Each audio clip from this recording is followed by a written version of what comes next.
How's it going, guys? How's everybody's night going?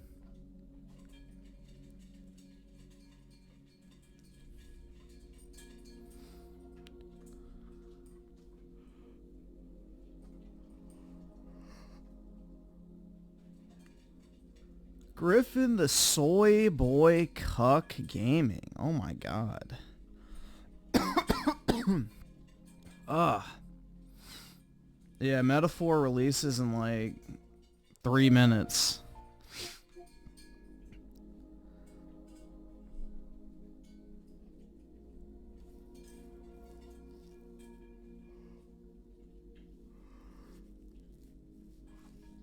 Ugh. Man.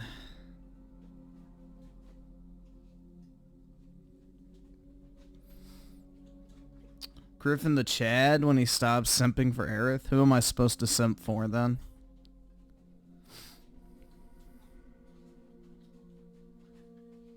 Who am I supposed to simp for?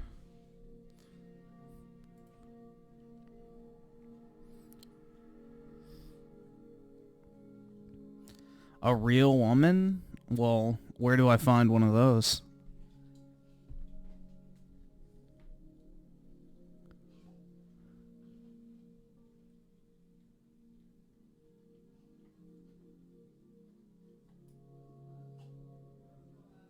My local Target?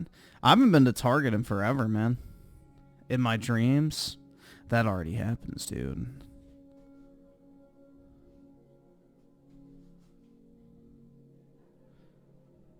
I'm gonna make you fall asleep behind the wheel. Don't McSkillet somebody.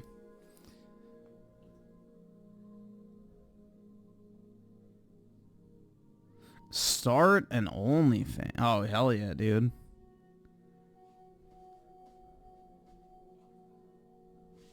I can be one of those guys that goes around to third world countries and films himself banging barely legal Asian teens. And, you know, just uploads all my spoils. Hell yeah, dude. Living the passport bro lifestyle.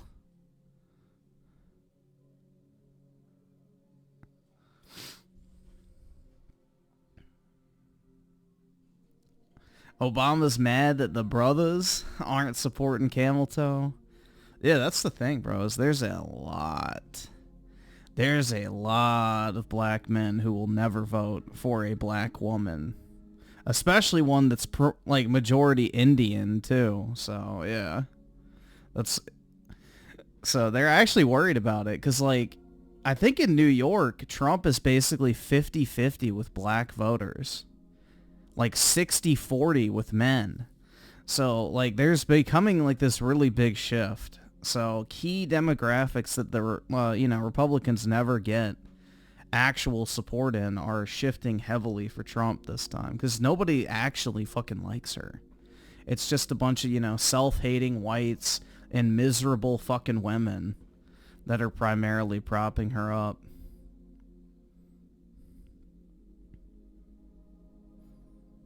A bunch of shriveled old wine ants.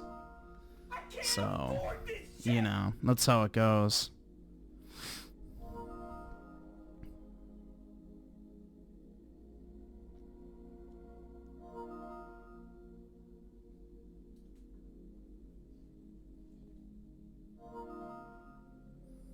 The Democrats will be fighting each other. Let mortal come. If only.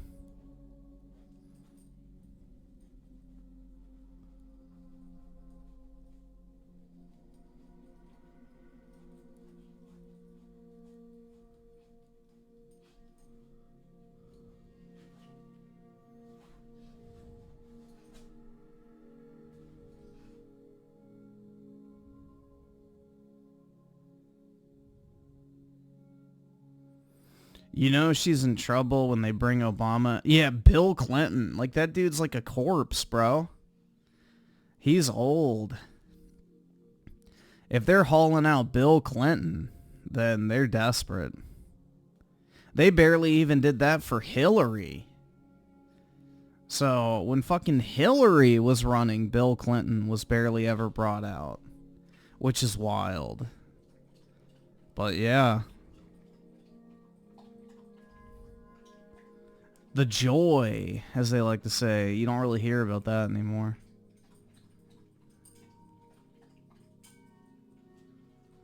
CIA barbecue chicken emporium with the 2. I'm a weeb because I bought Metaphor. I'm excited.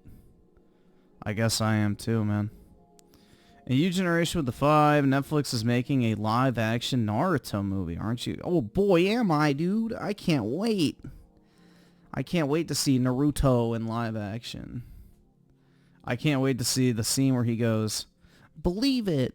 They better have that or else it's not real.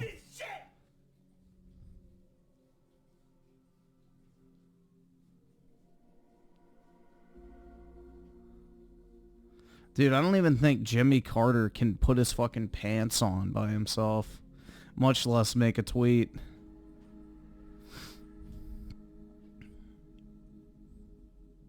But I thought she was Brad as fuck and yeah, that's right. Strength through joy, just like Adolf. Just like Adolf, dude. Strength through joy. But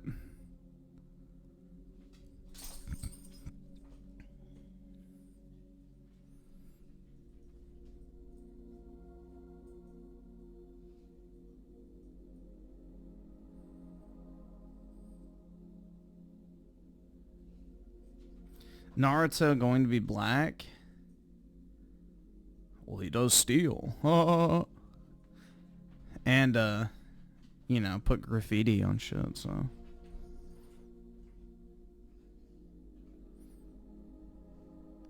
Nah, Hillary Clinton is at least a competent leader.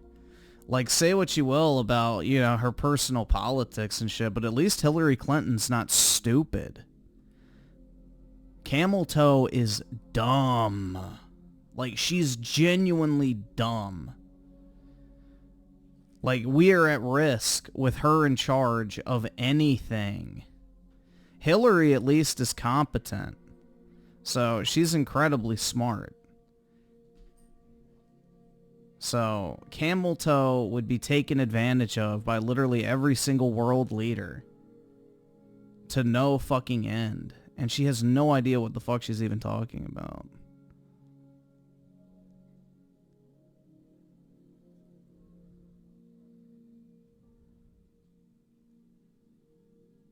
Like, who do you think could handle, like, an active, like, military conflict better? Hillary Clinton or fucking Camel Toe? I don't really think that's a question, personally.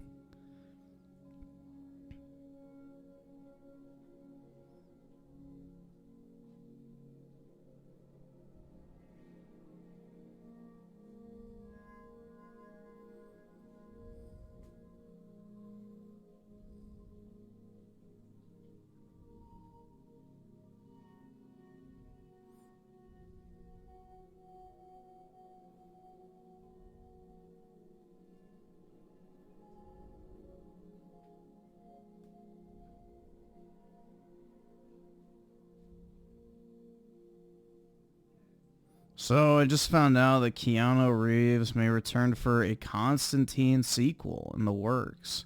I'm only saying this because I know Griffin will see. I don't really care. You literally can't watch Constantine because the audio mixing on that shit is so bad. The audio mixing on that movie is like completely fucked up. It's almost unwatchable in my opinion, but hey, to each their own. Yeah, I was gonna play a little bit more of this, just see if it gets any better, but then I'll probably switch over. I really got fucking bored of this shit last night. It was very bad. I get to replay through the entire fucking hospital again.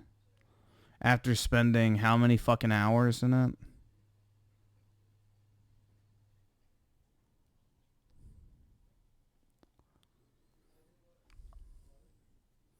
Oh my god, guys. If you're about to fucking kill yourself, use this link.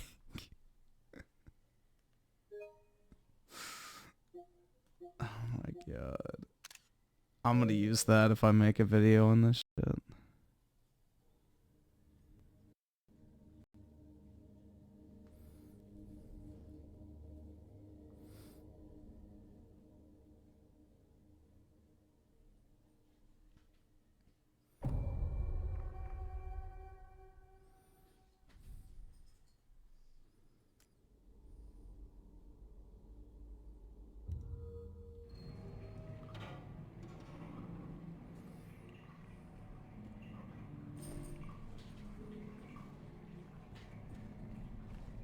Dual flip.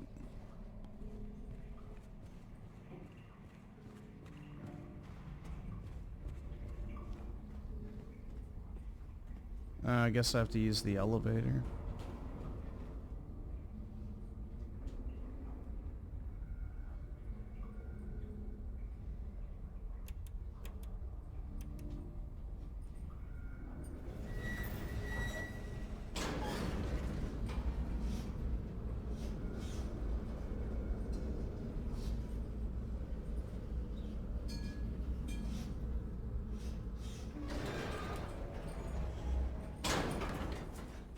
What ending am I going? I don't fucking know what the endings even are.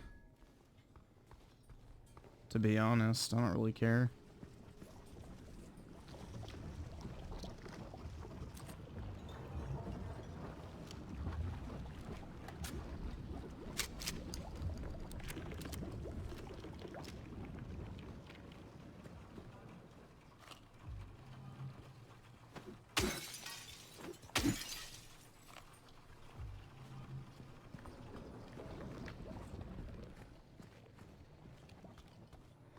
Why is there another save point, like, right here?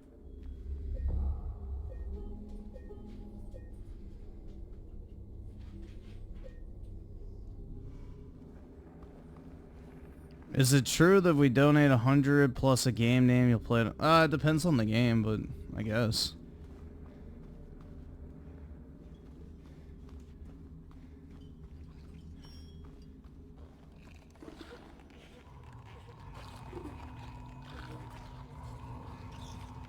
Oh my god, guys.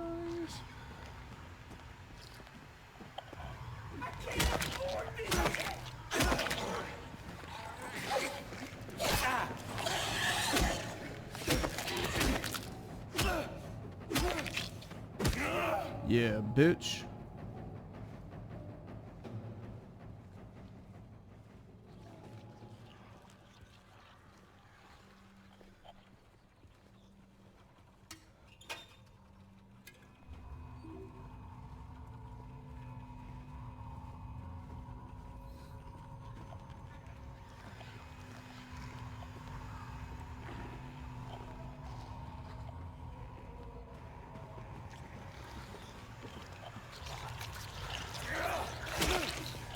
I wish you could assassinate enemies.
Dude, this combat is just so fucking repetitive.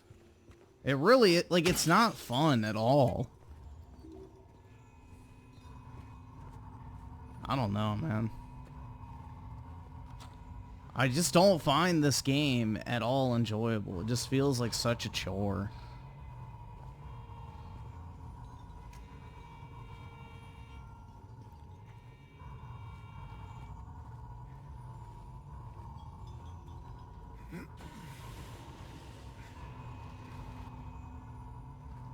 Alright, so I guess I have to put that right here.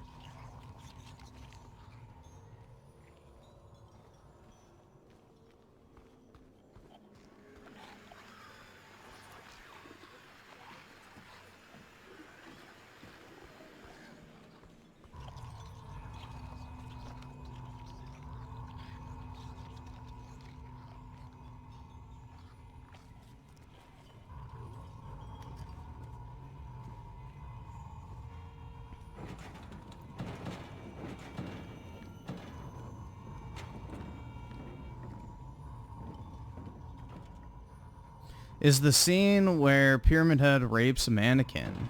Yeah, it's in there.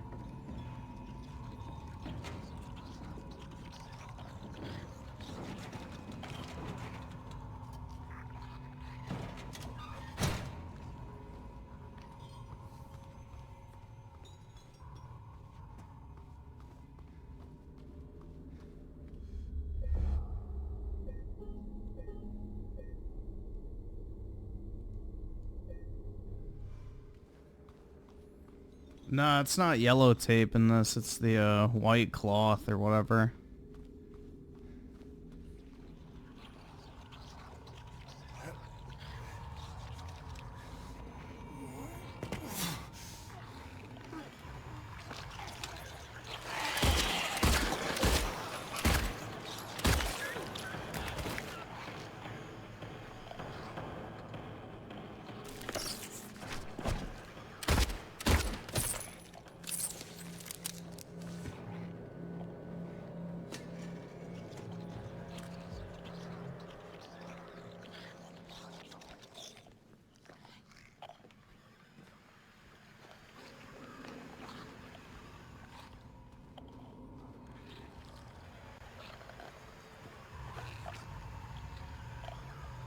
So you said you can sneak up behind him if you turn your flashlight off? I don't know. I may not have a good angle.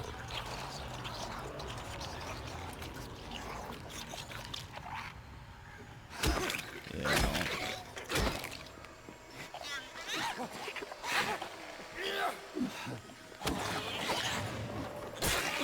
Oh, shit.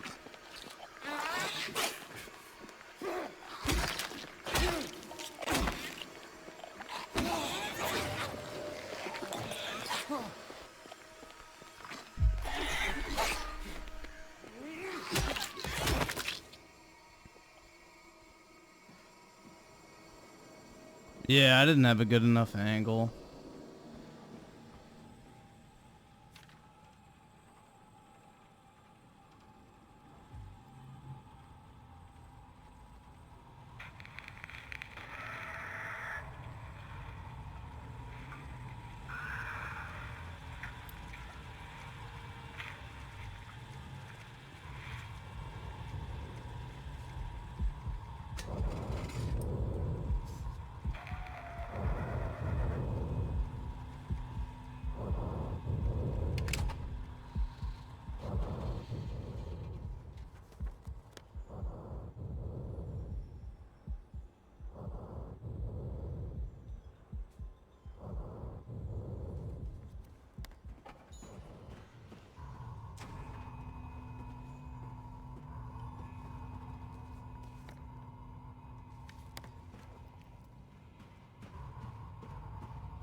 Alright.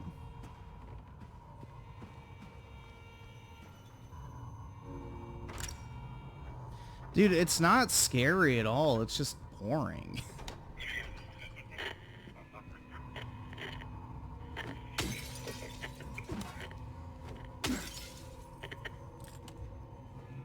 Like, this to me is not scary.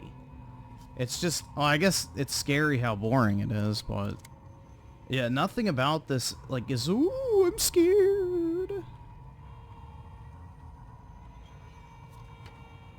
Like, I really don't know how you could be scared playing this, but, you know. That kind of goes for all horror games with me. I mean, it's not real, so...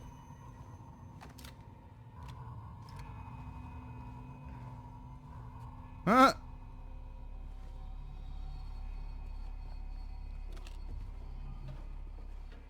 It's where they shock the gay away.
Oh, and then she sung twice.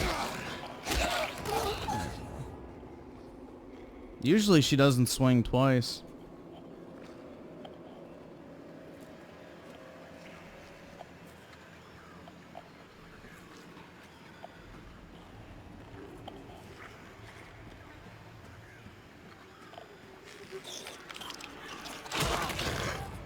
Ah, there we go.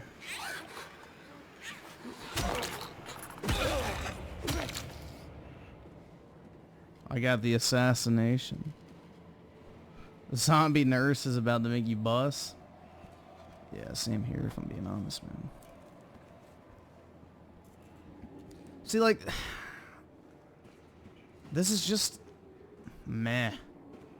Like, we're just basically going through the exact same shit we've already done before, but it looks spookier, dude.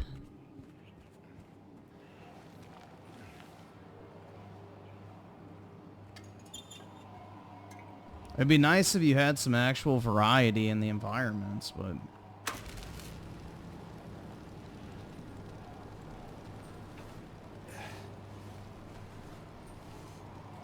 Yeah, at least your weapon doesn't break. I'll give it credit for that.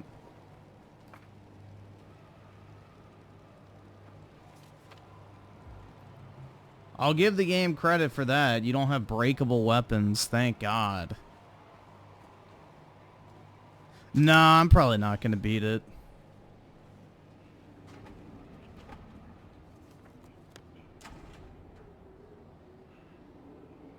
It's definitely not a case of, But gosh dang it, I've had so much fun playing it!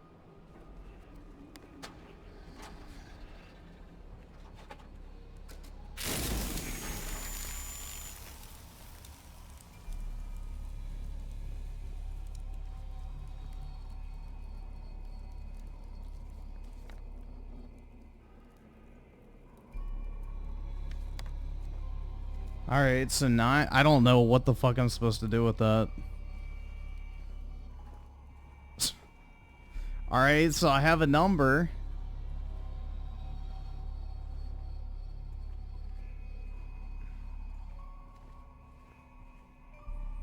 I don't know if I'll review it. But I might make a video on it. So I guess I have to go through the hydrotherapy room.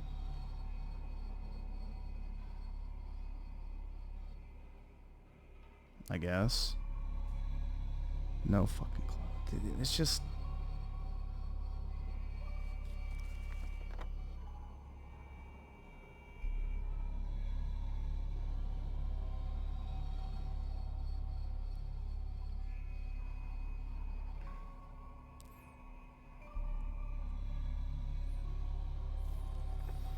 No, I mean, what I'll call it is just like Silent Hill 2 is painfully boring.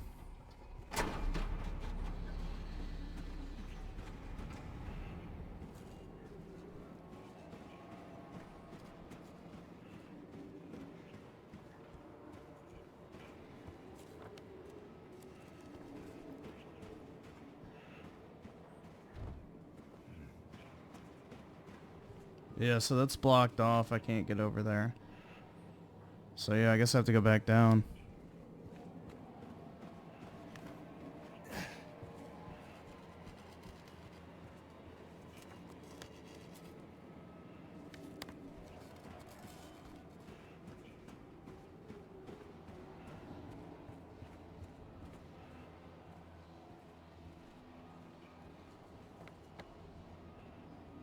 Yeah, I already went that way.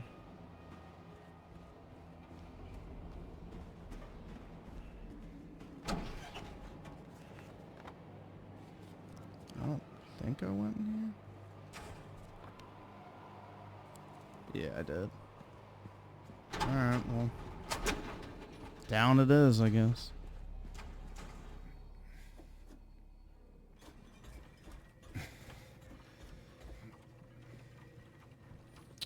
It's technically a Konami game, but it's made by Bluebird Team or whatever it's called.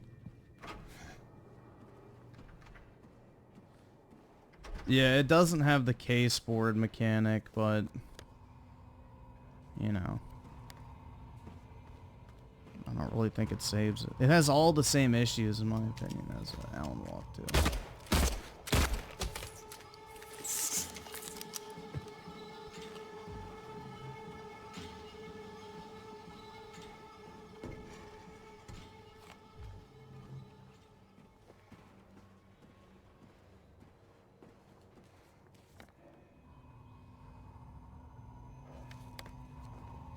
Oh, I didn't try to go in here.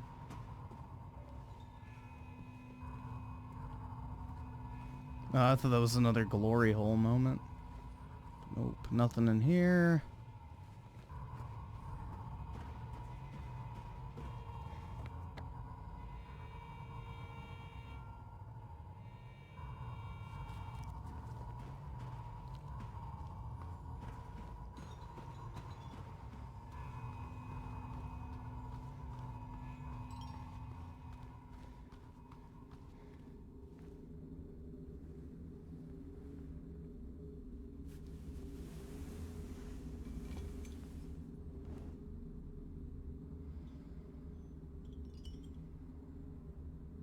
Ooh, so which one is that code? So, what was the code again? 9659. So, let's try this one, I guess.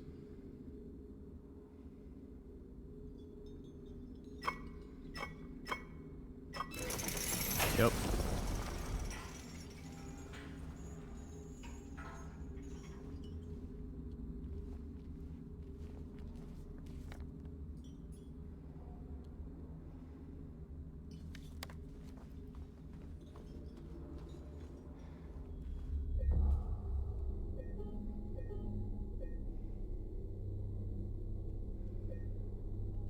Can I save that? Yes. Just curious.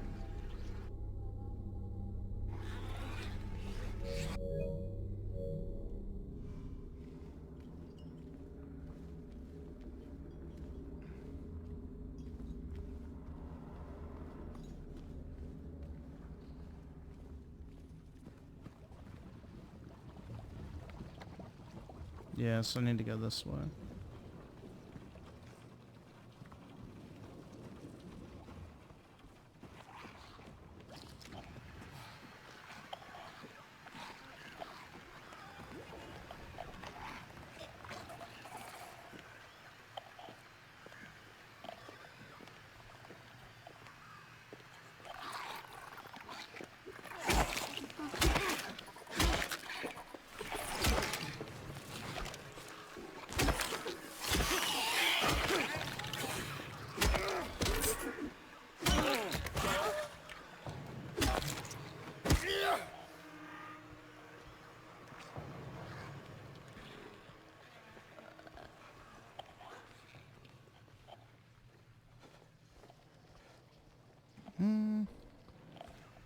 Just making sure none of those legs are gonna jump out at me.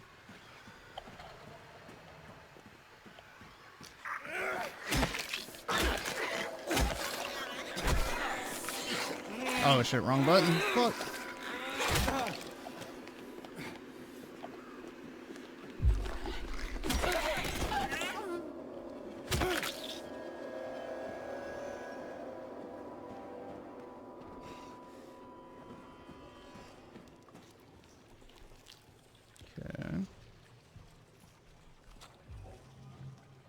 I'm trying to accumulate some more ammo because that fucking stupid boss fight I had to do earlier last night kind of drained me. Riveting combat? Yeah, I know. Stream early?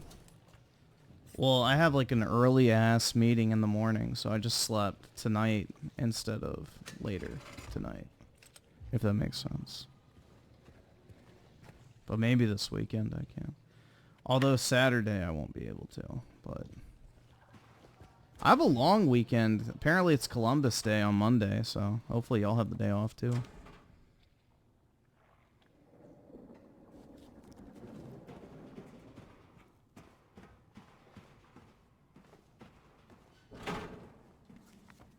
Why can't you unlock it?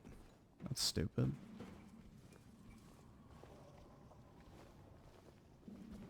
Let's see what's up here.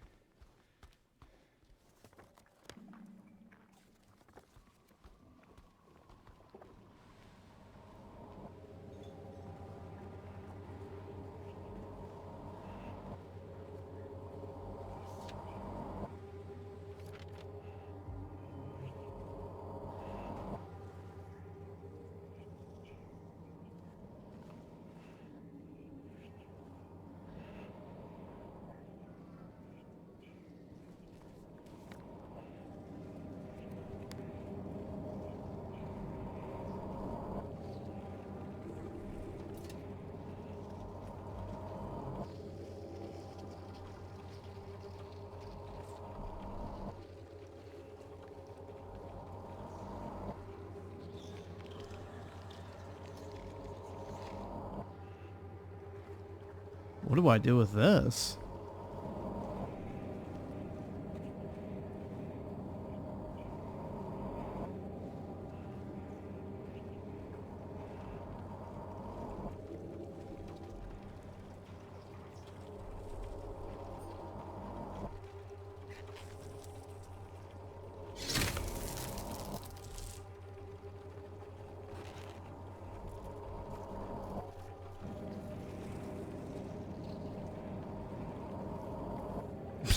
I have no clue.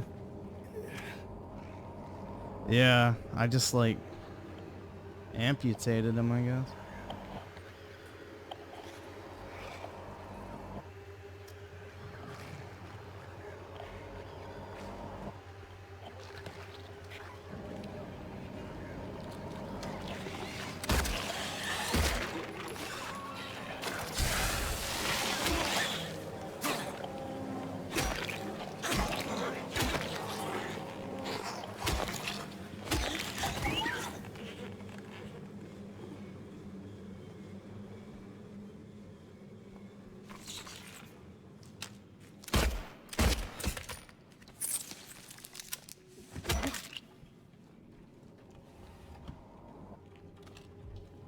Locked in? That's right, bro. I'm becoming a pro.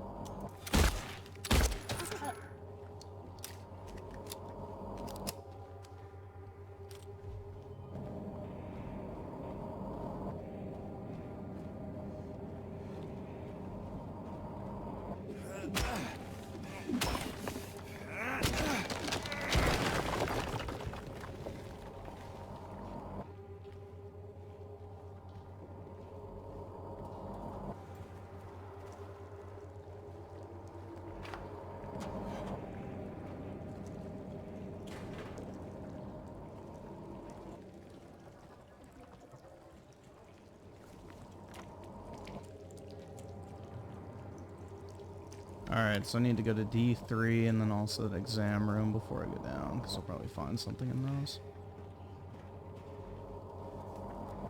So this is D3. Okay, so I checked this. There's nothing in here. So I need to go to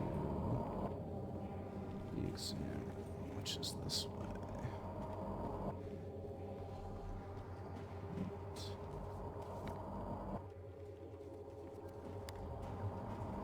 Oh, that's this. So yeah, I gotta figure out what to do with this guy.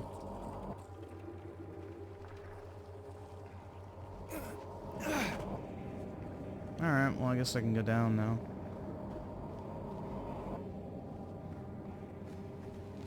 I'm just gonna play a little bit more of it, I don't know. I mean, it's just... Unless something dramatically changes, I don't really think my opinion's gonna change on it at all. It's just not fun. Like, it's the same shit as Alan Walk 2, basically. It's just painfully boring, if you ask me.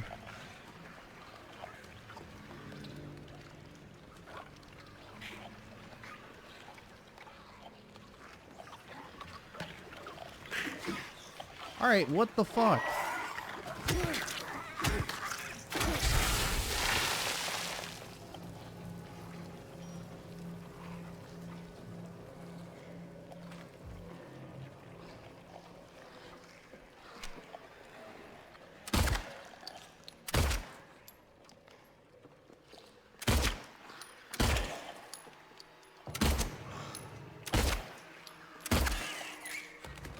The weapon bloom is really annoying too.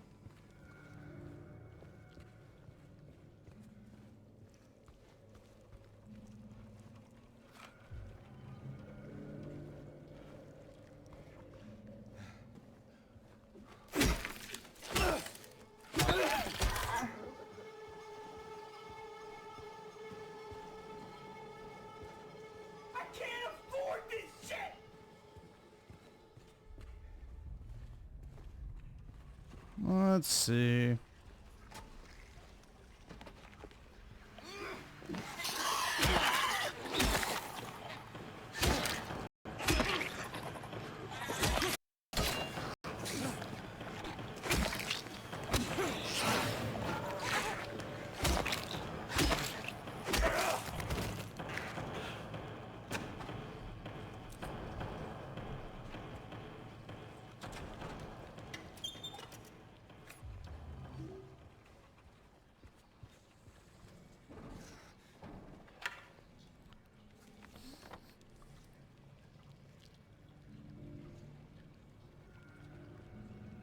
Okay, I think I got everything in here.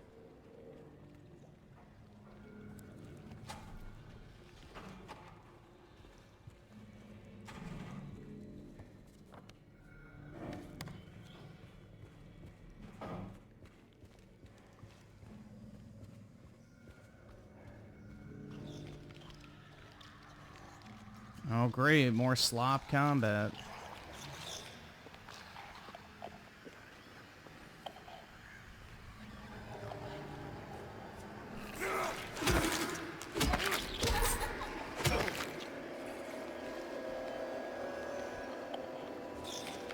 Oh, he saw me.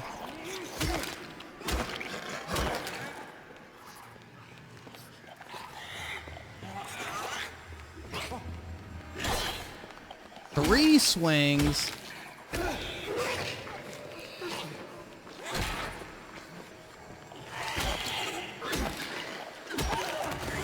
Stupid bitch.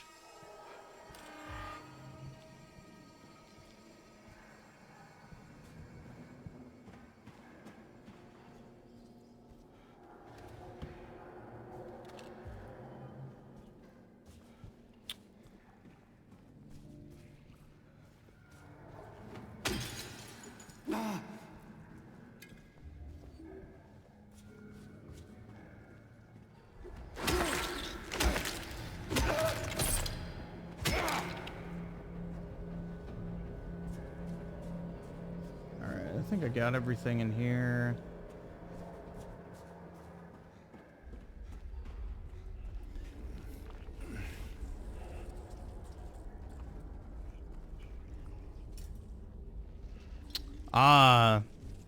Now I can lobotomize that statue.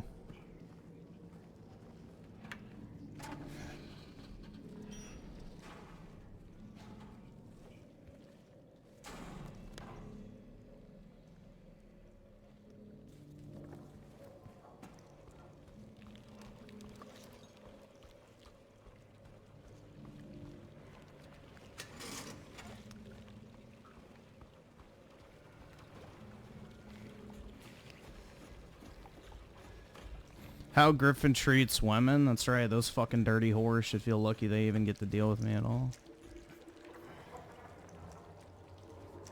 Alright, so we're in, okay, right over here.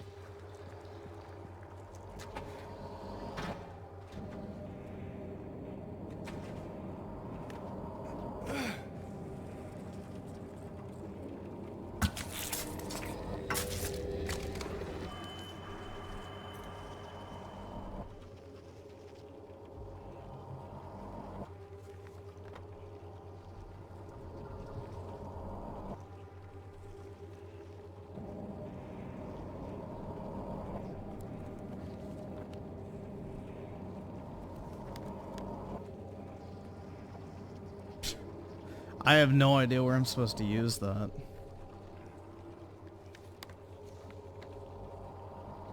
Maybe the chained box?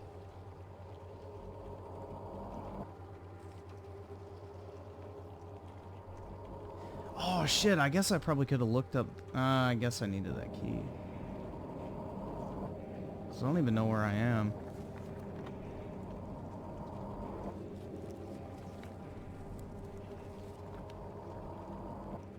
So I need to go down to floor 2. Which means I need to get to that staircase.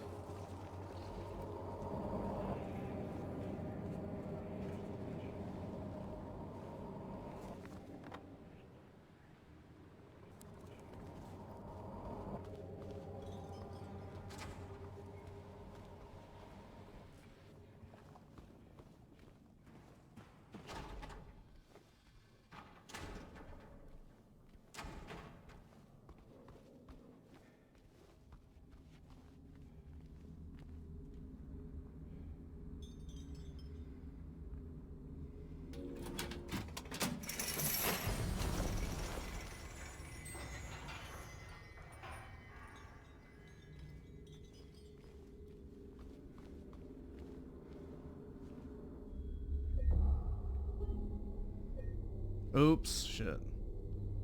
I didn't want to. Oh well.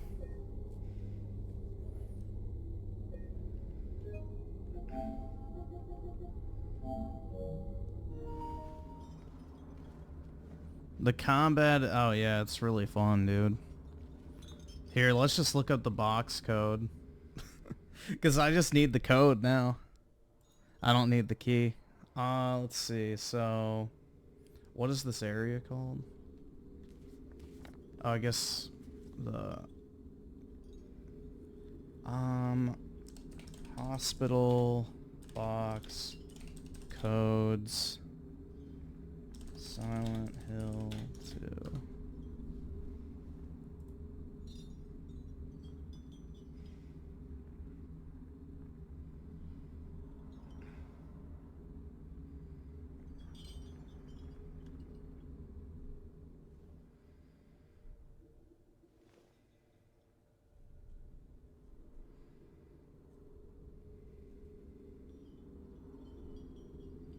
I can't afford this shit! 1622. Alright.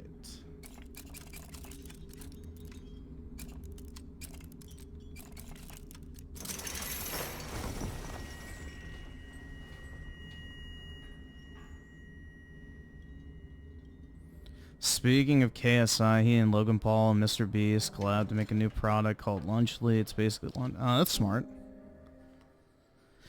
That's smart. They'll make a lot of money from that, dude.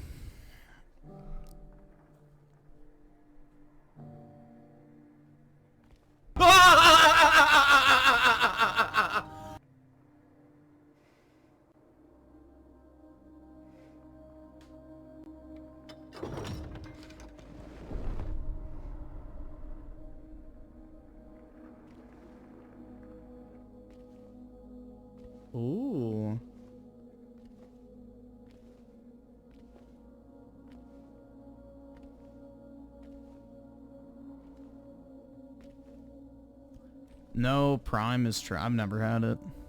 People seem to like it though. They made like I forgot how many $1 billion last year from Prime. Like it's insane. That shit sells so well.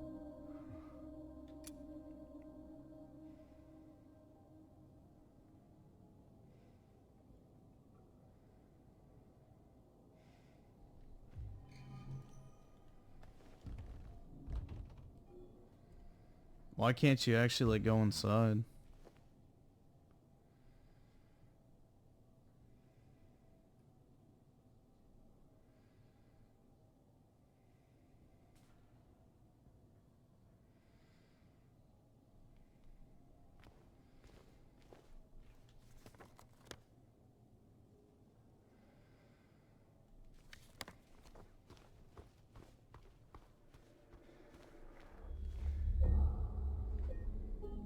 This is the best horror game ever. I don't think so, but you know, to each their own. Though I don't really know if there is such a thing as the best horror game ever.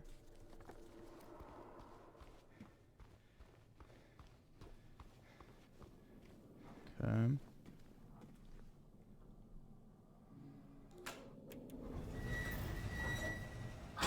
Everyone, thanks for tuning in. Welcome to another exciting edition of Trick or Treat. No, I've never played the original. Correctly, and win a prize beyond your wildest dreams. Or you fail to answer correctly and receive the punishment. It's all in the hands of our lucky Yeah, spank me, contestant, daddy. James Sunderland.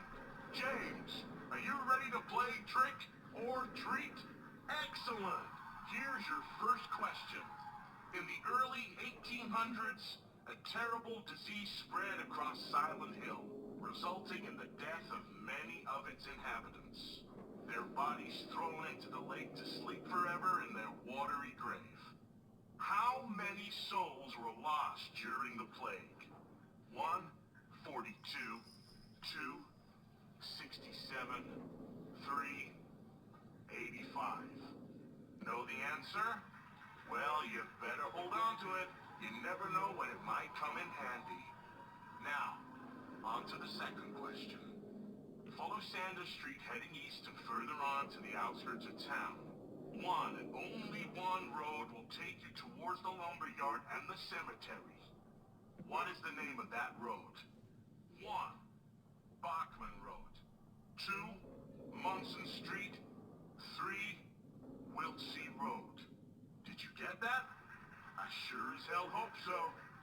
And for a third and final question, Soylent Shill witnessed a gruesome murder a few years back.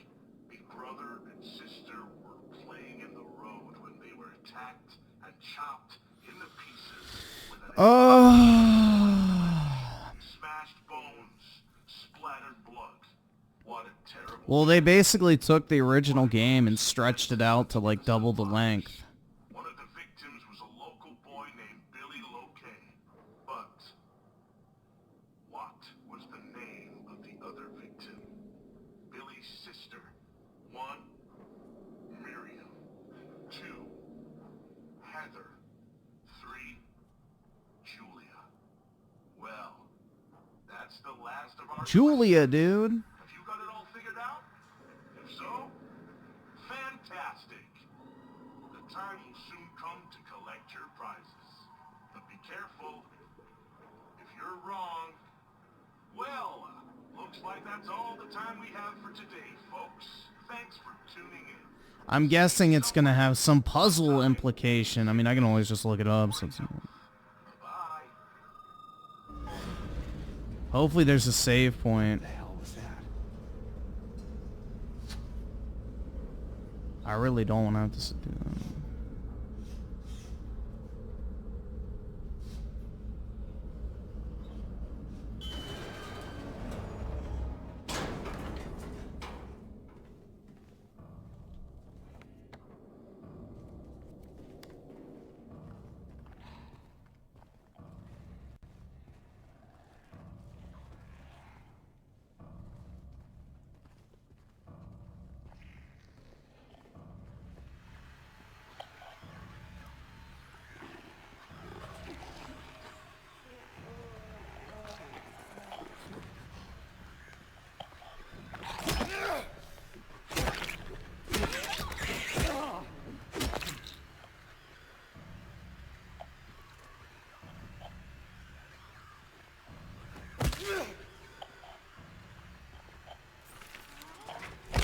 Oh.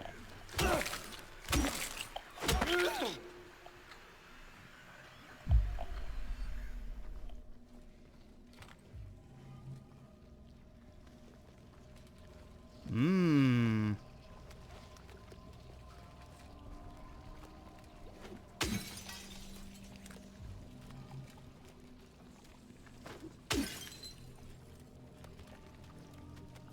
Yeah, now that would be a horror game as a fucking Diddy Party freak off video game.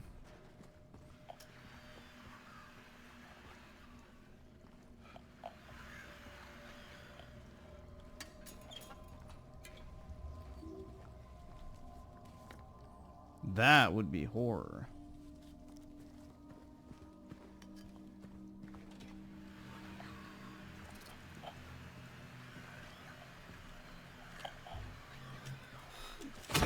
Stupid fucking... I hate those little beetle things. They're annoying. They make your controller spurg the fuck out for no reason.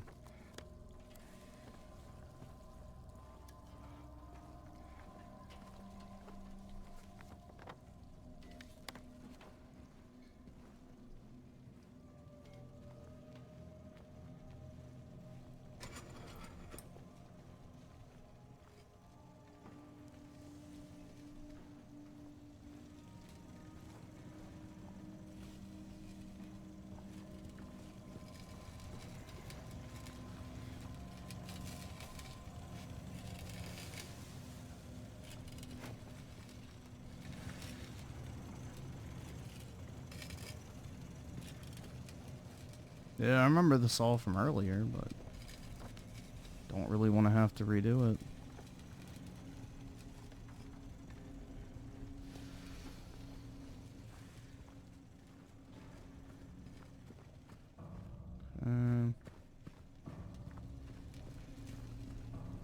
I hate the controller speaker on the PS5 controller, personally.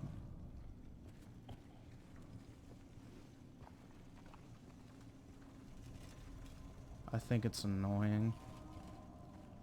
But, you know, I understand why people like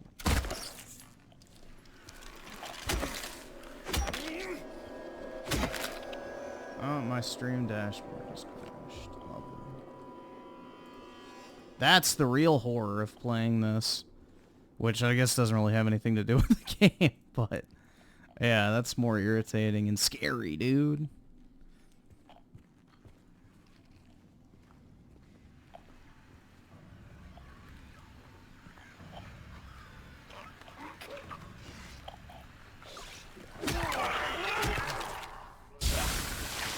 Those are fucking annoying.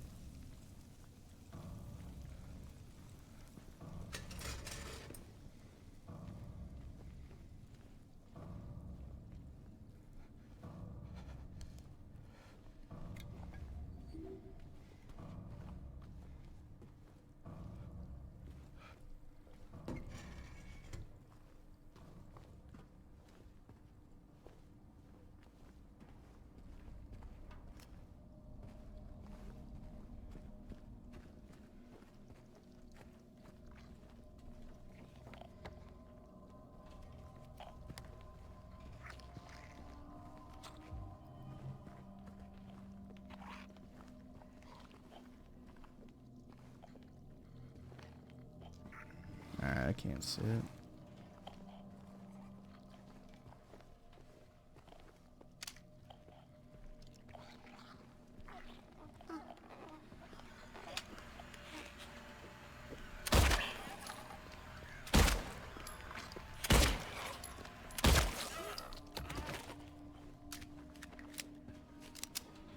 Nerf this. Or I guess nurse this. Ha ha ha.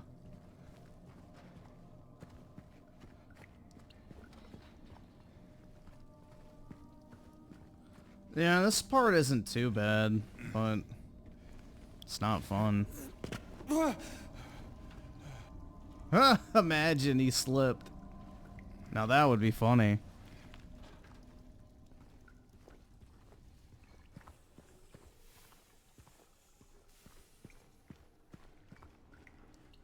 Nothing.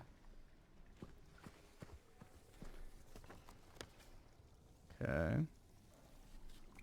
What's that exclamation? Oh.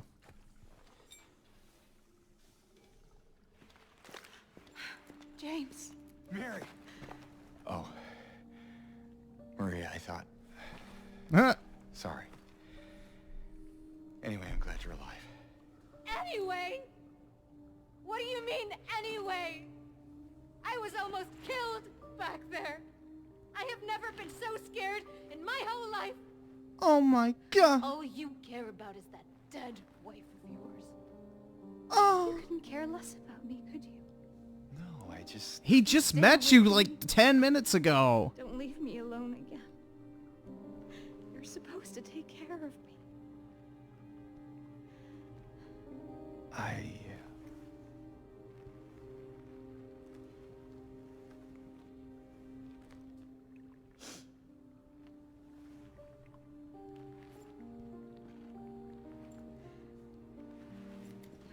So what about Laura?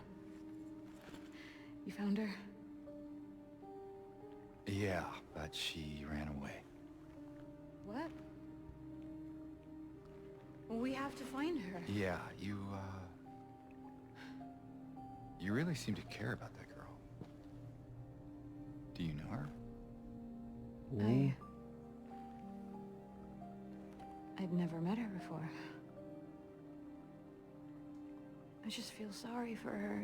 She's all alone and... I don't know, for some reason I feel like it's up to me to protect her. Come on, let's go look for her.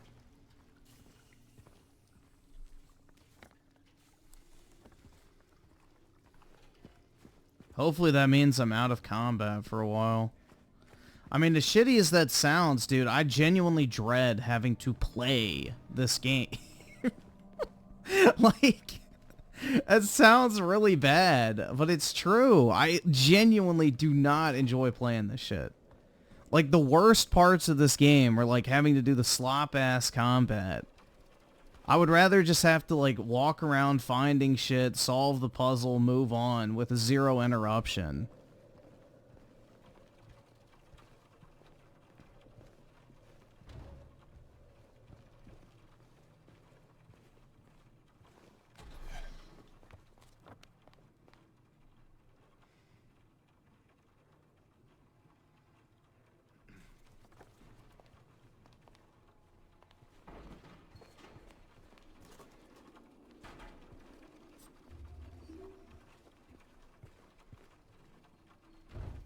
A 9 out of 10 Scandinavian trad wife. Ah, dude, any woman that works in voice acting is obviously not a trad wife. She should be at home in the kitchen, not in the recording booth. What do you know? A stroll in the rain. Maria. What are you talking about? I'm trying to keep things light, James. Just you. Yeah. Sorry. No, she's trying to fuck you, bro. Can't let that harlot win.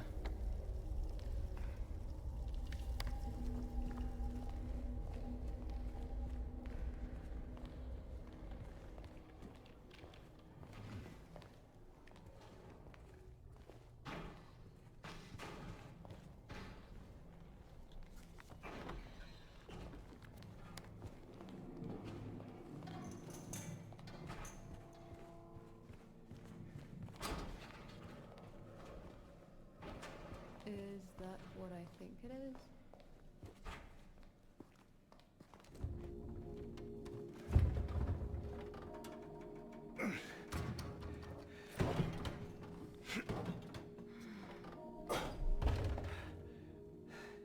Having trouble there? Yeah. You think you could give me a hand? Me? I saw a video of you mocking the Halo YouTubers that were soying out over that new demo. Great video. Plus you heard this song. I appreciate it, man. Fine. Yeah, apparently it's now bad to make fun of people soying out over stupid shit because, you know, Halo or some shit. You know, all of a sudden, because we see a tech demo, everything's forgiven for the past 10 years of 343, but Yeah. This?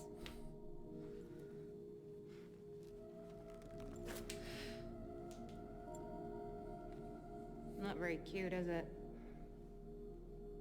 Here, why don't you take it? Thanks.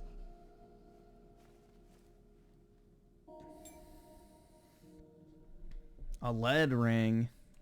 That's poisonous, bro. Put it down. So, where to now? Come on. I think I know where those rings belong. On your finger. Will you marry me? Oh my god, James. I thought you'd never ask.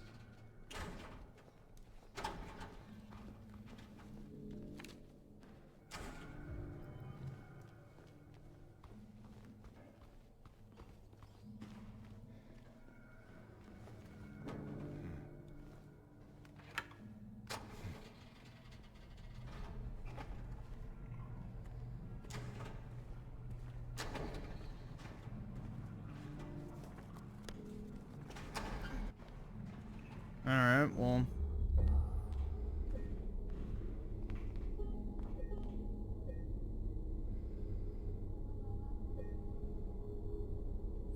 Oh, this part is going to scare you?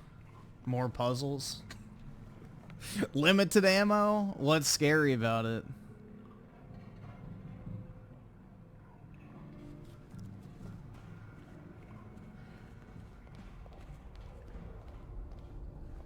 I did say. Oh shit! I forgot. I think I saved. I'm so used to opening menus, I don't remember. Yeah, I did save, but whatever.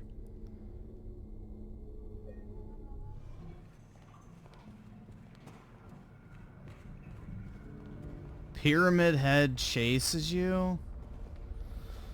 Ugh.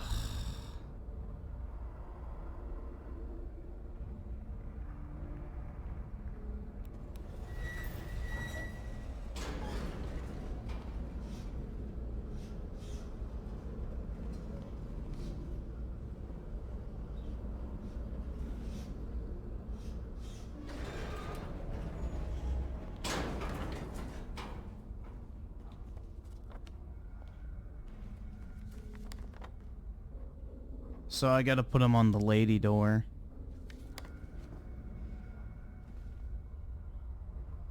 On the lady boy, hold on. Wait, which floor was it? 2, okay.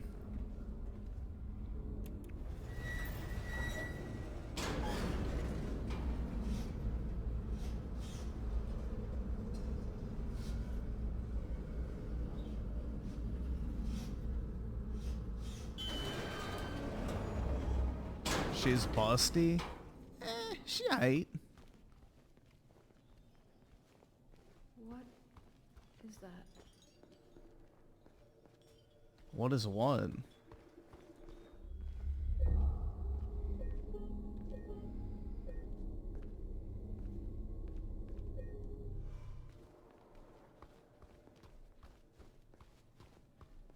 James, What's wrong? let's just get out of here, okay?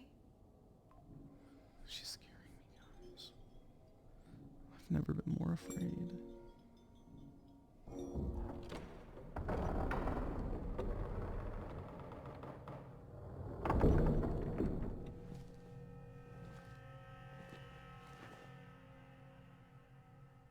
What's wrong?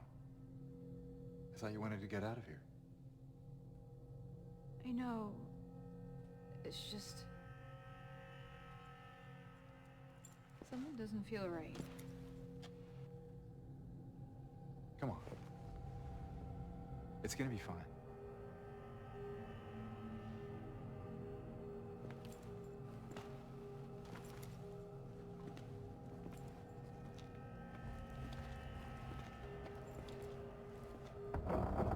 I don't get it.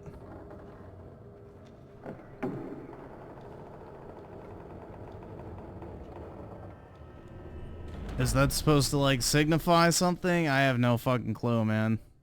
Scooby-Doo ass door? Yeah. I have no fucking idea. It is done. Sick no more? Well, congratulations, man. Oh, a save point. That means I'm like at a boss or some shit. So I guess this is when I run away. I gotta run like a little bitch.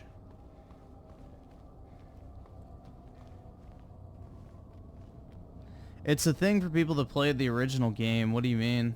Like, what does it signify?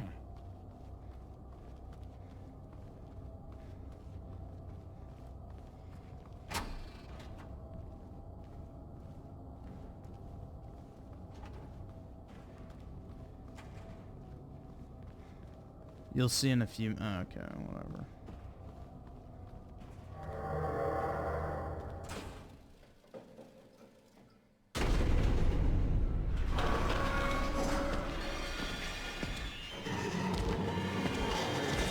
Run!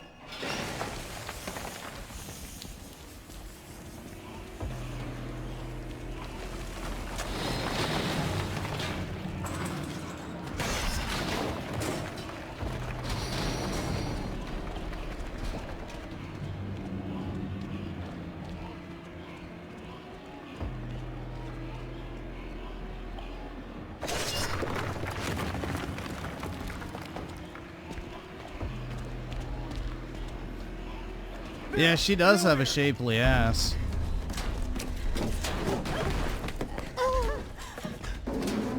Come on, hurry!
More impactful than Aerith's death. Oh yeah, man. Definitely. Alone again. Survived the chase. Dude, I'm gonna miss my absolute baddie. But oh well.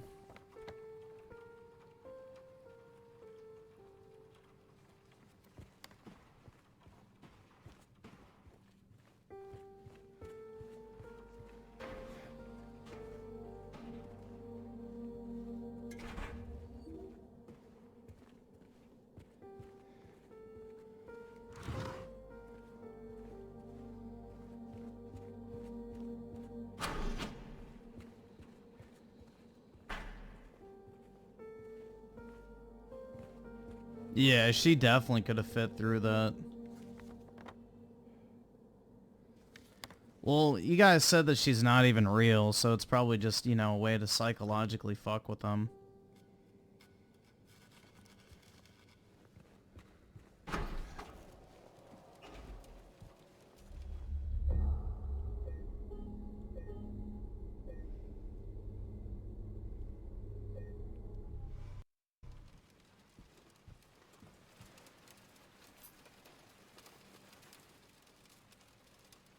Why do I need an entrance key when I could literally just jump out the window? Video game logic. But yeah, whatever.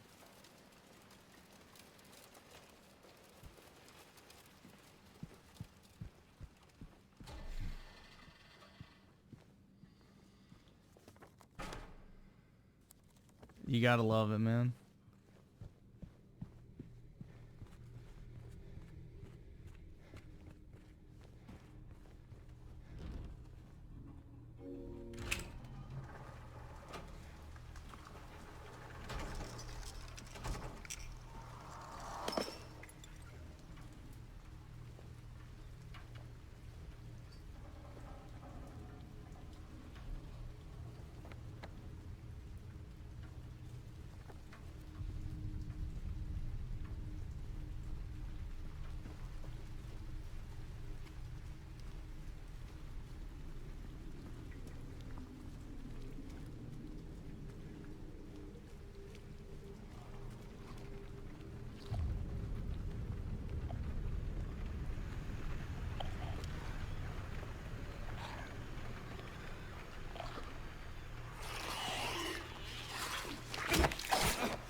the fuck?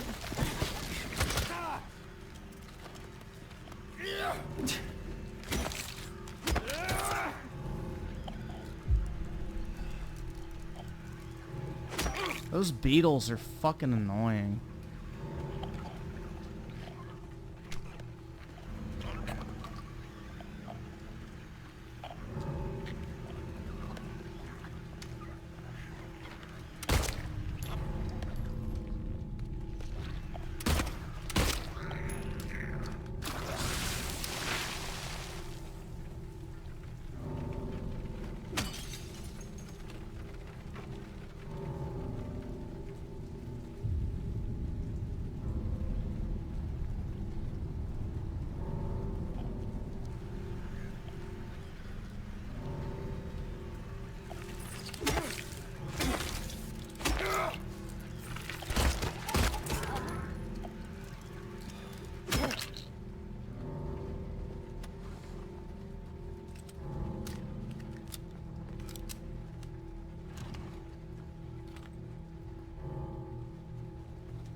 No, there we go. It's probably another fucking yeah.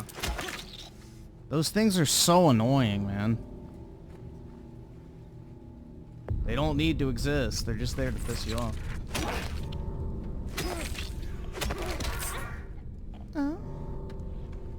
Yeah, moan whore.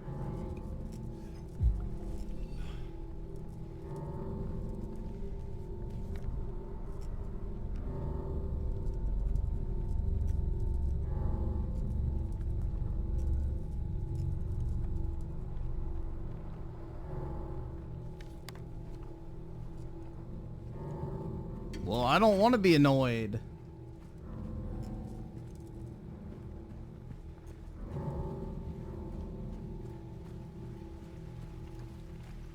It's already annoying enough not knowing where the fuck you're supposed to go half the time.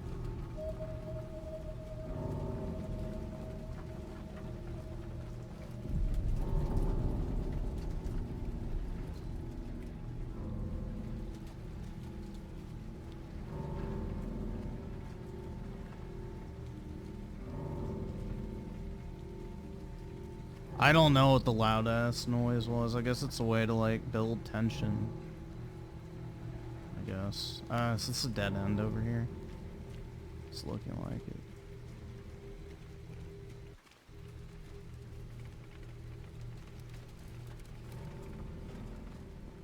Yeah, I don't think there was a way to get out of it. No, I went through here. Yeah, so I guess this is just a dead end.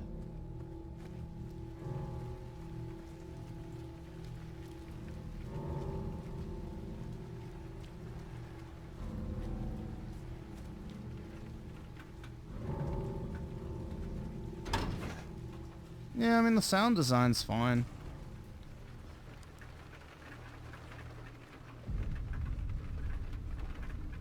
Alan Walk 2 had that going for it as well.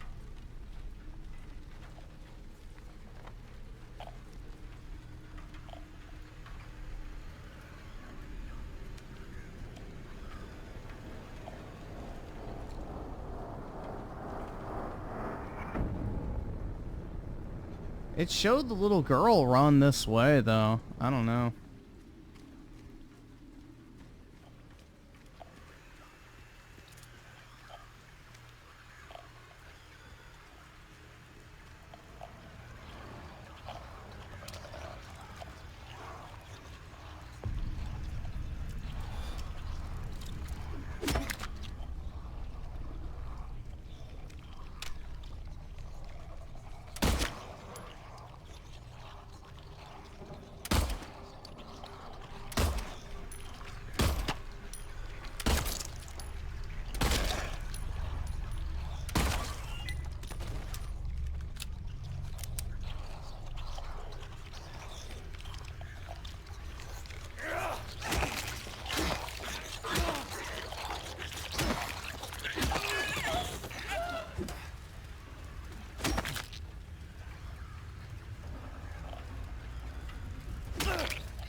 Okay.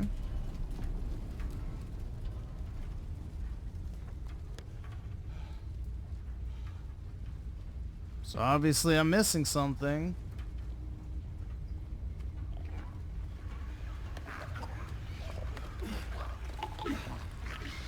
What the fuck?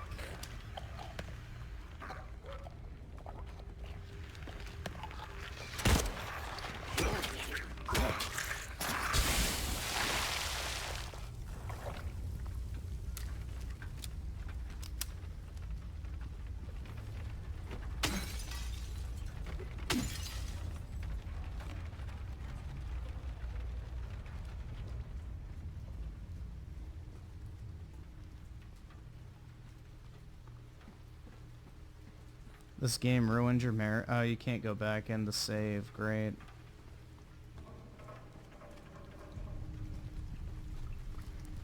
Ugh.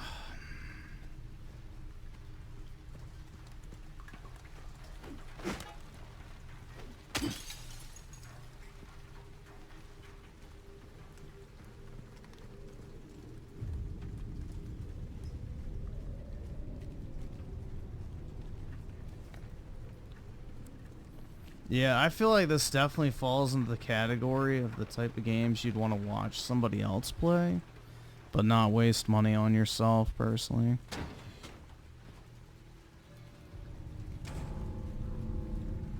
Like, I would much rather watch someone play this than play it myself who knows what they're doing.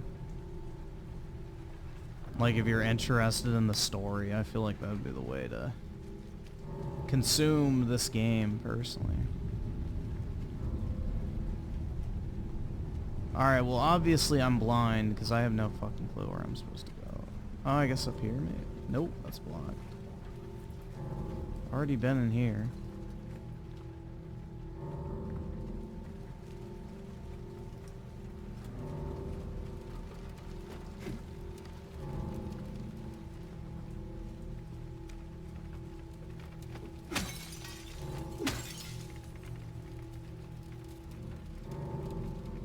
Maybe here? Nope.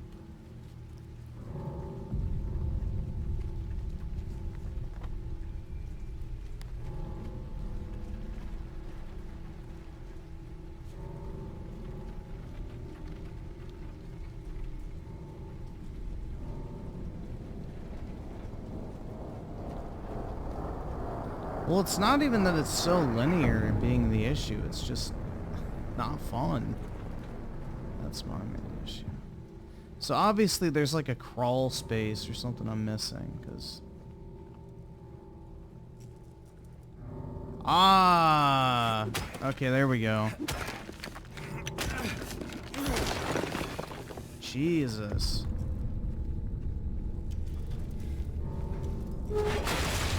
What a waste of time.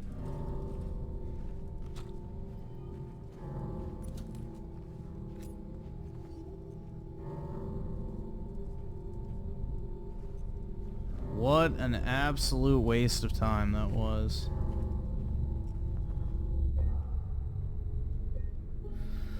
Ugh.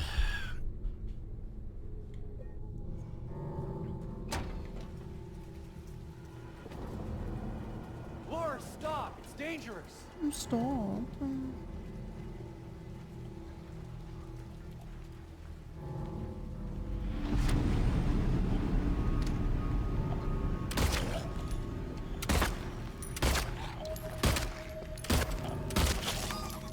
Jeez, potato man. Yo, what the? Oh, I hit R1 instead. Oops. I was like, what the fuck happened?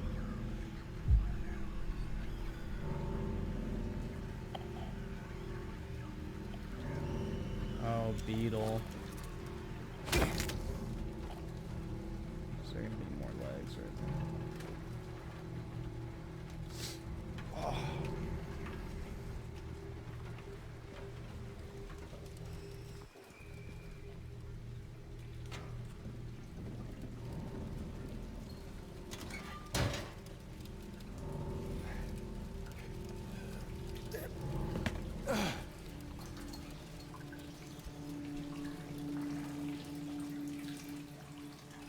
No, I don't like this game. I just want to make a video on it so I can get my money back. $30 isn't enough.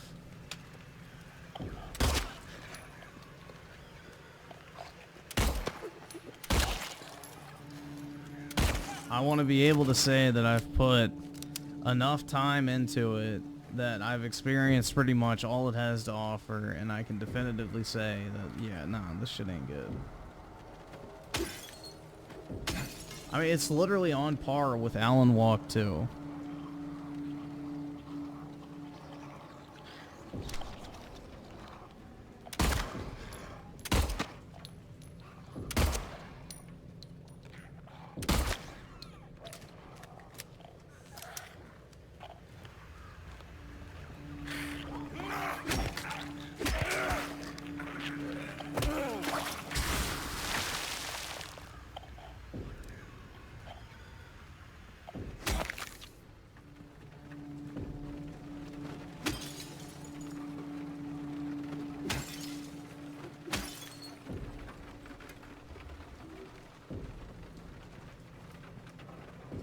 Oh shit, my bad guys. I haven't read the super chats. Let's see. So Daryl's on with the 2. Today is my birthday. I'm 52 years old.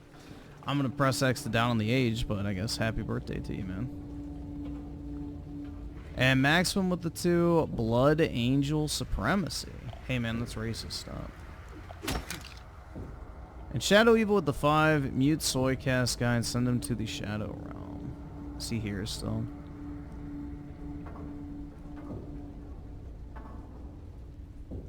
I don't see him. If I see him, I'll do it. But in the future, if somebody sends like 5 to mute somebody, then a mod can do that, unless it's another mod.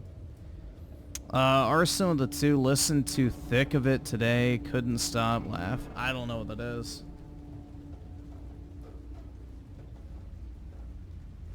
But I'm glad it brought a smile to your face, man.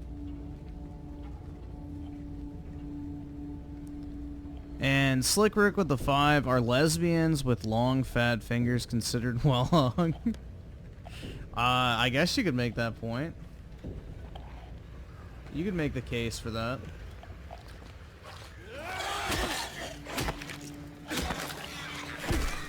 Oh, come on, bro.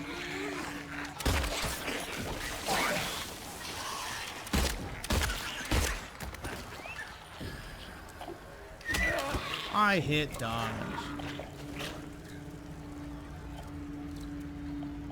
Alright, where's that stupid fucking beetle? There it is.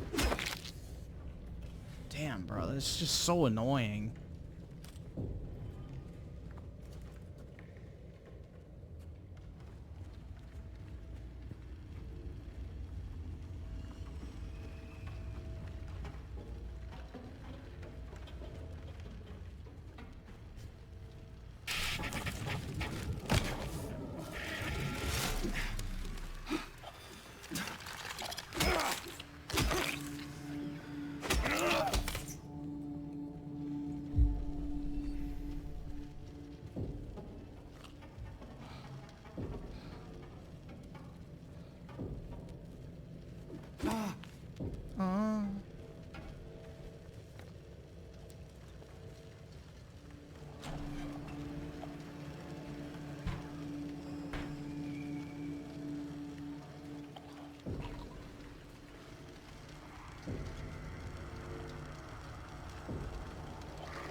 Come on, bitch.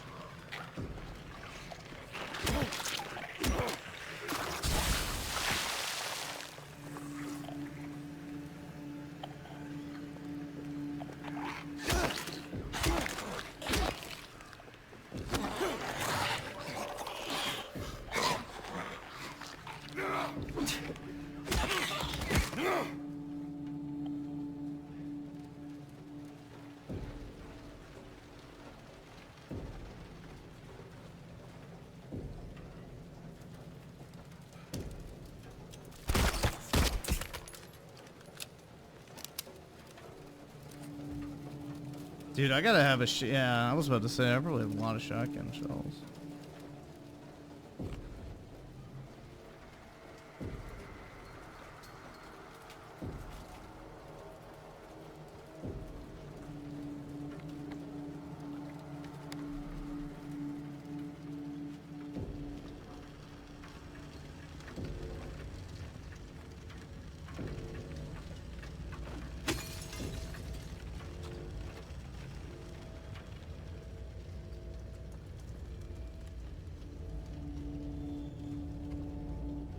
I like how this Silent Hill has no connect at all to the first, wait, to the other ones. 1 and 3 are connect.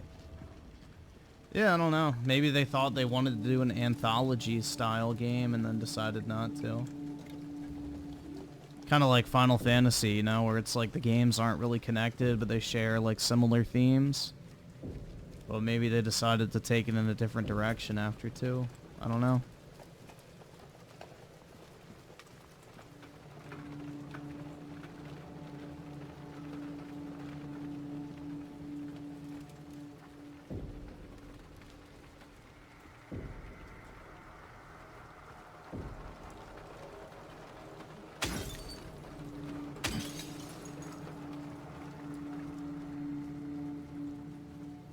Oh, only 1 and 3 are? Okay.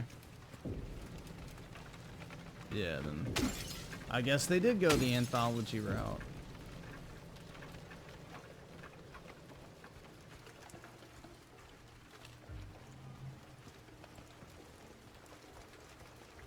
It is boring. But, yeah.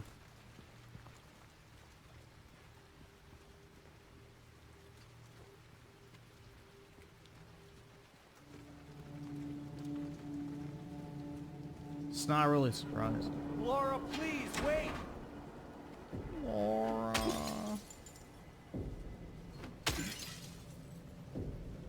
My side piece got stabbed trying to save you. Come back.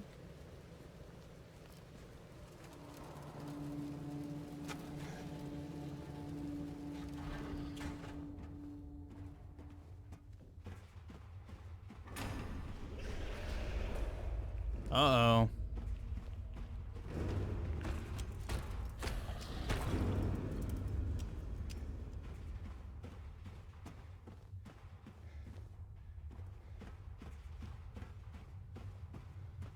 Boss, I guess.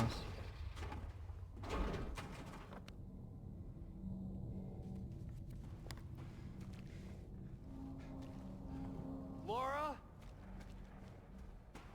Where did she go?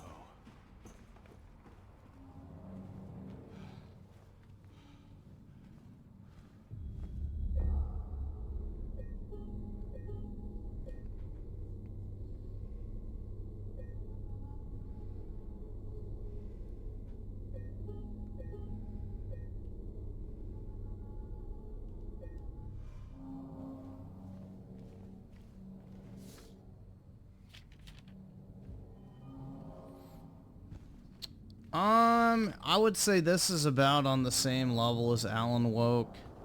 I mean, it's not as slow because you don't have the case board mechanic, but it's just as tedious feeling.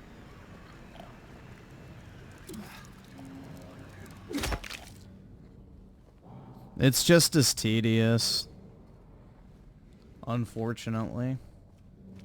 Like, I feel like the game should have been over by now.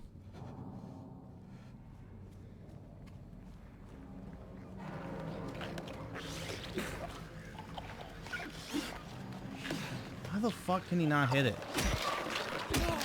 Jesus, man. Get good.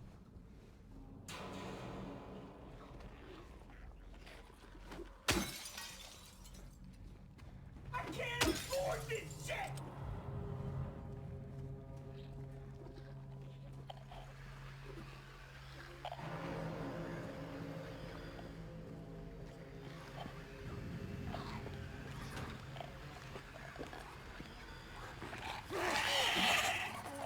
How did that miss?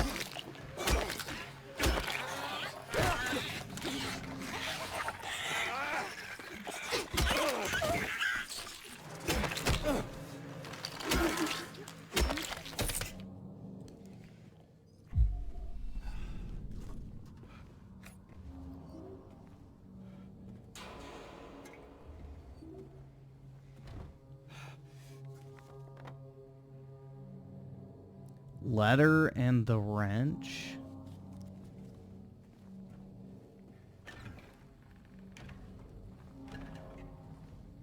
No, I don't think this game was very expensive to make at all. These horror type games are pretty cheap. They're not very expensive.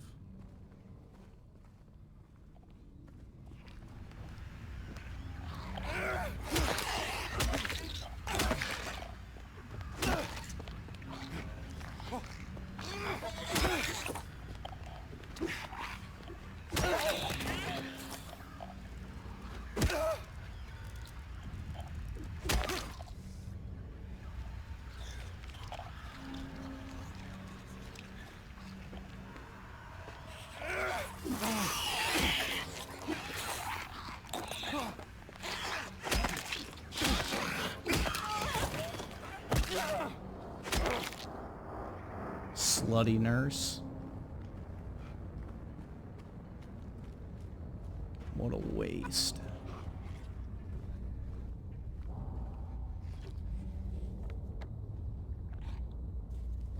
So I'm definitely supposed to go that way, but I think there's like items or something in here.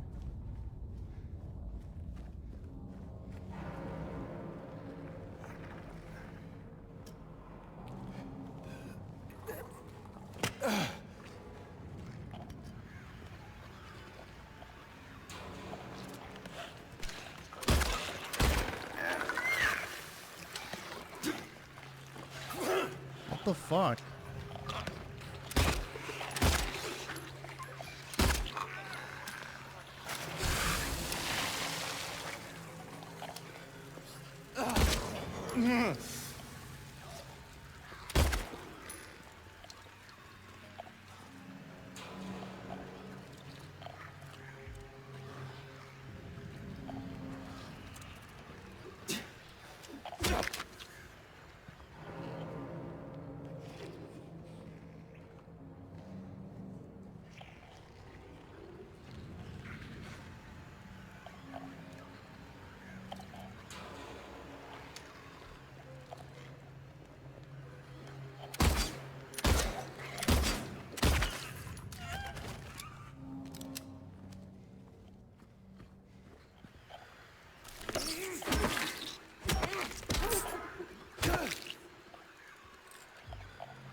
Oh, I guess I wasn't supposed to go this way yet. I was supposed to go through the fence.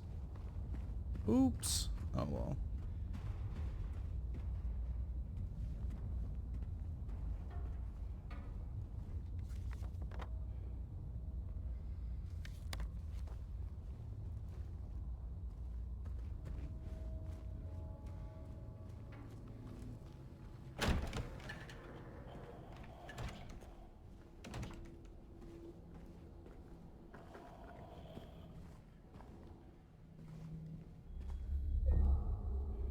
Is this more exciting? I don't know. That's actually kind of tough.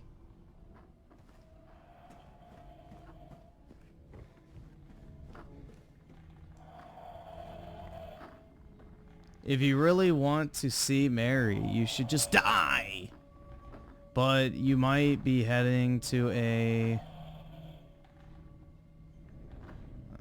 different place than Mary Jane. Oh.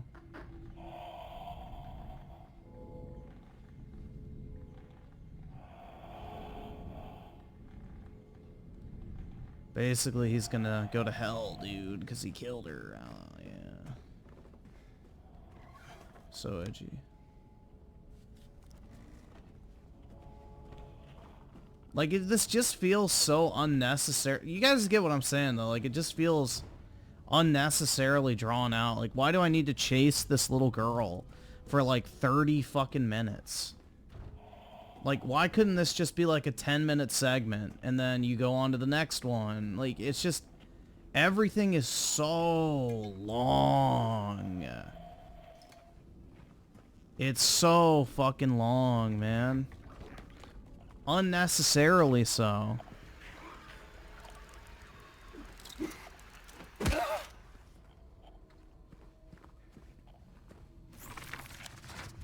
Alright, why the fuck couldn't I swing? I guess I got locked in the animation of picking up.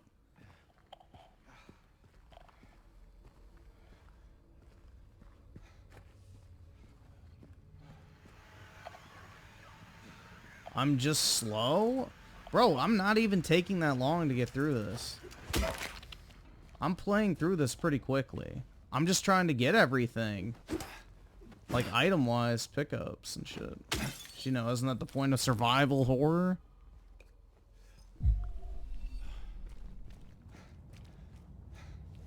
Not to mention, I'm looking up, like, fucking puzzle solutions and shit like that to speed this up.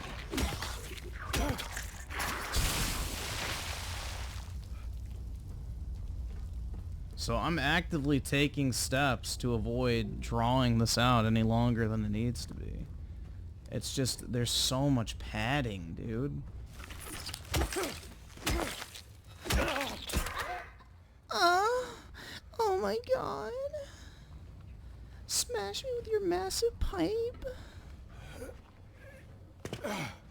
I don't know why they need to moan. Japanese devs make a female enemy without making it moan challenge impossible.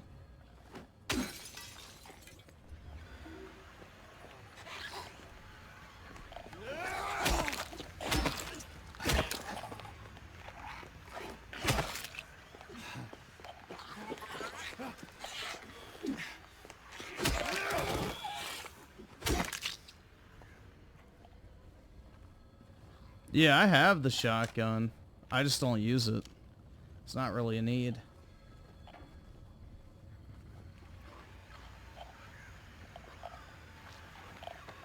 Well, I guess I'm almost at the objective.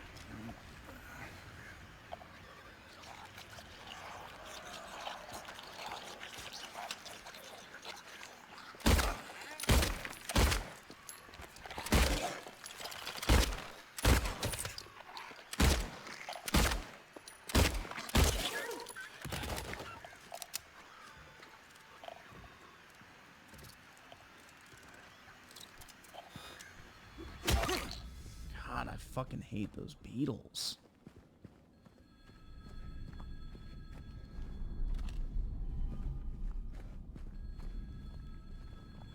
Oh, uh-oh.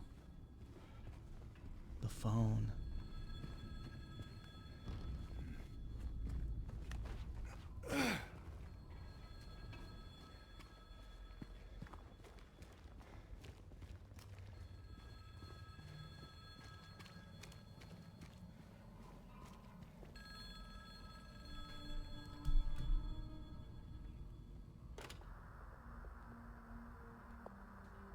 Hello?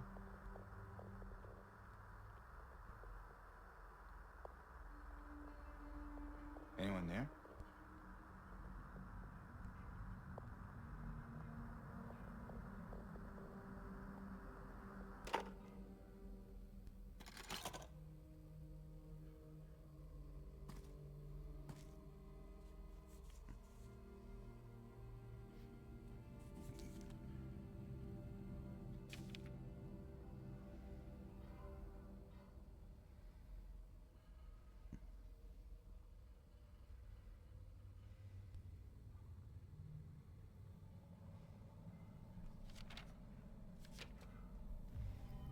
So I have to go to the park.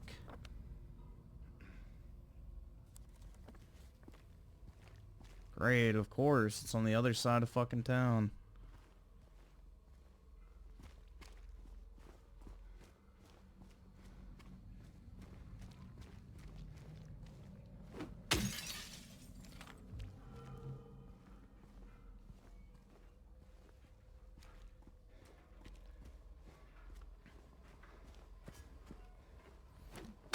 Did you guys hear about the thing today, apparently, where, like, the Democrats now are using the verbiage, we're going to undermine Trump in 2025 in their, like, I guess, fundraising ads now? So they've shifted the messaging to beat Trump to undermine him. Which means that, they probably aren't too confident right now.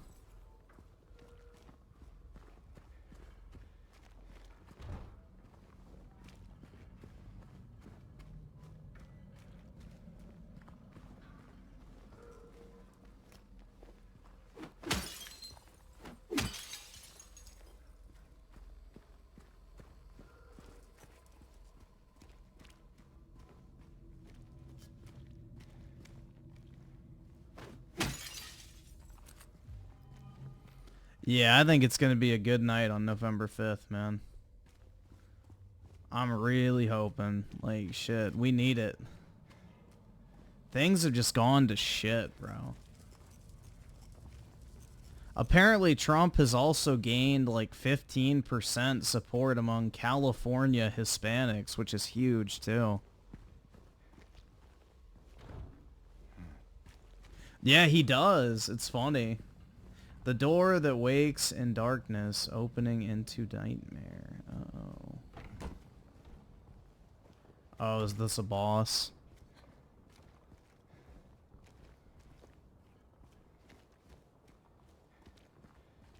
Dude, I've seen a shit ton of Trump signs where I live, which is actually kind of crazy.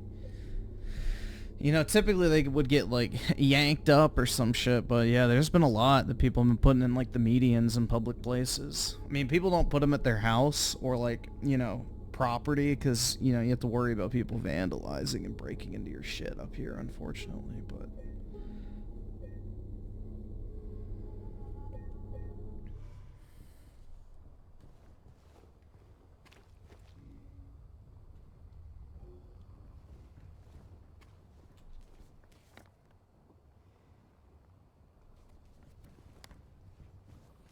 Oh, great. Did I miss something?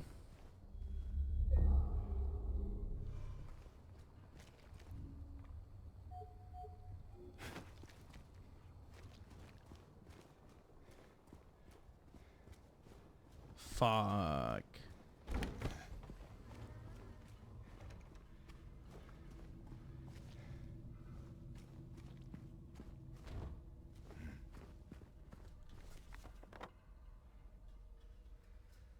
Yeah, I gotta go back that way.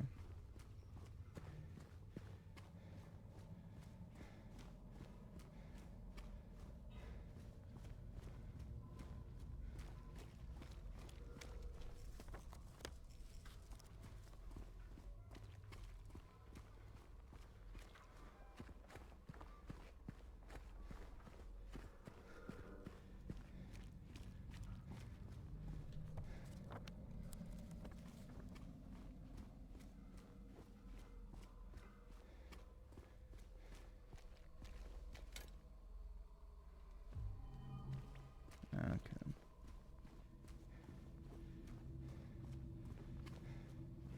I don't know why I didn't just pick up the wrench when I got the letter, but whatever.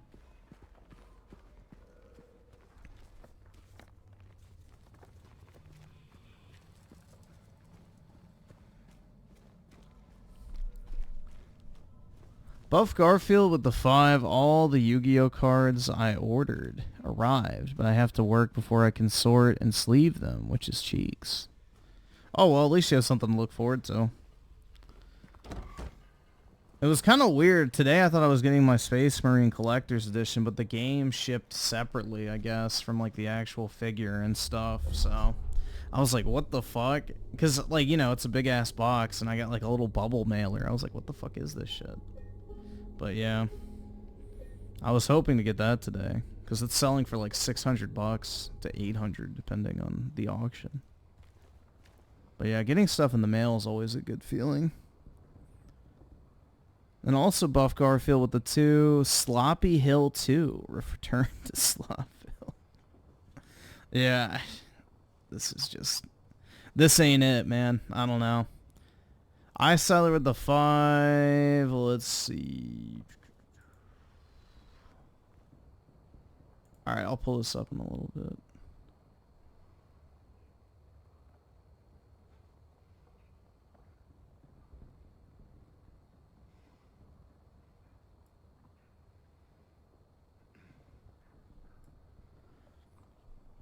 And you generation with the 2, who paid you to play this? I don't know, but they didn't pay me enough. That's for sure. That's for damn sure.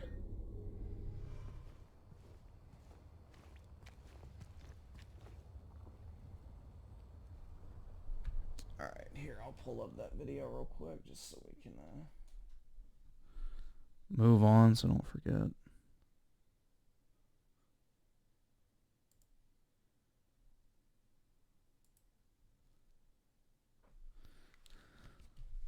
Barack. The fact they're having to drag out Barack's crusty ass is pretty telling. Is that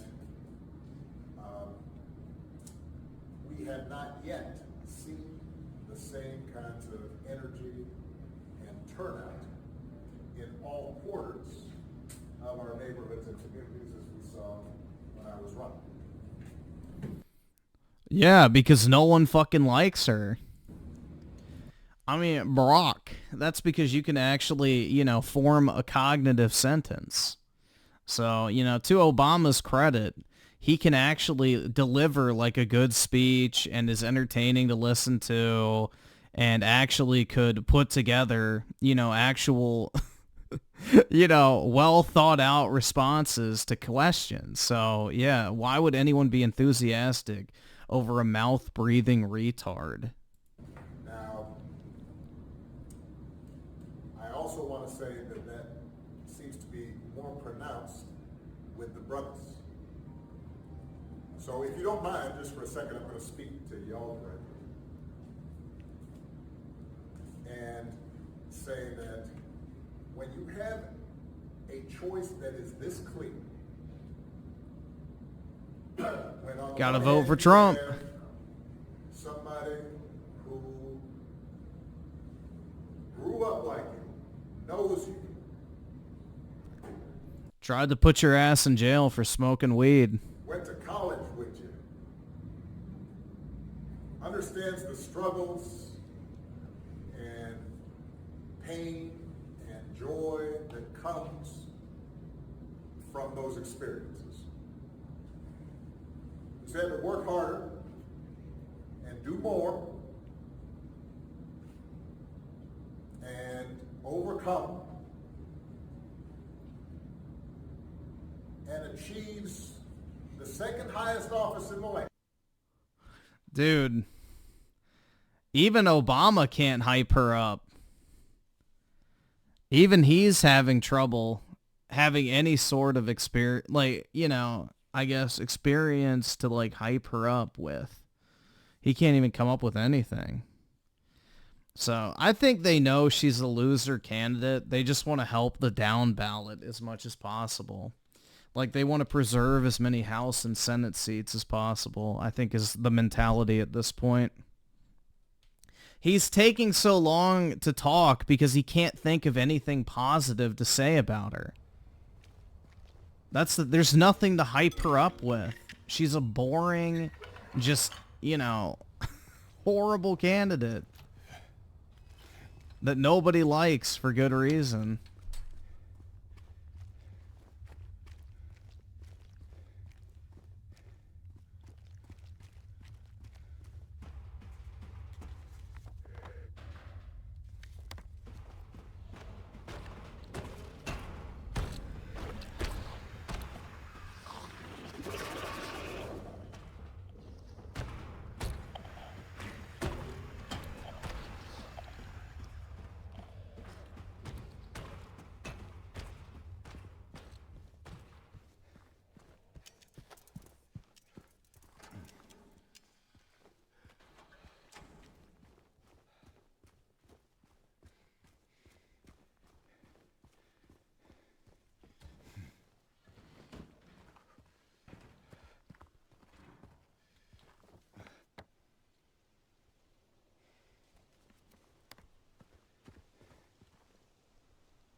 I have no idea where I'm supposed to go. I mean, I see the little circle, but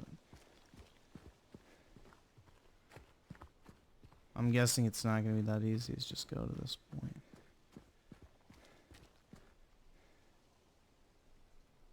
I can't afford this shit! Thank you, Edward Chester.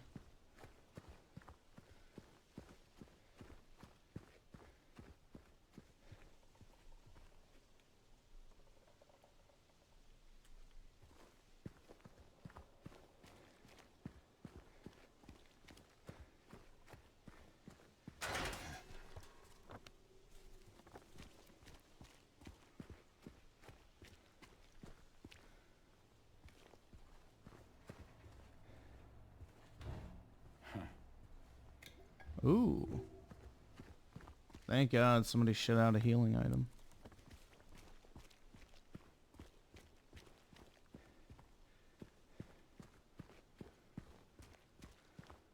Uh-oh. Oh. She looked blonde from a distance. I was like, oh shit, it's that bitch back again. Hey. Are you feeling better?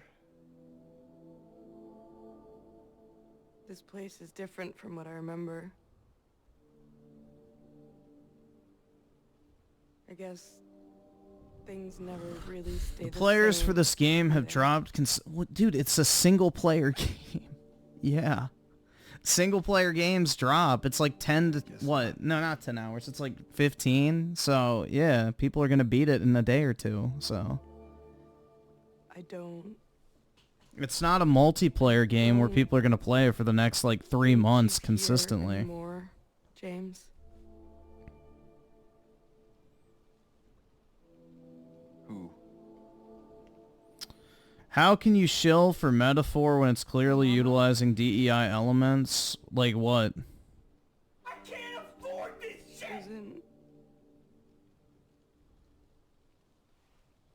She doesn't want to see me anymore. Dude, I don't really give a shit about concurrent players unless it's a multiplayer game, typically. Because then you know how many people you can actually play against. But single player, who fucking cares?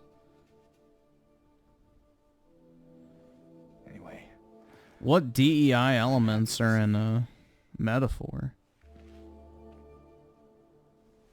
Happy to see me? Alive, I mean.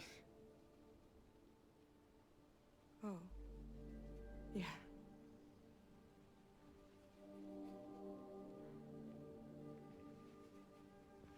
I better get going. You still don't want me to go with you? No. If we stick together, we might just make it out of here. Out of where? This town. Silent Hill. They said the name of the game, dude. No, it's fine. Okay. Oh, you didn't happen to see a little girl around here, did you?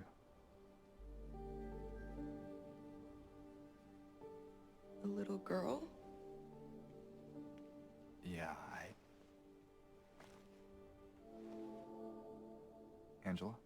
Look at, I'm guessing you mean Persona, and then look at Metaphor and tell me there isn't modern audience slop attached to it. Please.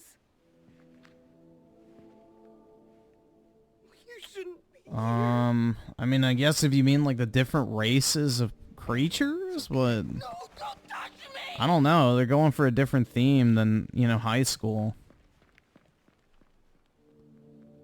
Don't touch me.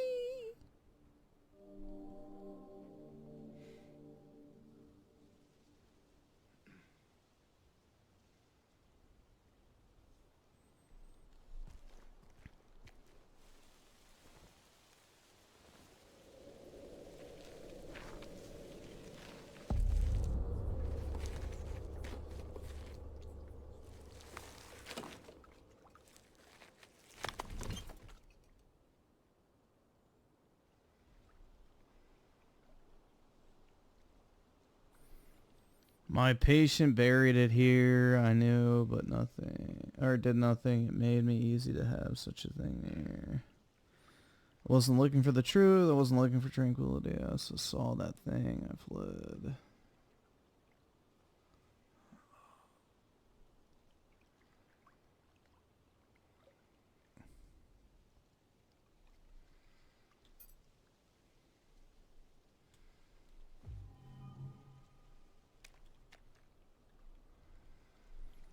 Weird. Weird. Hell yeah, dude. Alright, well, that was exciting.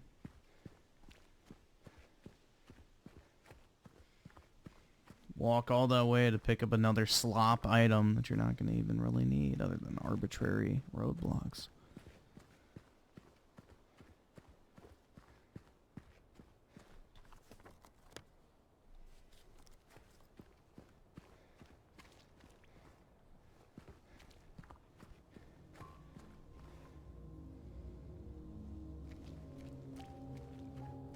Ew, I just got an Xbox notification on my phone.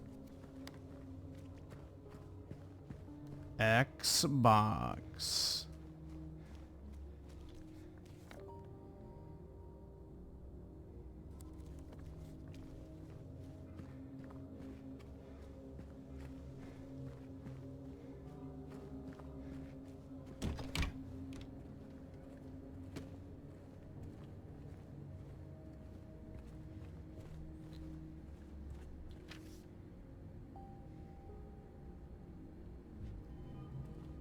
$107.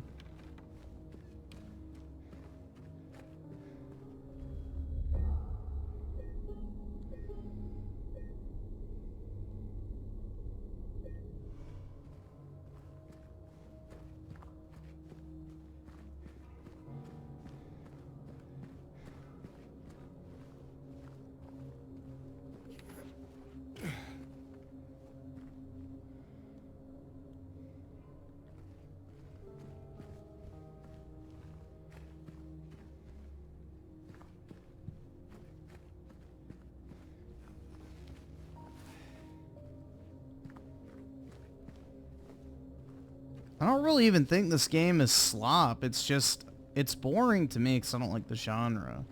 But also, it's just way too drawn out. If, like, I was already at, like, the end stage of the game, then it would be a lot better. But we're not.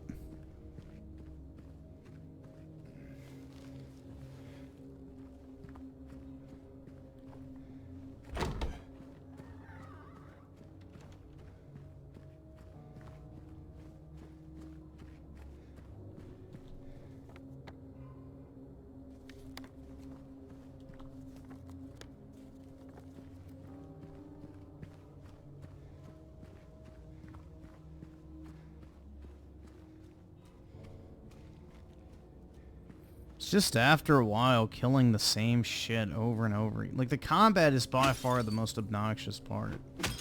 Which is bad to say, but, you know, it is. I genuinely don't enjoy playing this game. They should have just made this a movie.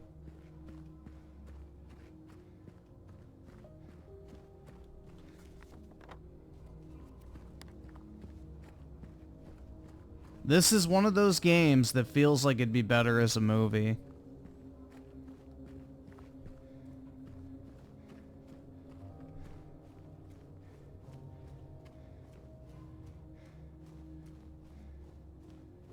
Like, why do I need to walk this far?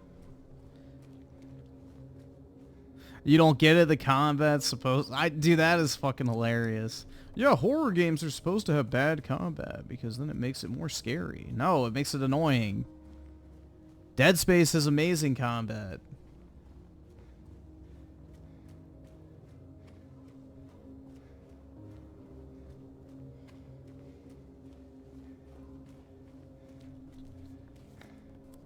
You can't see a fucking damn thing around you either.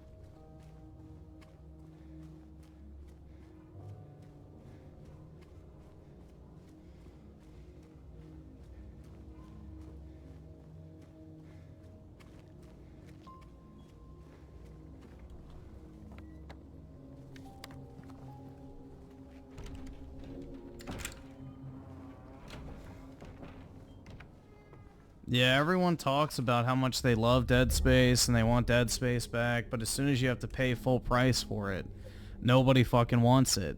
That's the story of like 80% of the games industry, is people saying, oh, I wish we could get this game again. I wish this game would come back, and then it does, and then nobody buys it. And then they're like, but dude, they canceled the second remake. Fuck EA. And it's like, yeah, why did they cancel the second remake? Because nobody bought the first one. So it's like, what do you think is going to happen? If you want games, you have to buy them on day one so that developers and companies actually make money. Because that's the name of the game here, people. Like, it's just so dumb. Like, oh yeah, dude, I've been so excited for this, but I'm not going to buy it until it's $10. It's like, all right, well, then you're not going to get another one. So it's just irritating. I hate when people say, oh, I wish we would get more games like X. And then they don't even buy that game. It's like, well, congratulations, dude.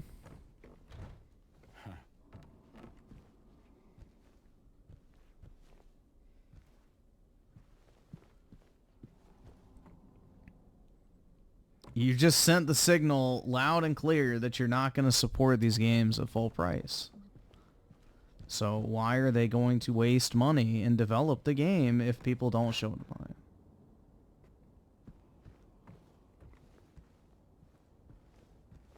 It's him.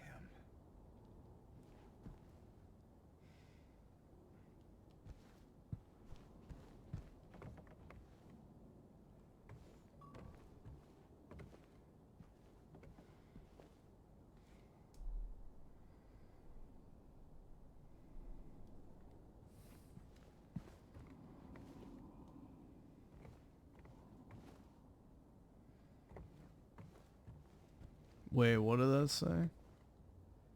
Oh, I thought it said Alice. I was like, eh.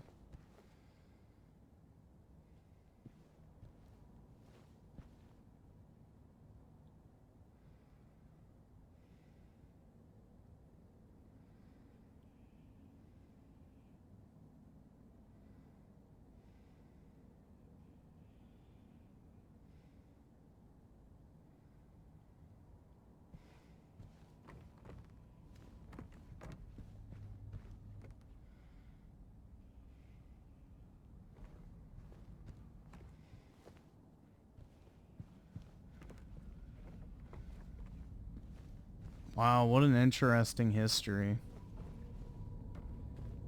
Not.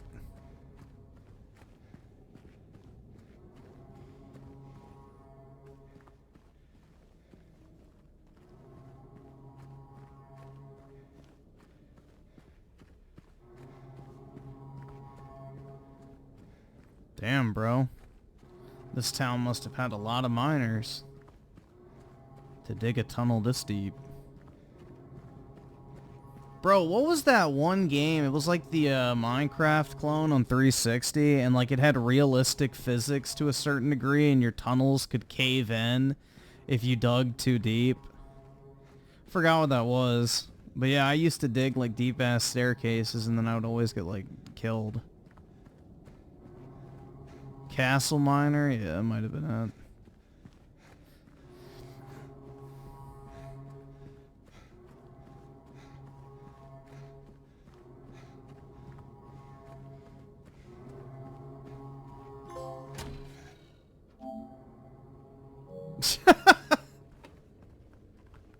Even the game acknowledges it's a long fucking staircase.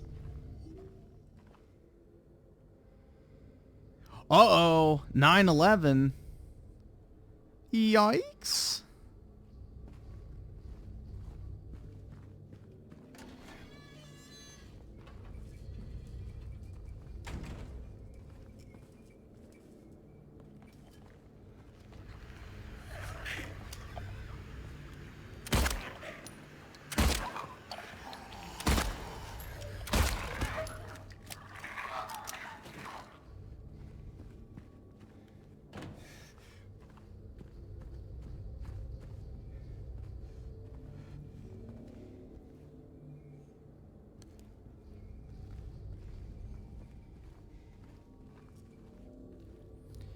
You're not the majority, Griffin, as the middle class rich dude.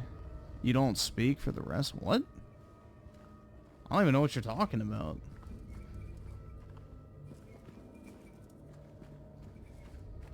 We were talking about fucking 360 Minecraft clones. What does that have to do with being in the middle class? I'm lost, man.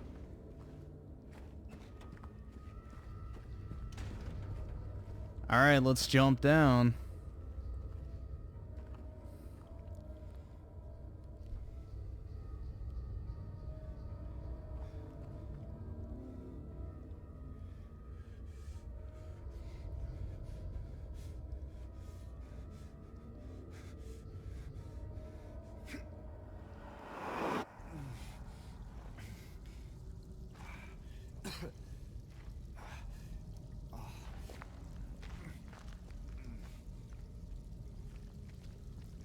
Astrology is a fucking joke.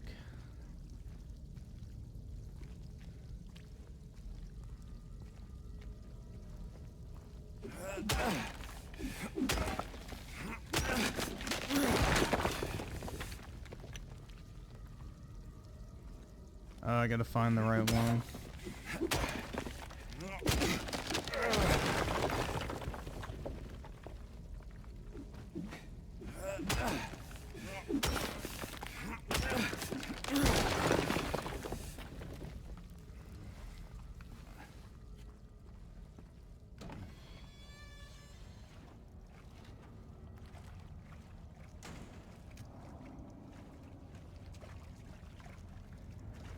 Ew.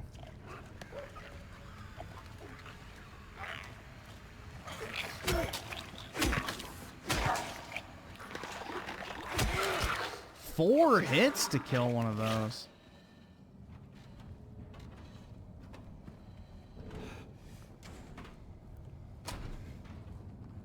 Damn, man.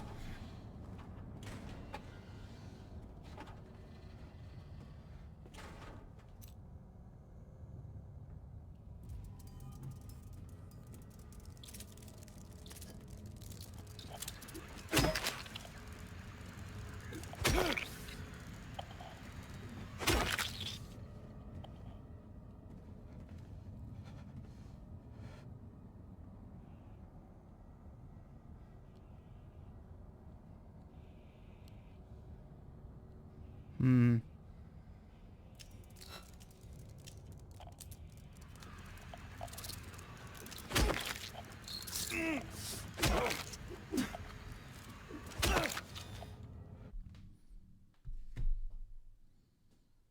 Yeah, I'm just gonna look it up.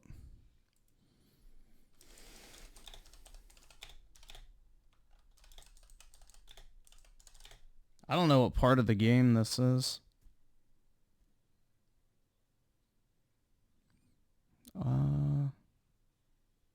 Sewer, maybe?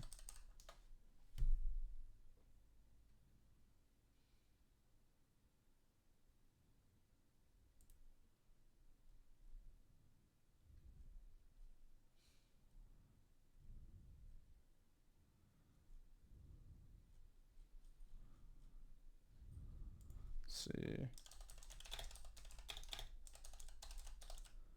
Call society code.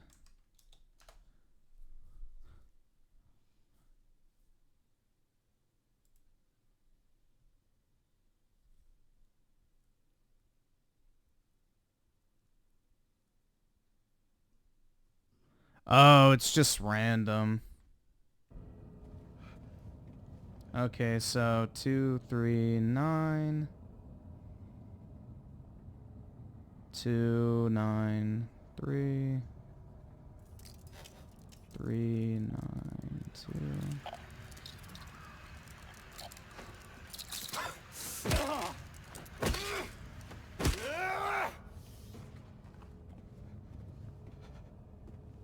Did I get it? Yep. Alright, cool.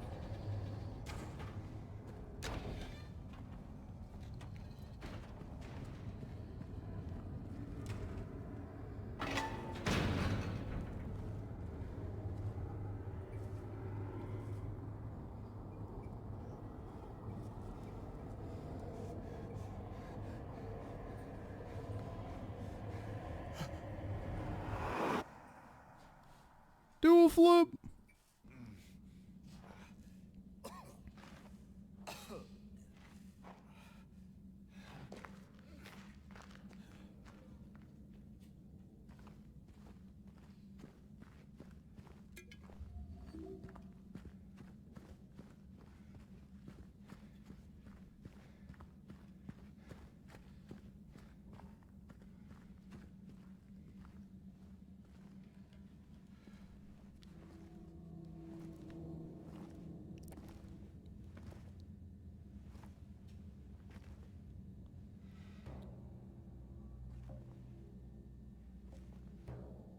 Ain't no big deal.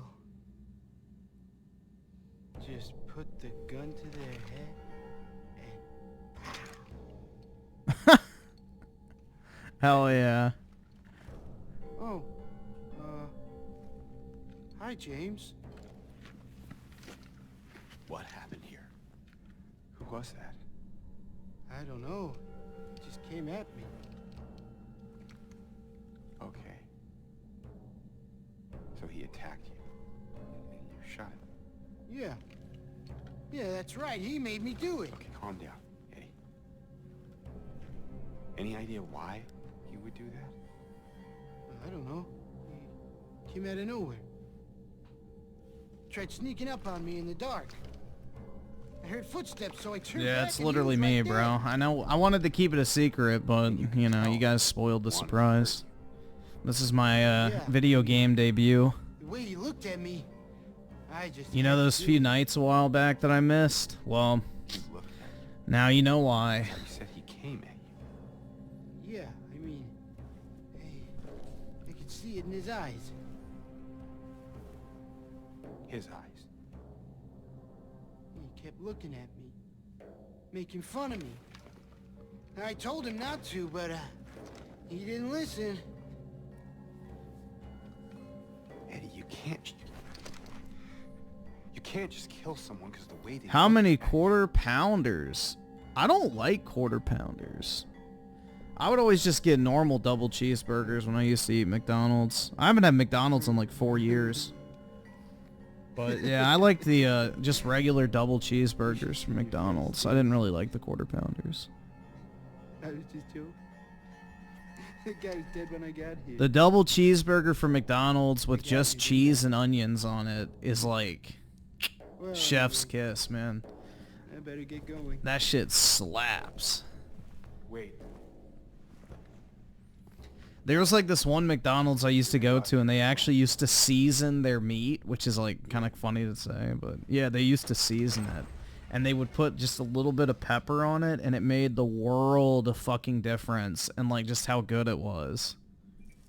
That shit slapped, bro. Absolutely slapped.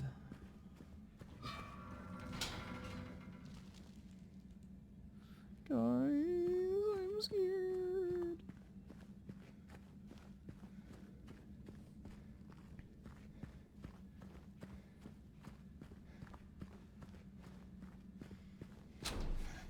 Yeah, I don't like Big Mac. Well, I've never had a Big Mac, so I shouldn't say I don't like it, but never actually had one.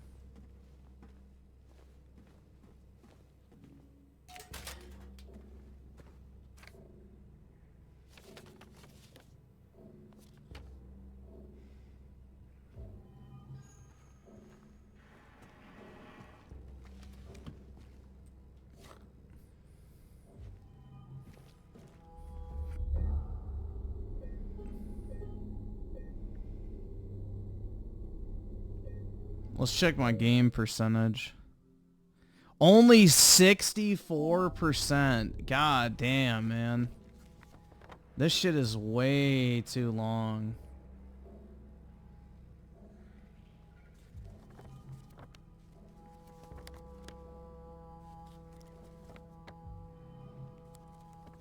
Oh, great. There's 3 floors to the prison, too. Lovely.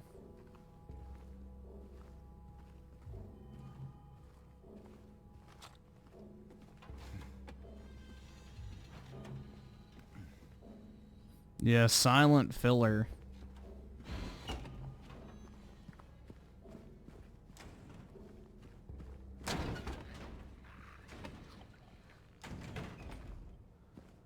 I don't know.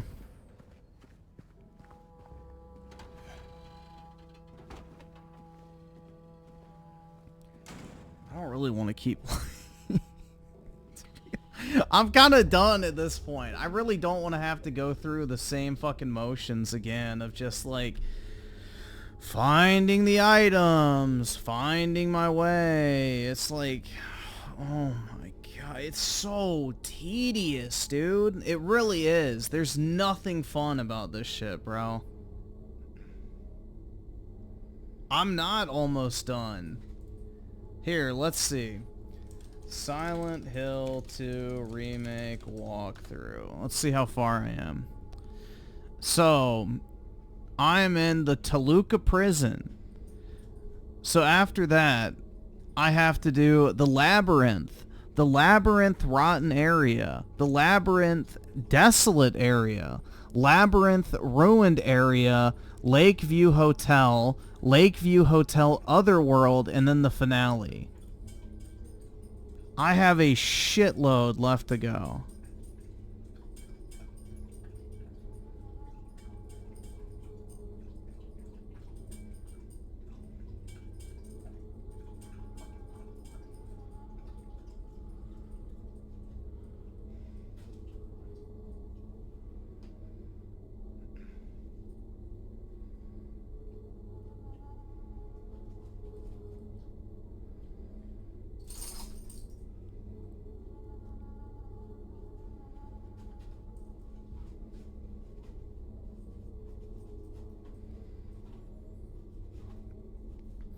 Yeah, y'all are not gonna gaslight me into thinking that I like this game. Sorry. It's not gonna happen. I cannot be gaslit into thinking that I like a game that I know I don't.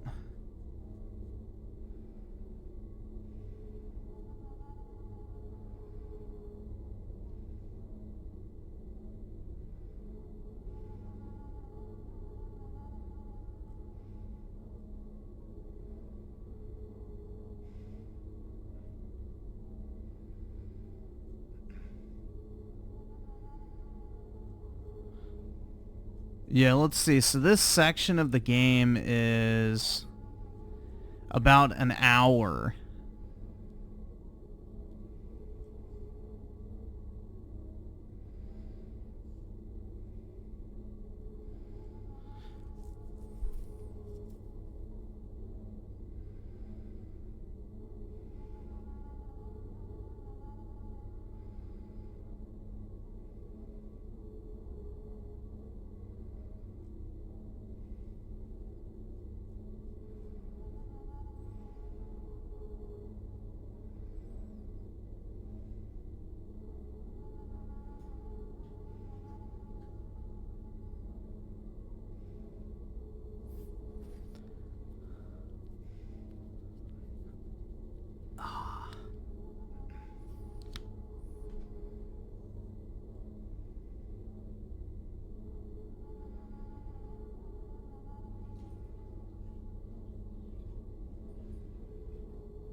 Oh, never mind. The prison's like an hour and 45 minutes.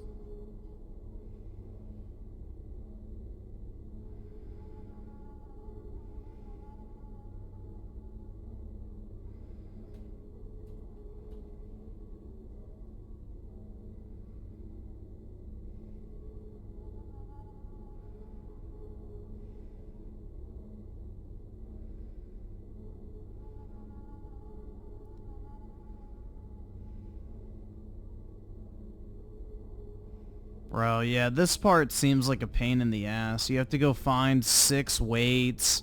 You have to do a prison door puzzle. Like, yeah, I don't know, man.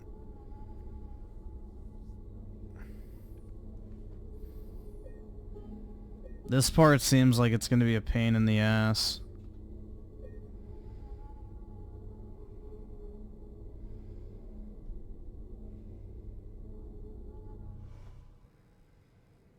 This part is pretty AIDS. Yeah, it's not really making me want to play it. I don't, it's just, I haven't enjoyed this game at all. Like, I guess the story's fine. That'd be kind of cool to figure that out, but...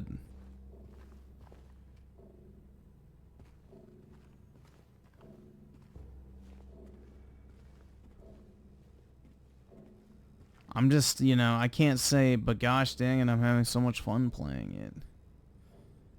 I'm not.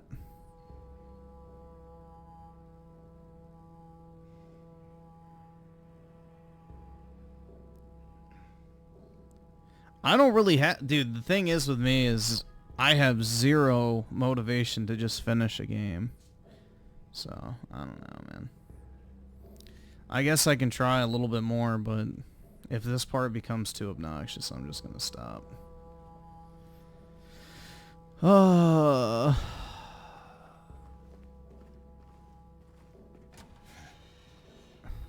I'm more tempted to just watch the ending and, you know, move on.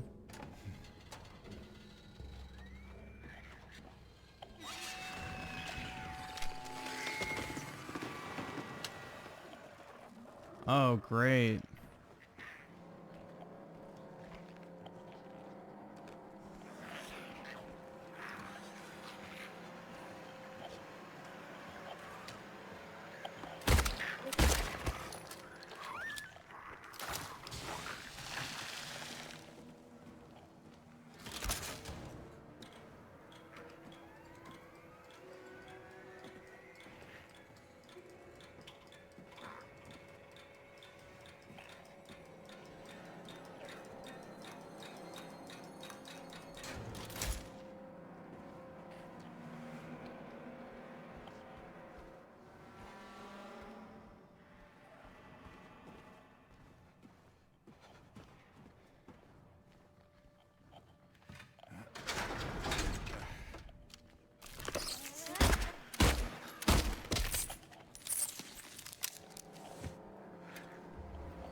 Don't know what that is, but alright.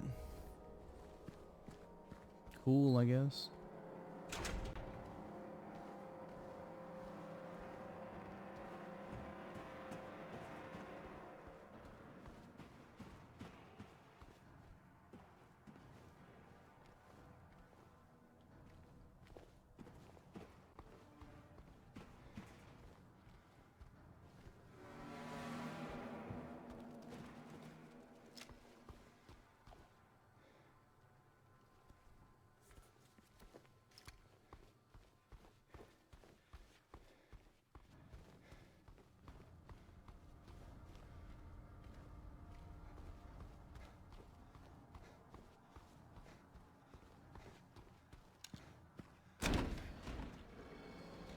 Yeah, I don't know if I want to go in there yet.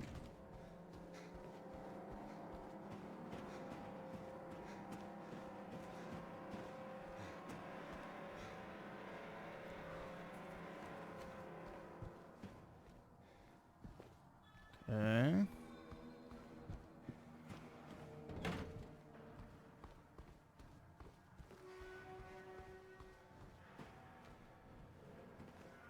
Yeah, the bolt action rifle is right next to me, right there in that rifle cabinet. So, I think I need to go into B3.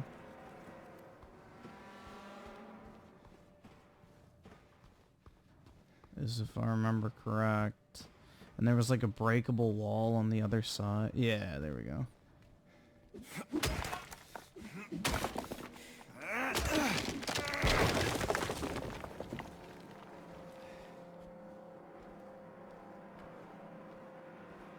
I don't know if there was...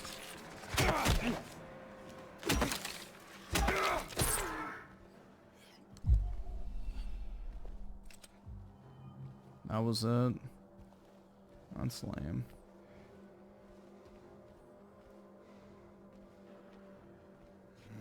Oh, I guess I could open that gate. Shit. Oh no, you can't.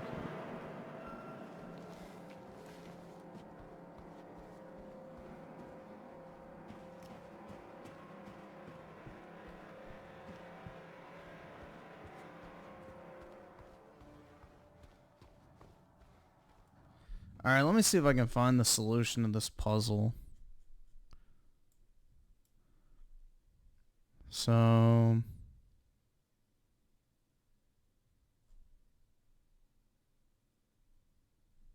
Roach room...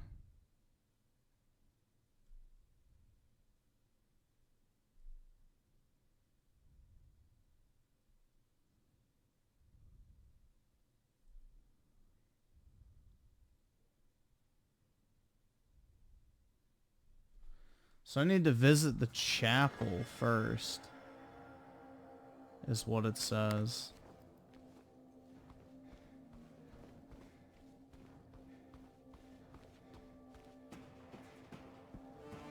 This game scares you to death? It bores me to death. Yeah, I think it has the opposite effect for me.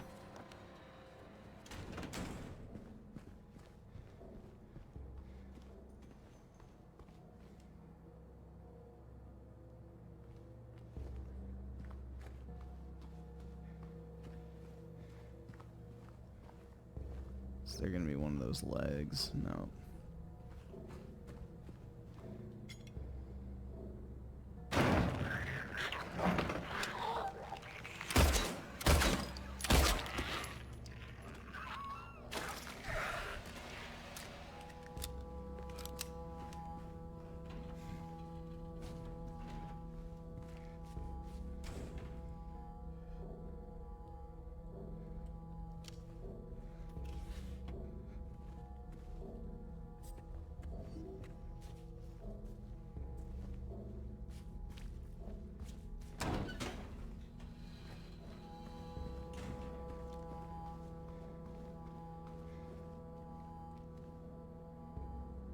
The clan.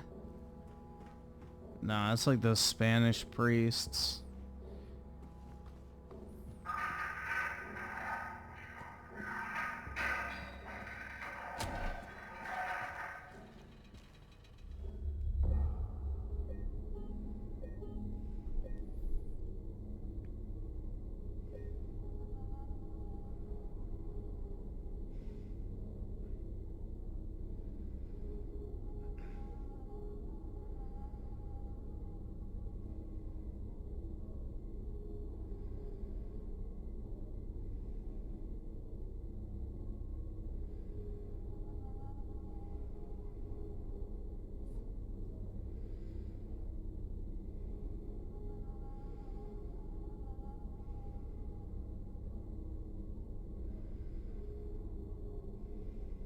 Let's see.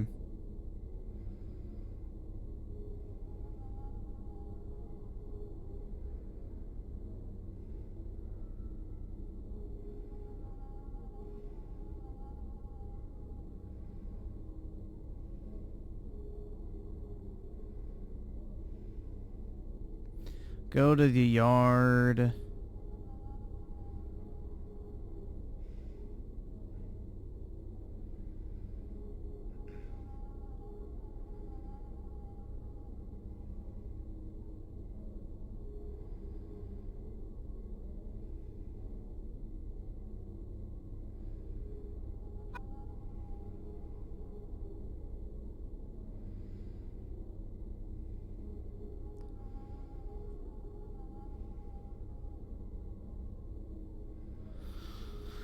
Oh, this is such a pain, dude.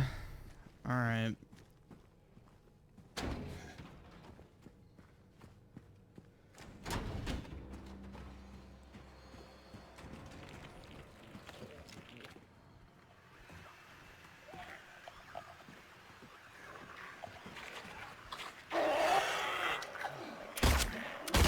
I already killed this thing.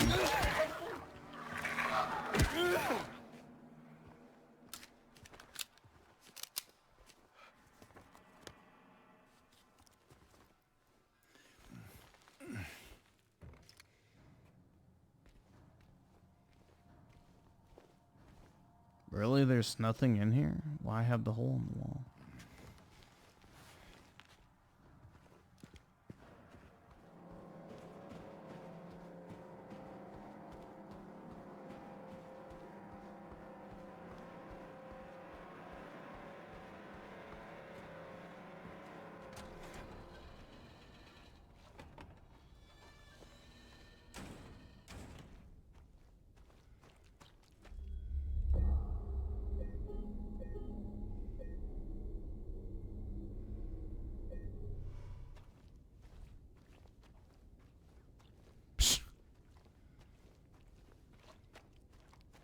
Oh shit, my stream just crashed.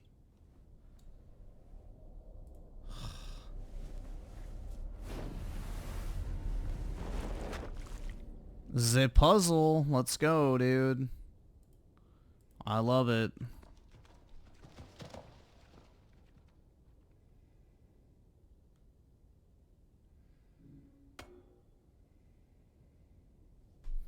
So let's see. It said, if you put the heaviest weight on the right-hand scale and the existing weight on the left, you can light up the logo for the headless serpent. Okay.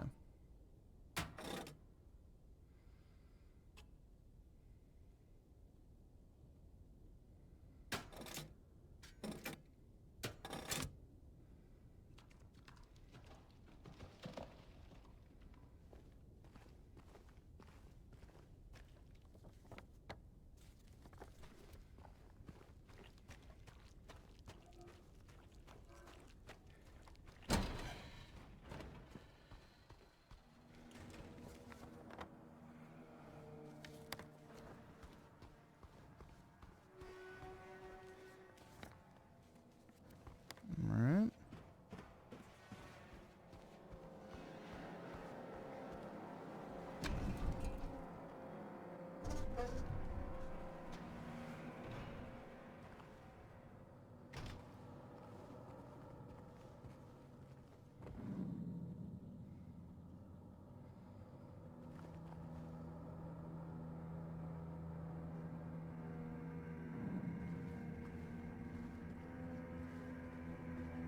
Ooh. Oh, great. Little crawlers.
Oh, great.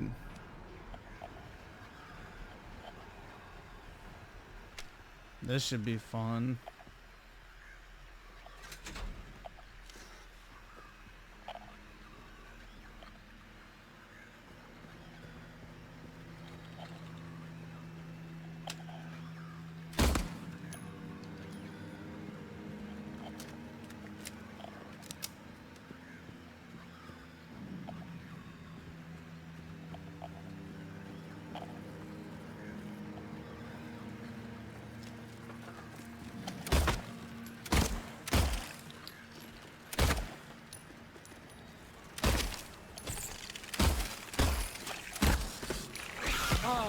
What?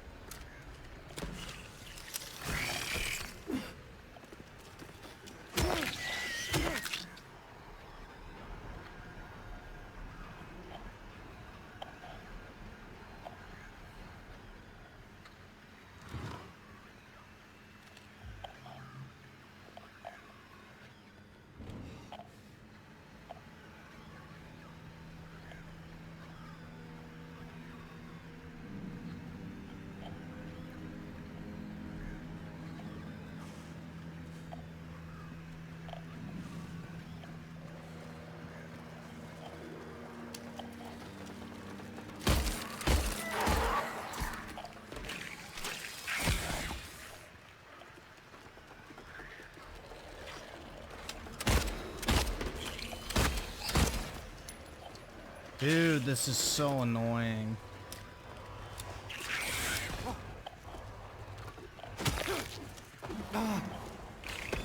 Hit it! Oh my god.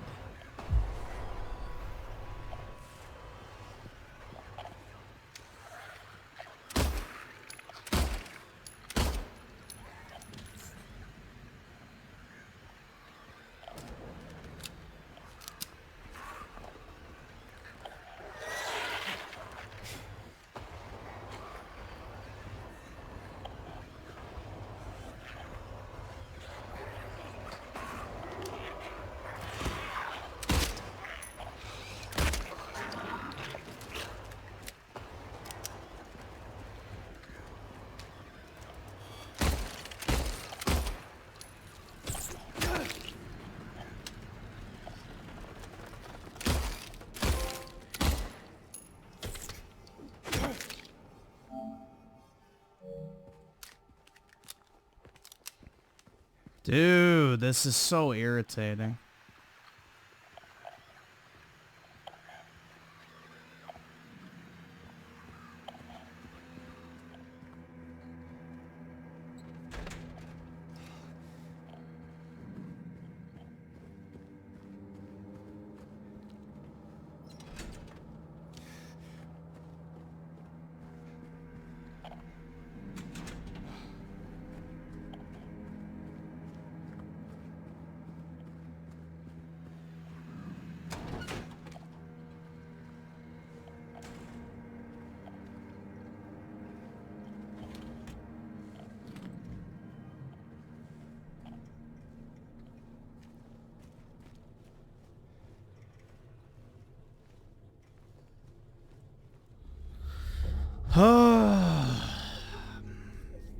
It's just, this is not fun, dude.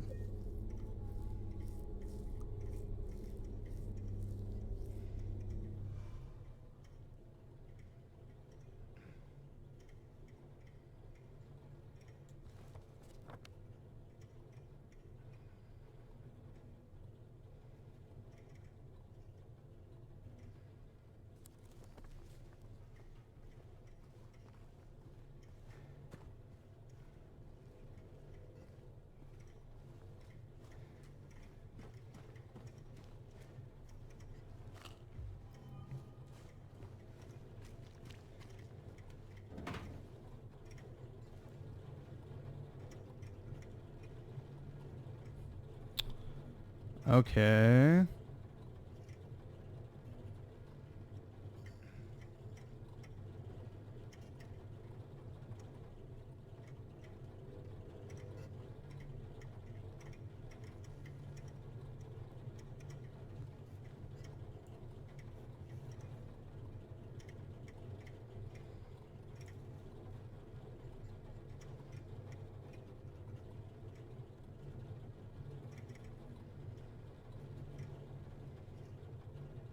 To be fair, this isn't meant to be like, yeah, but it's a video game. Like, Dead Space is fun for the most part.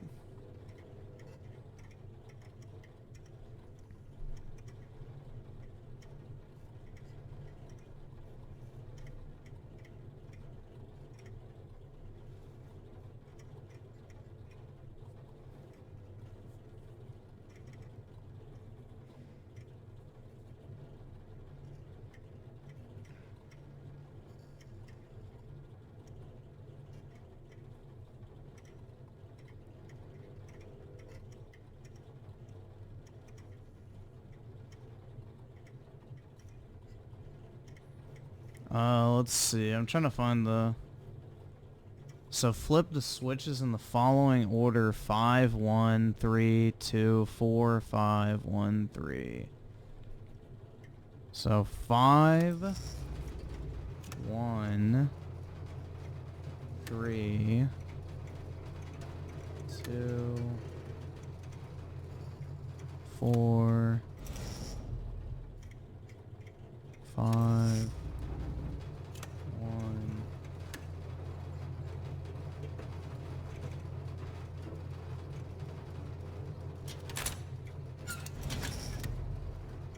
Okay, well this is wrong. Alright, let's see.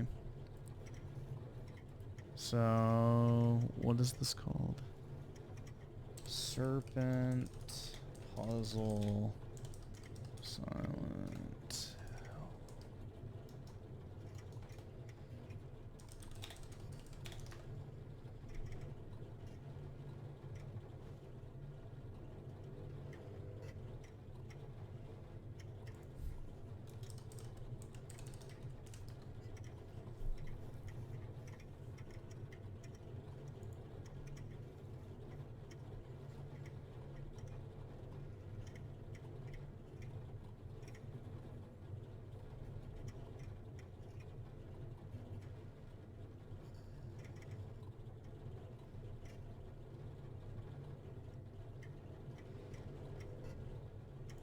Well, they don't have it for easy. Shit.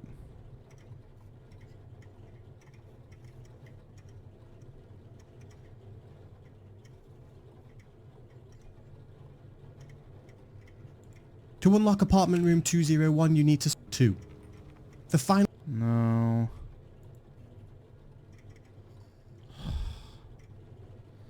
Dude, this sucks.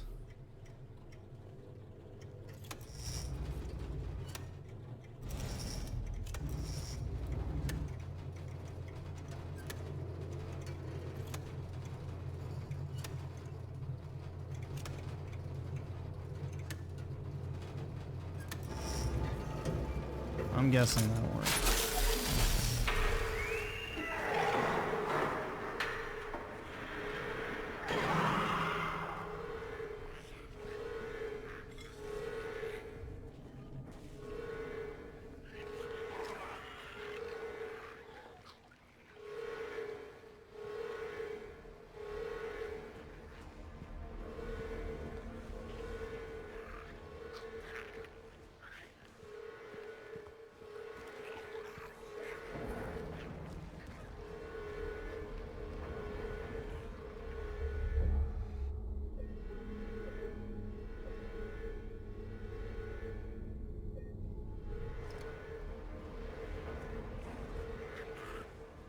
I only like hot lesbians. AKA the ones that aren't actual lesbians.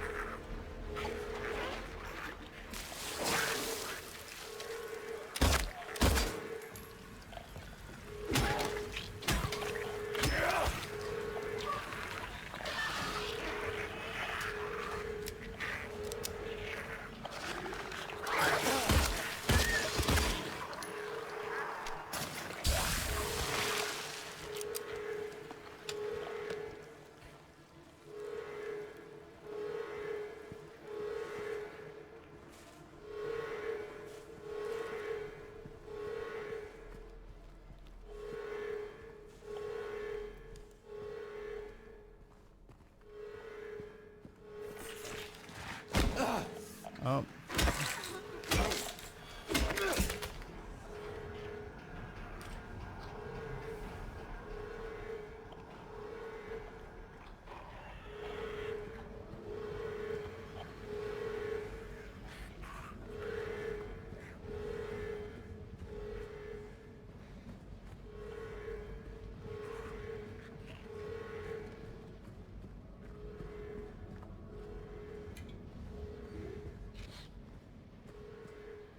Yeah, I agree. Prison is gay.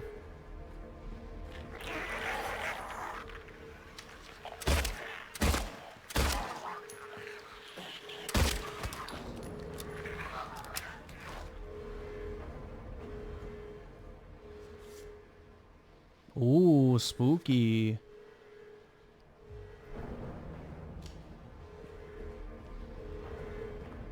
Oh, I need to watch my ammo. Those little fucking wall crawlers ate it on me.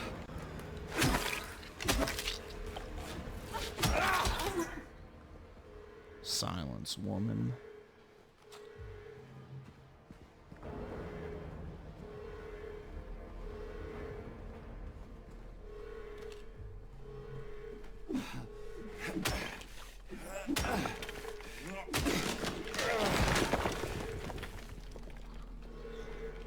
What does it matter what difficulty I'm on?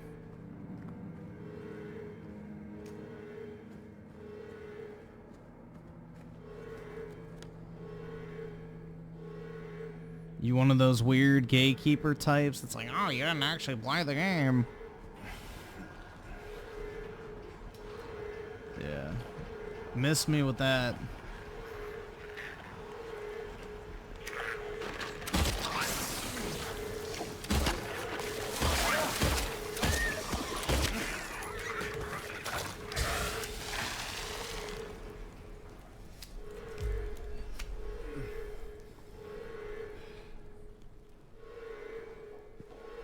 Yeah, I don't want this game to be any longer than it needs to be. In case you haven't noticed, I'm not exactly having the time of my life.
Oh, nice. I can get that gun.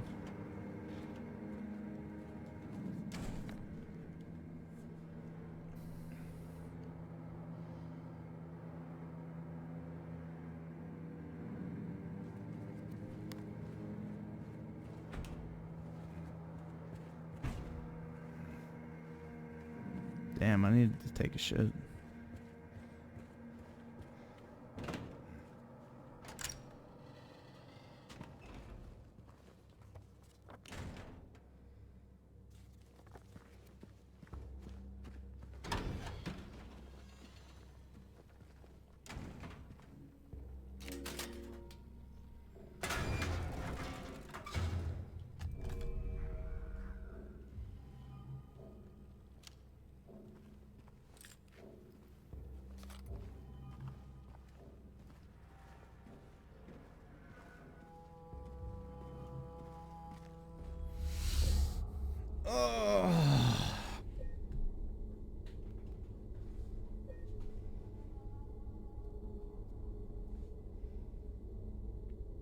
Let's see.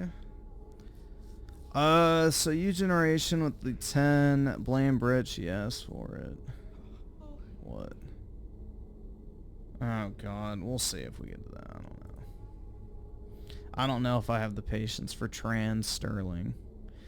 Wing Cake with the 2, hey Griffin, can Trump take Virginia? It seems to. If people get out and vote, yeah, absolutely. If people get off their fucking ass and go vote, 100%.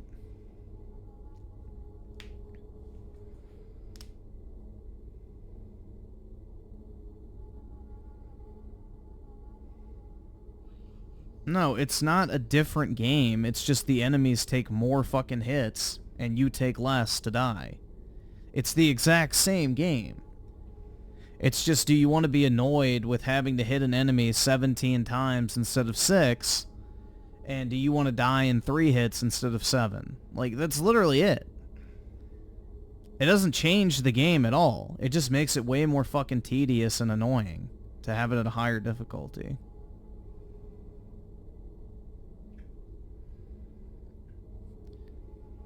iSolid with the 5. Concord has been getting updates on Steam. Is that a nothing perk? I have no clue.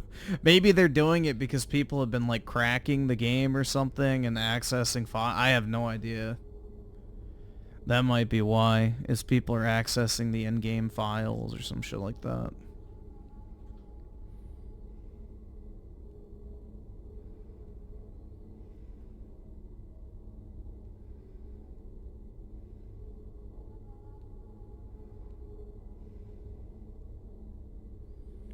Zong Zeno with the 20. Watch why groceries are so expensive. Okay.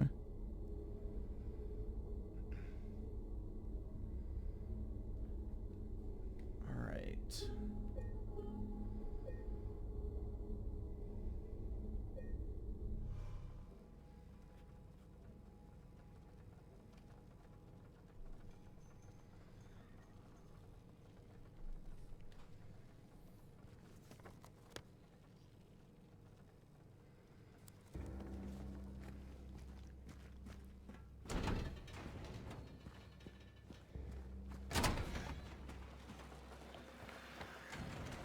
Oh, great. More enemies.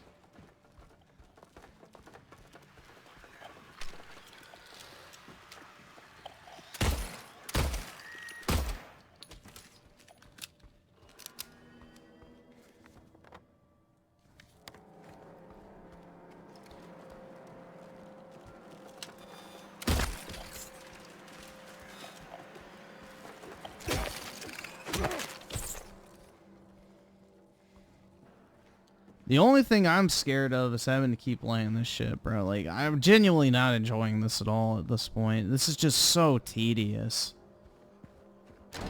It's so fucking tedious. It just feels like I'm doing chores at this point. Like, oh, go here, collect all these items. Go back here, collect all these items. You know, it's literally go to an area, find 3 to 4 items, use those items to solve a puzzle. Use that puzzle to access a new area. Go to that new area. Collect 3 items. Solve the puzzle. Go to the next area. Collect 4 items. Solve a puzzle. It's just so fucking repetitive, dude. It really is. It's the same shit over and over and over and over and over and over again. But, yeah.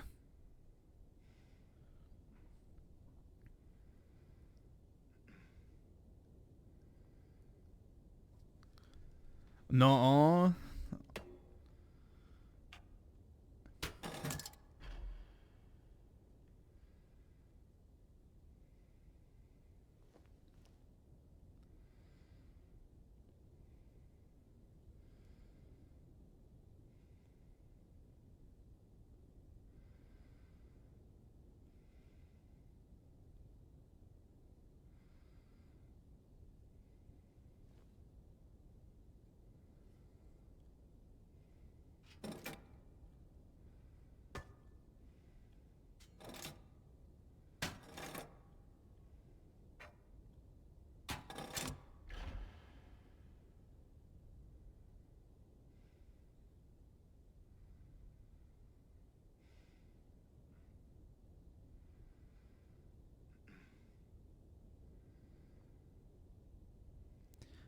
Use the medium weight on the scale. You can now open the hornless ox door. Put the medium weight on the left.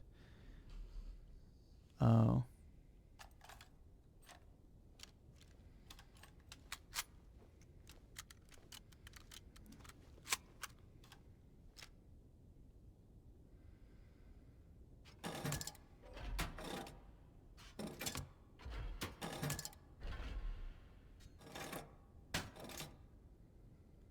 Alright, they have that wrong.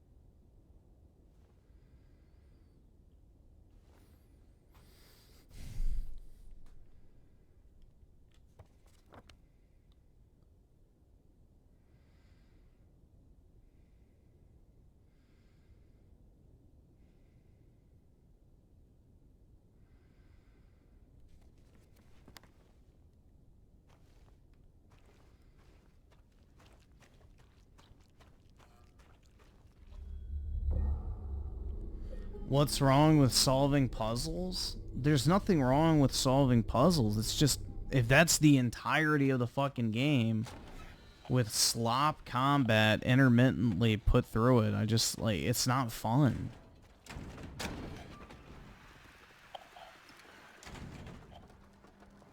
Great, more enemies.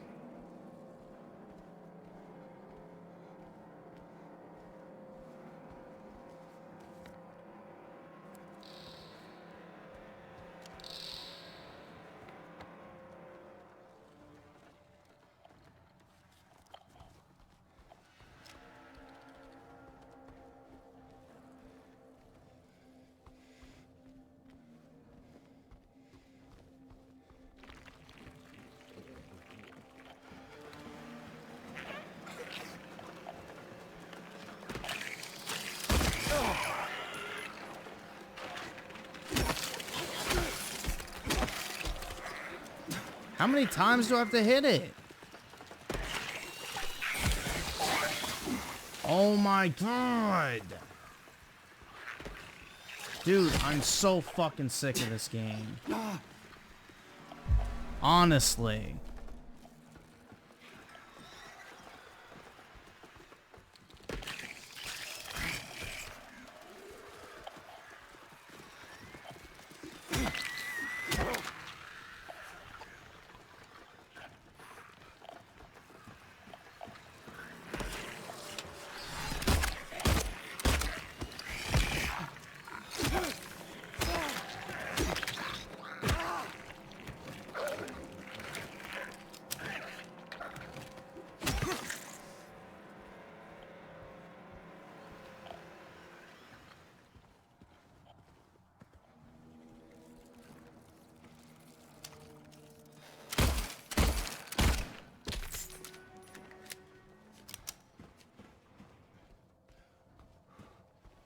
Why do I have to keep clearing out the same set of enemies over and over again?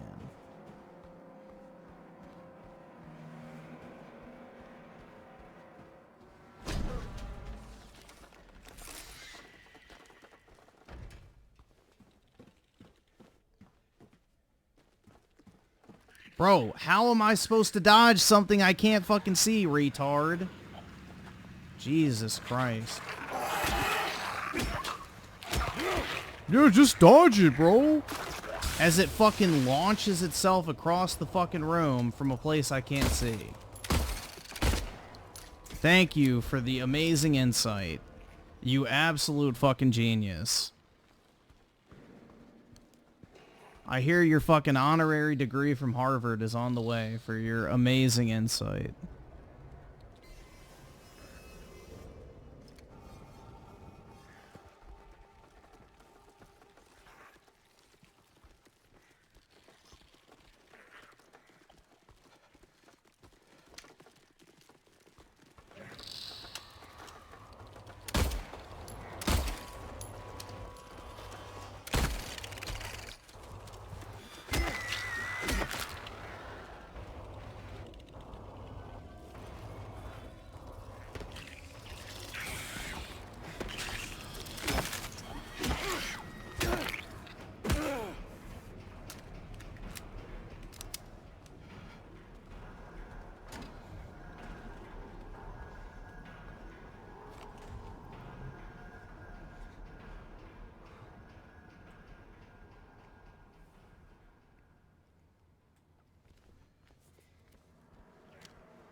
Alright, so I have to go to C6.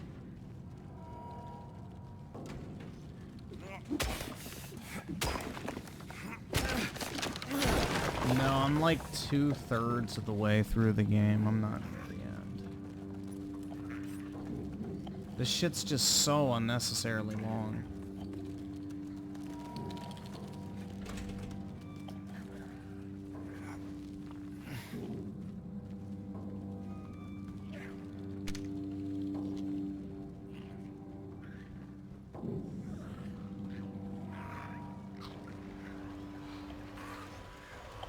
Yeah, because Elden Ring is something called, wait for it, fun. Elden Ring is something known as fun. It's crazy, I know, but yeah, Elden Ring is not fucking repetitive slop.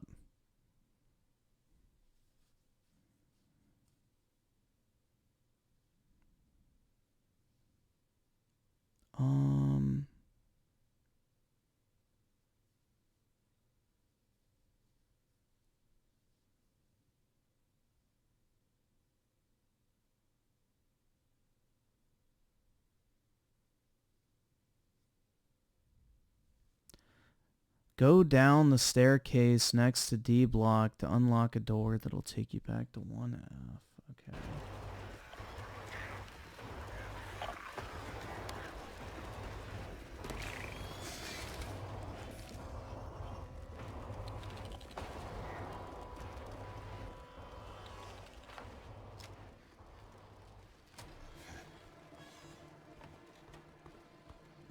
Yeah, well, the Elden Ring DLC is a different fucking story, but the base game was good.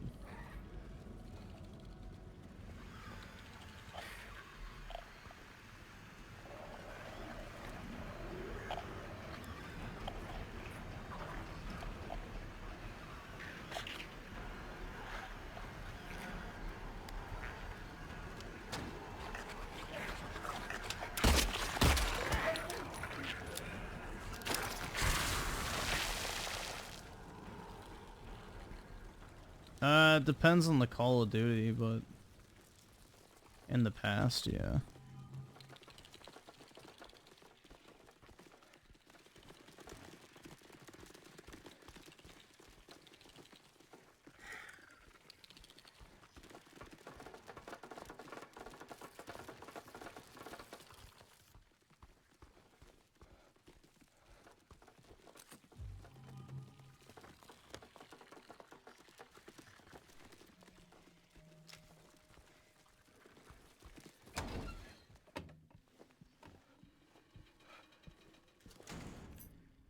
The fuck? Alright.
Call of Duty ruined your life? I'm sorry, man.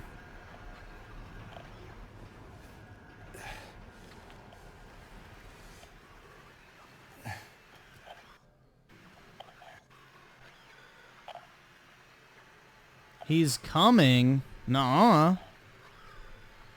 I know he is. The bars, the walls, they can't hold him. He'll get in. He'll get in. I still have time. I can make it out almost. Who's coming? Let him come? Yes, please.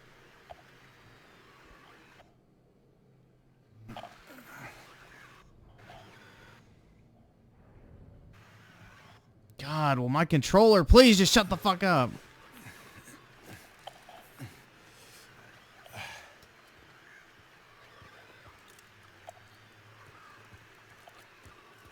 Stupid. Jesus Christ, man.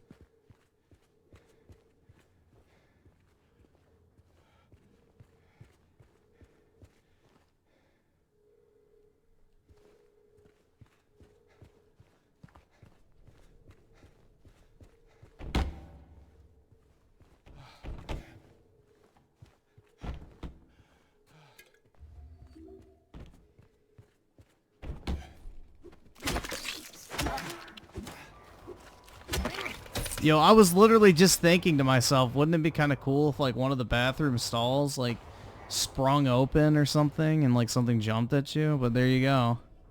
I just reversed it though.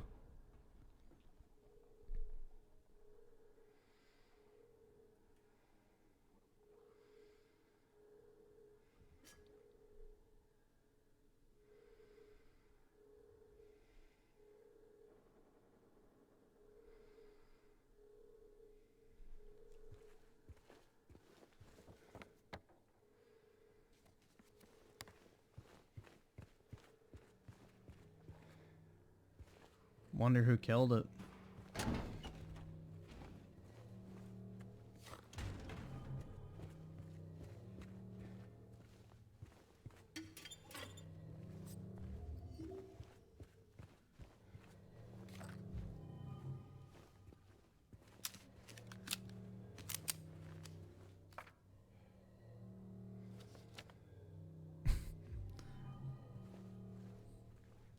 You're so scared. I'm sorry, man.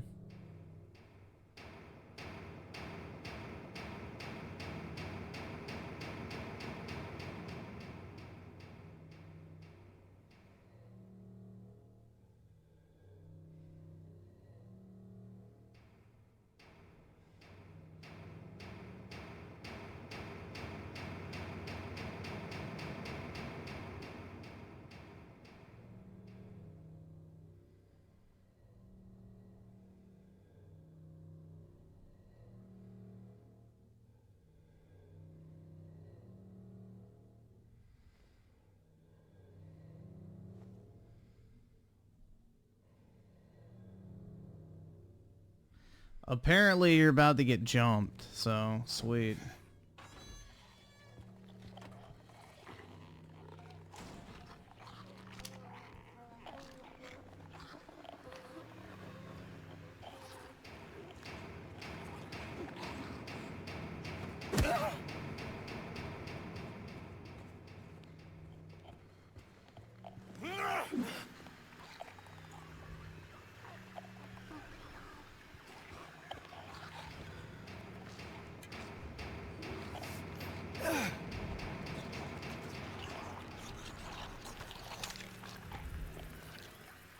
Dude, I'm really just sick of not being able to see.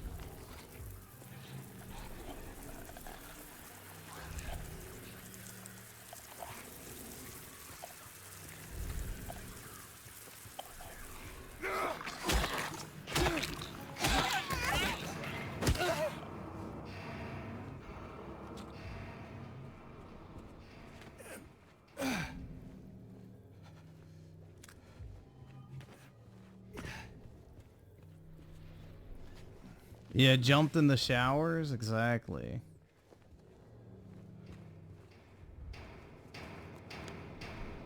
Alright, so the very back.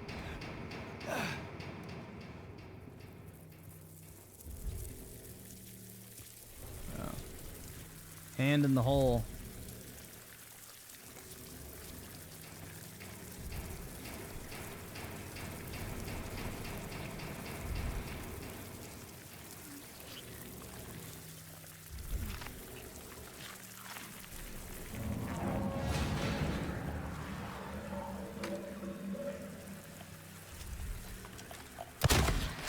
Oh my god.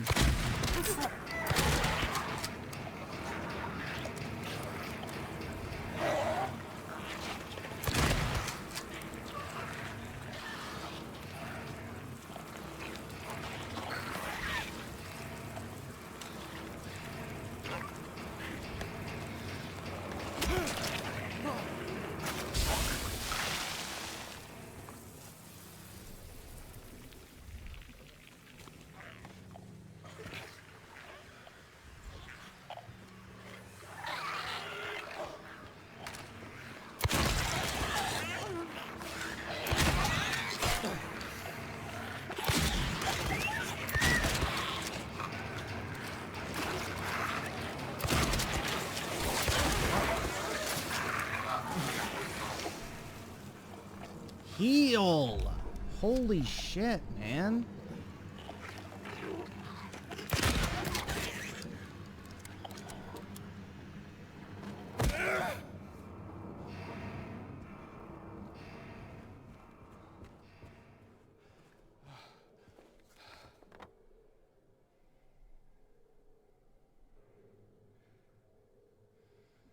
Okay, so I guess just this way again.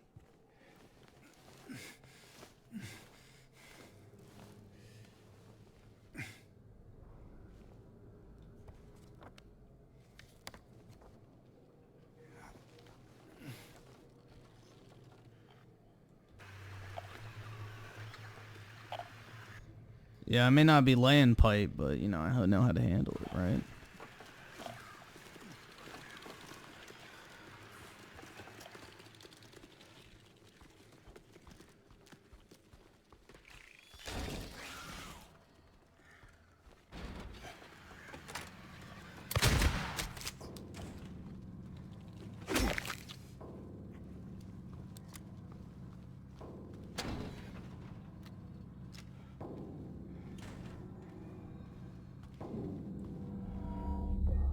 Dude, like, this is what I mean, alright? If you had to do this type of stuff once, okay. But bro, you have to do this prison shit 4 times. Like, I'm only halfway through of doing this fucking pick up, await, backtrack. It's just... Oh my god, it is so fucking boring. This is just like mind-numbingly fucking repetitive at this point.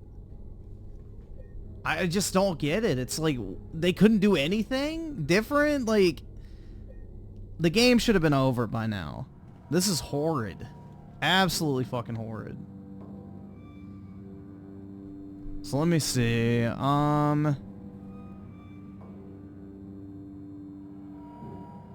return to the yard. I don't remember how to get to the yard.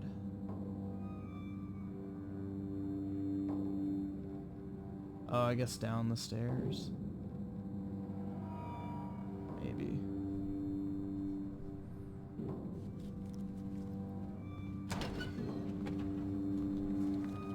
Yeah.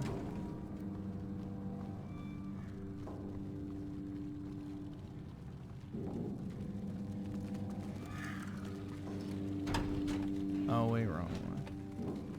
This one.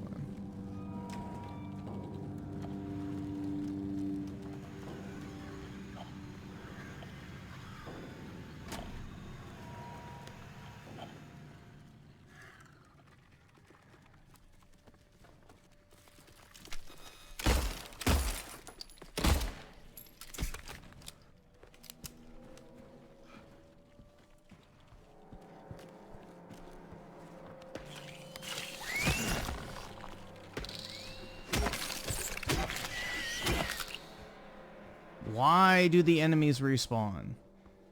Like, this is just pure padding at this point.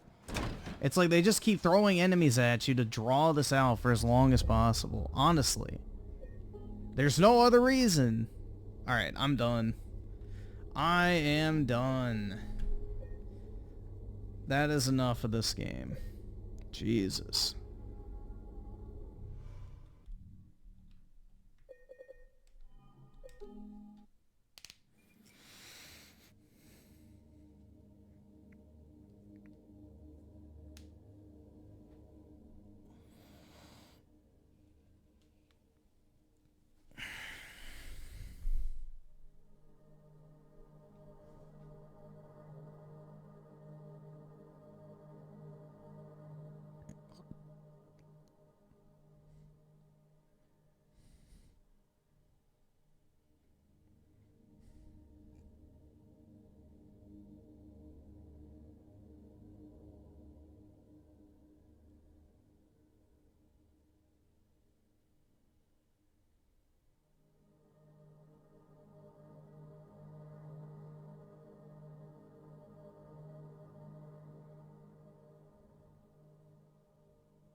Holy shit.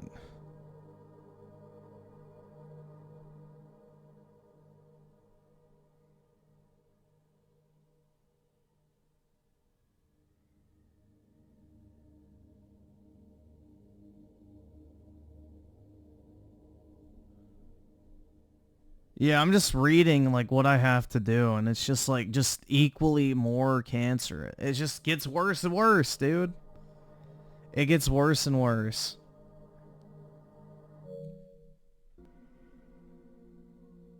I'm only 67% done with this game.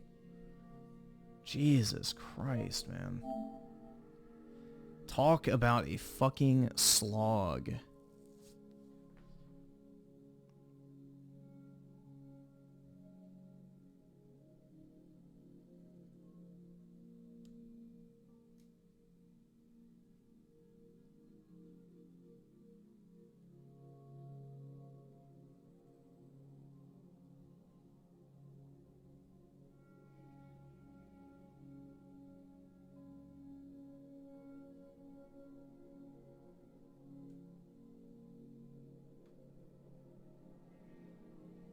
No, I actively avoid survival horror games, so I strongly dislike them for this exact reason.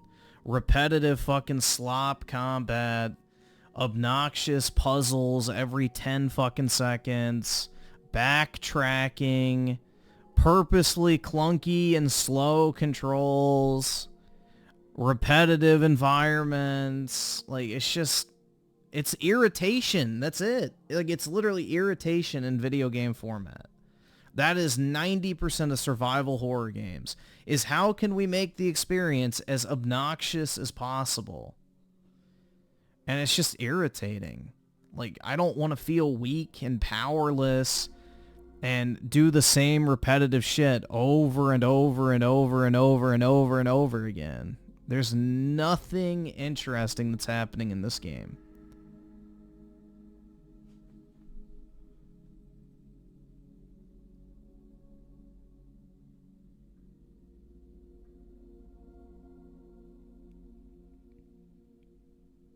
I never promised to finish this shit.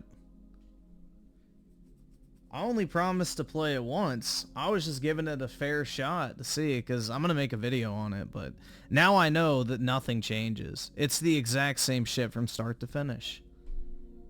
Like, I'm over halfway through it and the game has not changed at all. It is get into a new area, collect 3 to 4 items, solve a puzzle, go to the next area, collect a few items, solve a puzzle, go to the next area, collect a few items, solve a puzzle, go to the next area, collect a few items, solve a puzzle. Like, it's the same fucking shit over and over and over and over again, dude. There's no variety in this shit whatsoever. You get 3 weapons. You have melee combat, which I guess is fine. But holy shit, it's just, like, it's miserable to play. The combat literally just feels like it exists to draw out the runtime as much as possible. This game would unironically be better with no combat. Which is really sad to say, but it's true. This game would be better off as literally just a puzzle game. This is better as a puzzle game than an actual, like, gameplay experience. So...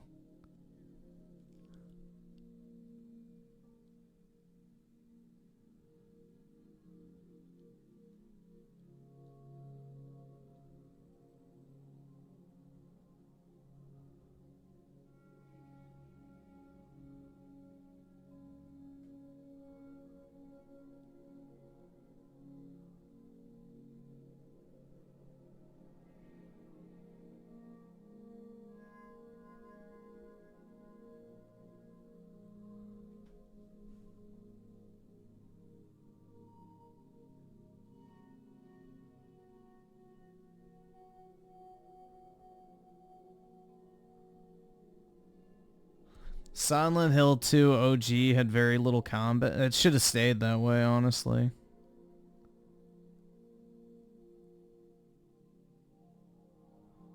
It should have stayed that way. Like, the combat just brings this game to a slowing, like, fucking crawl. But I don't know, man. This is just not fun at all.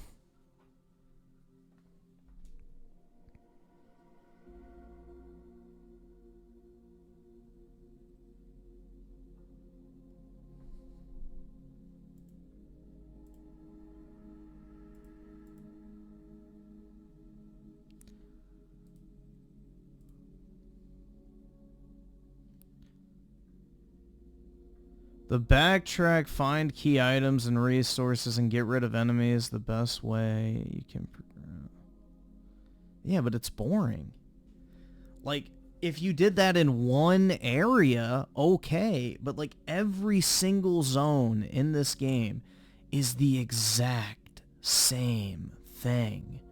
Go into an area, find an item, backtrack. Go find the next item, backtrack. Go find the next item, backtrack, solve the puzzle, go to the next area, go find one item, backtrack, go find another item, backtrack, go find another item, backtrack, go find the next item, backtrack, and guess what's waiting for you at the end? Another puzzle, and then you get to do the same shit all over again. This game is repetitive as fuck. It is way too long for what you're actually doing in this shit.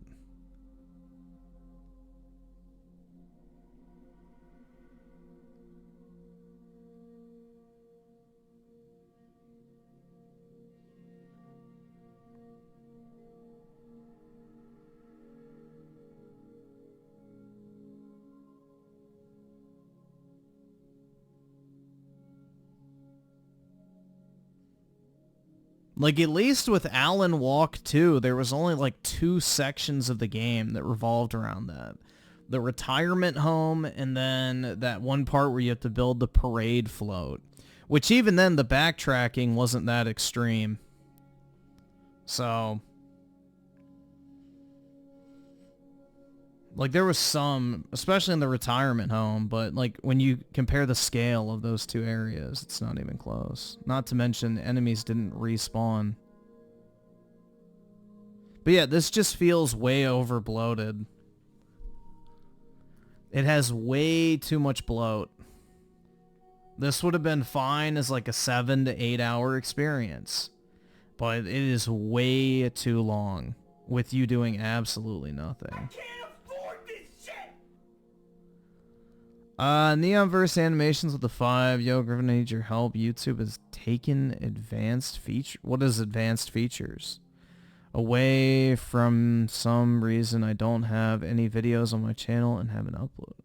What is an advanced feature on YouTube? I'm not even sure what that is. And also, YouTube hasn't explained why or who reported. I don't think he just reported. What is a YouTube advanced feature?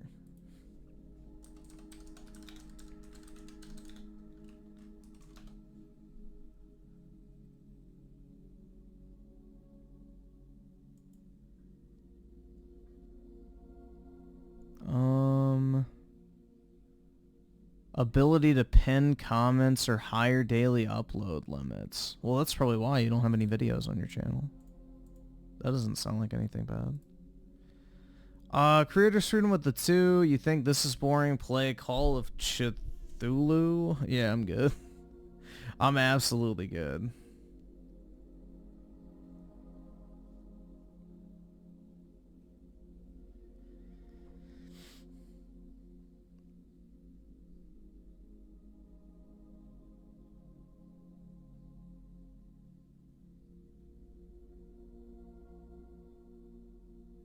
Oh my god, this stupid fucking stream dashboard.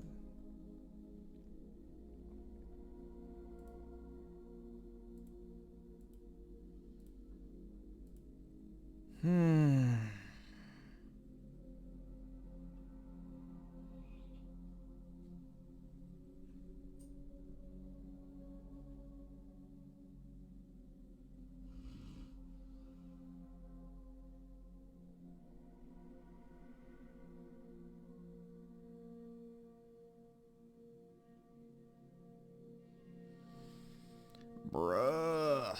Like, I just feel tired after playing that shit, man.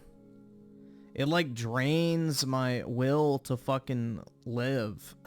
It's so fucking boring. I don't know. I can't stand shit like this. It takes all the fun out of games and just makes it a literal fucking job. That felt like work, not an actual video game.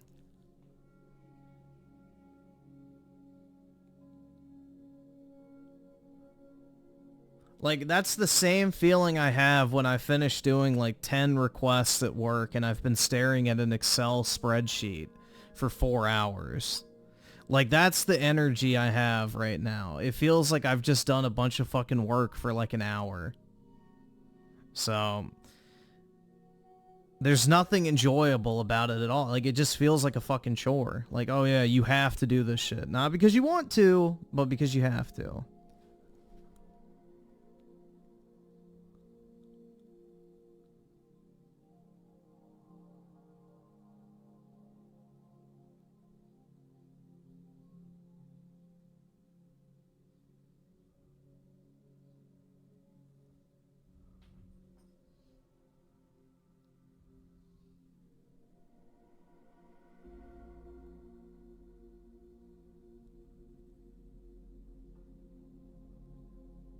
Nah, I'm 41% of the way through the prison. I'm 67% of the way through the game.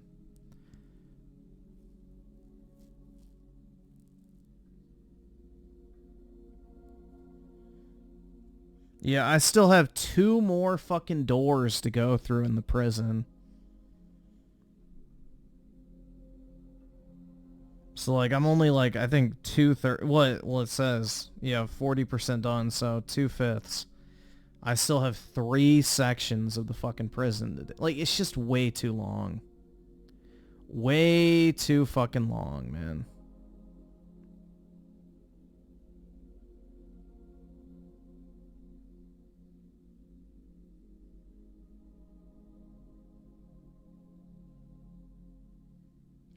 True gamers would have platinum. I didn't even look at what the trophies were for it.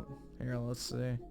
Let's see how obnoxious they are. Typically horror games have like the gayest fucking trophies imaginable, where it's like, beat the game without firing one bullet. It's like, yeah, who the fuck wants to do that shit? Like, what type of fucking no-life does that?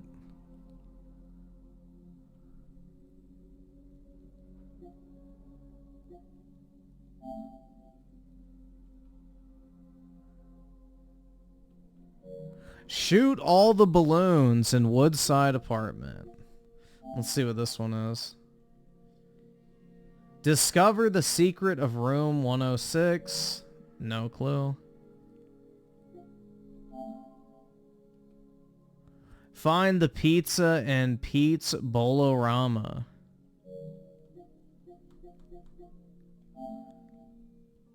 Defeat the abstract daddy. I'm guessing that's coming up. Let's see. Inner Sanctum. I guess that's later. These look like story. A human being. Kill Eddie. Oh, okay. Never mind. Let's see. Find his room. I can't afford this shit! Reach the Lakeview Hotel. Scourge of spend 10 minutes out on so just literally sit there for 10 minutes. Slop.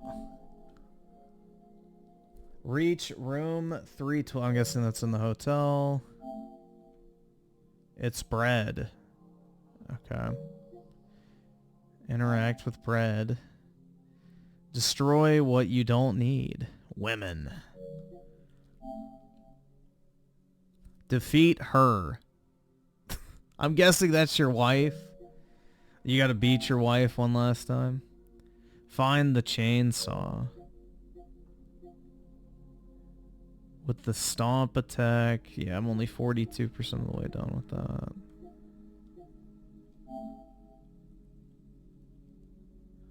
Oh yeah, so here's all the ones for getting the random endings. Reach the Maria ending. In water ending. Rebirth ending. Based. The dog ending. Uh-oh. UFO ending. Complete the game on New Game Plus or on any difficulty. Complete the game. Yeah, using the radio.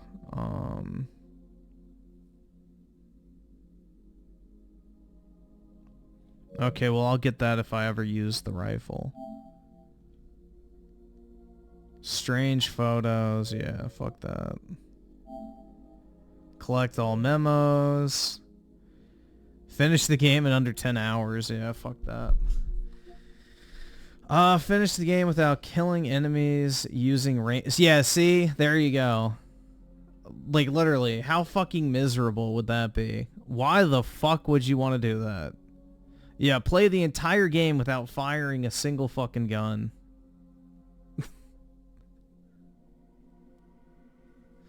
That just sounds miserable.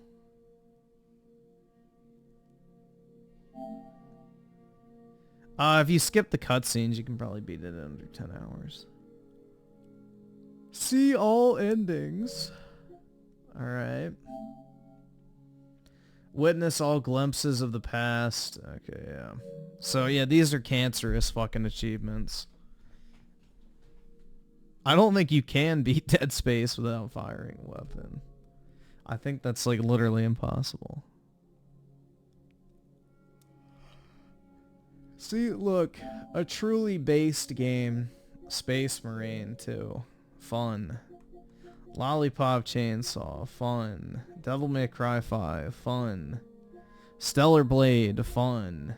Astrobot, fun. This game's fun. Star Wars Shitlaws, not fun. Final Fantasy 3, fun. I mean, even Resident Evil 4 is more enjoyable than this shit. So, to its credit.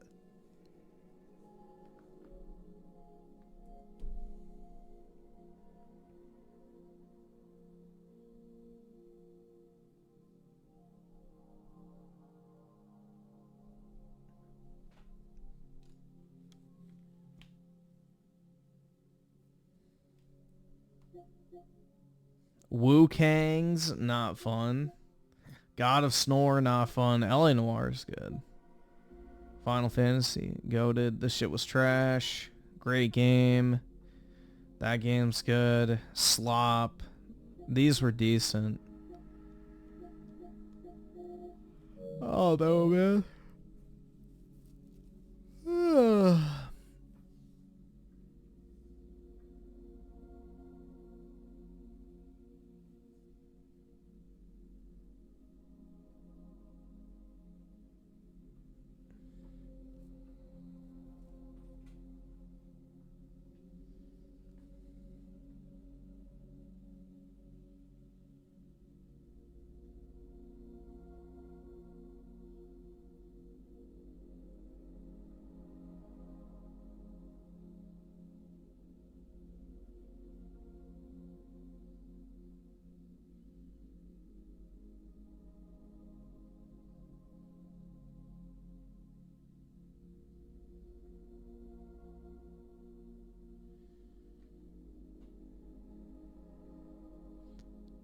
This game was made for those who are on the... Yeah, I don't know, man. It's made for people who are of the Neil Cuckman mindset of video games. Video games are not meant to be fun. That's basically who this is for.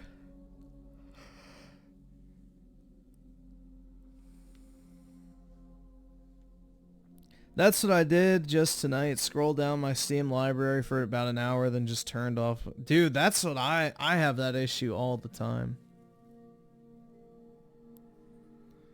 I have that issue all the fucking time where it's like I'll look for a game to play and I have like a shit ton of games and it's like, yeah, I don't really feel like it.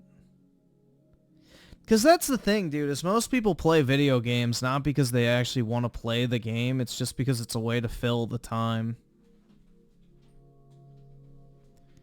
Like, that's the thing, is most of the time when you go to play a video game, it's not because you genuinely want to play it, it's just because you're bored. And you'd probably rather do anything other than play video games, but you don't really have a choice. It's like, yeah, I can either watch TV or play a video game, or it's like, you know. You're just sitting there, like, looking for something to do, and you're just like, I really don't want to fucking play this shit. The other thing is, too, is I genuinely don't enjoy sitting at my desk at all. Because I work at my desk and then I stream at my desk. So when I have, like, free time, the last thing I want to do is sit here.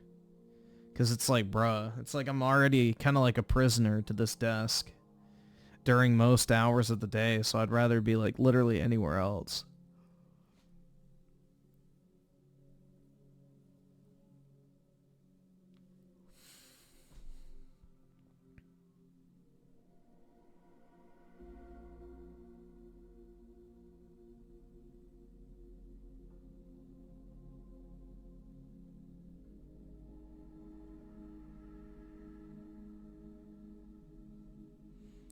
Well, yeah, I mean, Until Dawn Remake, why would anyone pay $60 for a game that literally sold for like $10? Or I think they even gave it away for free with PlayStation Plus. Like, why would you buy that?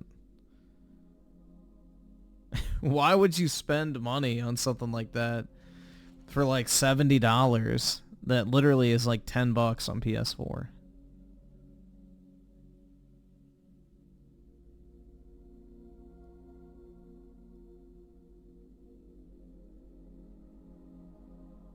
Nah, the thing is with Until Dawn, it probably cost them absolutely nothing to remake that game. It was probably cheap as shit.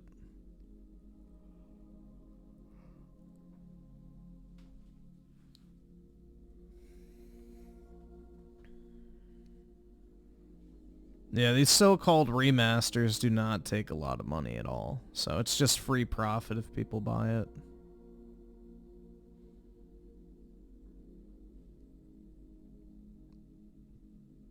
I mean, that's the thing, though, is like, a game like Until Dawn is way more entertaining than this because, you know, you can make decisions that actually make it entertaining or whatever, and you don't have to deal with slop controls and obnoxious fucking repetitive combat encounters and constantly doing fucking slop backtracking and puzzles that literally only exist to take up time. Like, it's just to the point. Like, it's a horror experience, and you actually get to, like, make decisions that actually change the story. This is literally just padding. Like, how long are the cutscenes for this game? I'm actually curious. Because that's the actual content. Because everybody go, oh, well, nobody plays Silent Hill for the gameplay. They play it for the story. Let's see. Silent Hill 2 remake, all cut. Let's see how much of this game is filler.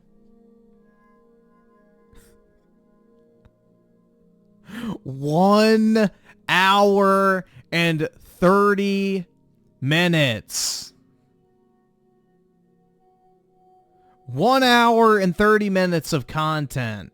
Like I said, this game is pure fucking padding. Thank you. 1 hour and 30 fucking minutes. That is the content in this game. The gameplay is purely padding. So the whole excuse of, oh, people don't play the Silent Hill games for the combat, dude. Okay, then what? They play it for 1.5 hours of content story-wise that you could literally just put in a fucking movie? Alright, sick. So yeah, let me play a 16-hour-long game for 1.5 hours of content. It's literally a Ubisoft game. You have like 10% as actual content, and then the rest is just pure filler.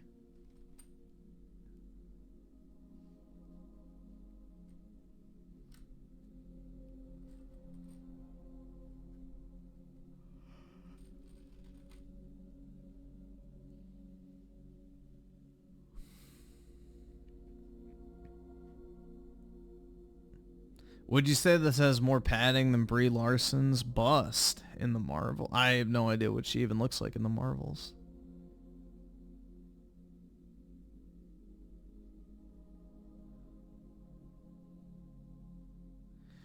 So yeah, this whole narrative that I've seen a couple people try and push in the channel, like, oh, nobody plays it for the gameplay, dude.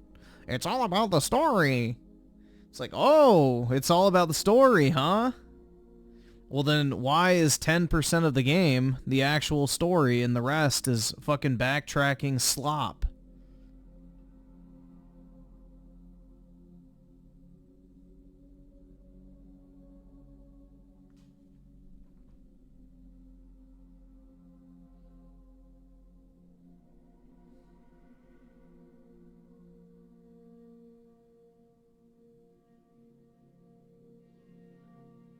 I just don't get, that's right.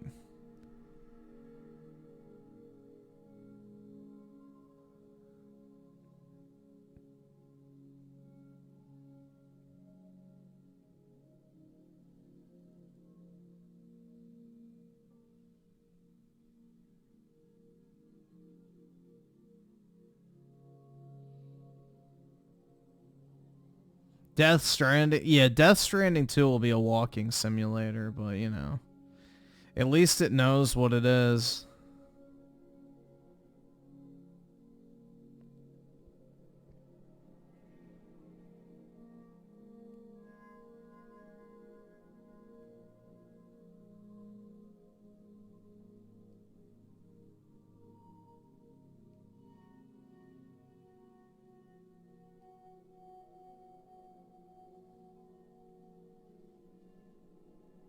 Apparently it has more gunplay this time, or what does?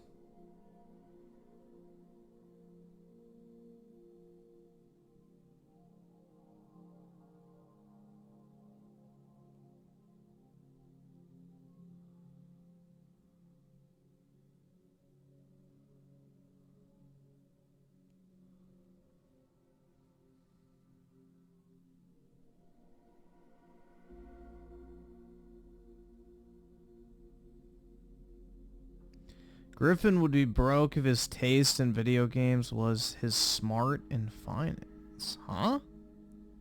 I don't even know what that means. Death snoring? That's right.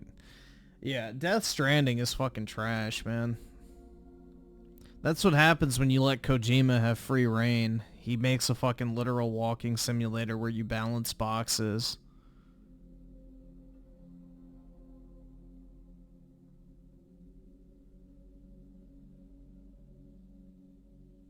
Yeah, throwing piss and shit at ghosts. Drinking your fucking Monster Energy. 6 cutscenes between a fast travel, like... Norman fetus ass shots.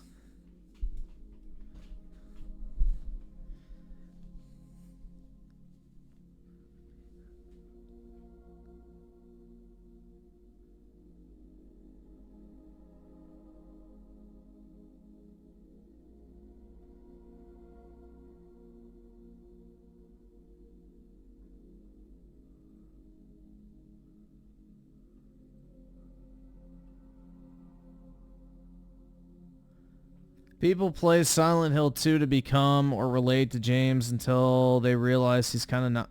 But that's the thing, dude, is I'm 10 hours in, and there's been like no even inclination that James is a bad person.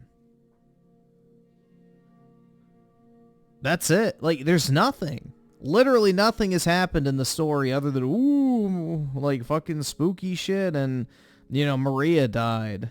Like, alright. Sweet. That's it. Nothing has happened.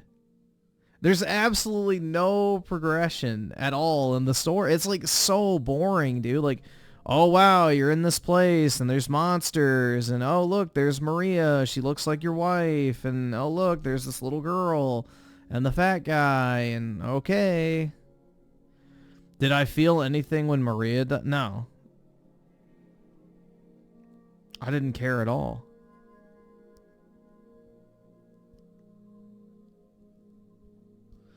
It was such a weird choice to replace Eddie eating pizza. Well, he had already eaten the pizza in the scene. When you walk into the movie theater, like James picks up the pizza box to see if there's any left and it was empty. So he ate the pizza and had moved on to the ice cream.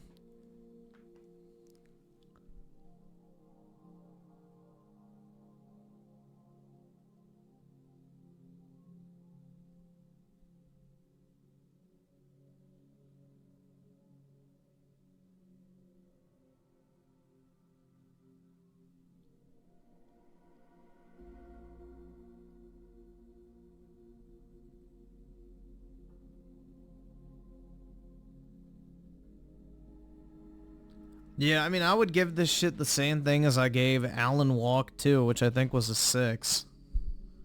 Like, the game is fine. It's not, like, fundamentally broken or anything like that. It's just boring. It's so fucking boring, dude.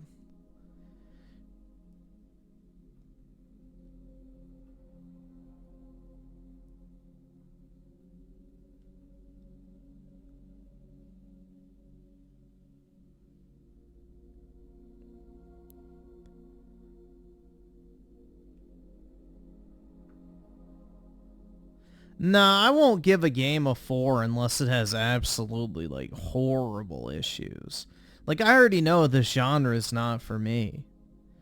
So I'm not gonna, like, shit on the game for being something I don't like already.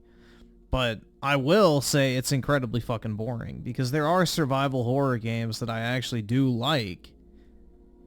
This is not one. It's way too long. Like, I don't remember how long Resident Evil 8 was, but... I don't remember how long that was, but... that game felt like a good length. It wasn't too drawn out. But also it had way more action, so... Let's see, Resident Evil 8... how long to beat? Yeah, 8 hours, that's what I thought.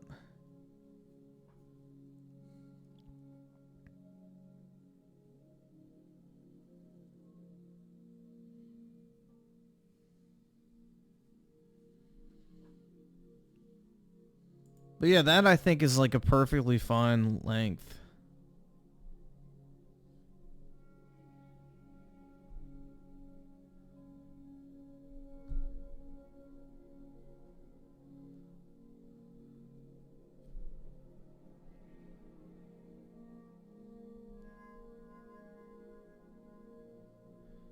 Check the cutscene and when he's holding... And what he's holding, it's a tub of ice cream with a strawberry logo with the word Toluca. Well, I think he got it from the prison, right?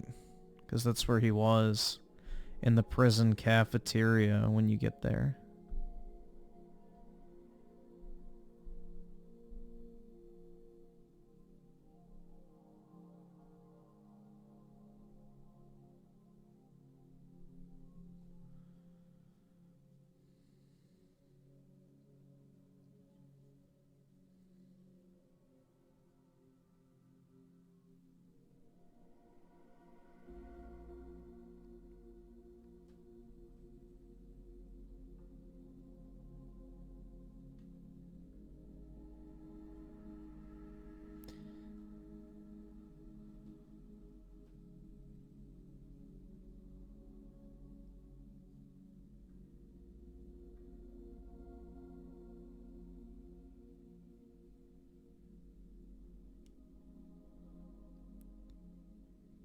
No, I didn't finish this shit, dude.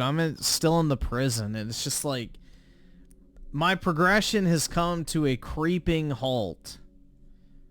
This game is just getting further and further more drawn out.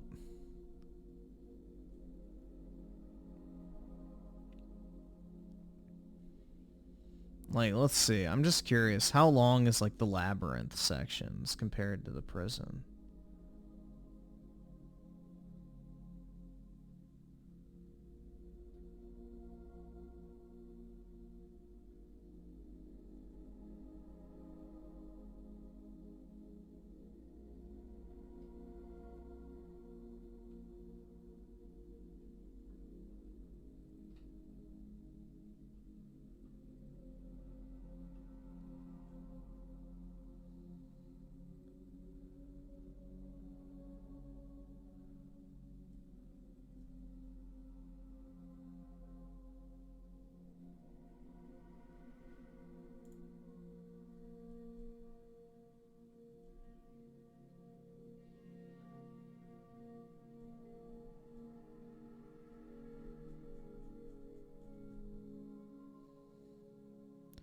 The hotel is even longer. Yeah, it's just, bro. I'm at the point now where this is genuinely feeling like a fucking chore. And I'm kind of done. I think this is where I hang my hat up on this game.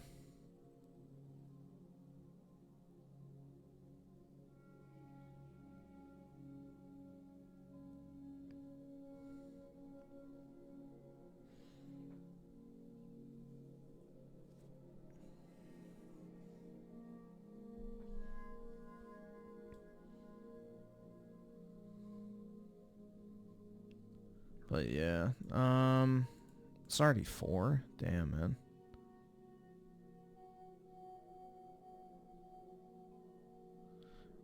Why did I play this on console? Because 1, I can sell the piece of shit when I'm done with it. And 2, streaming a game and playing it at the same time on PC is fucking horrible. So...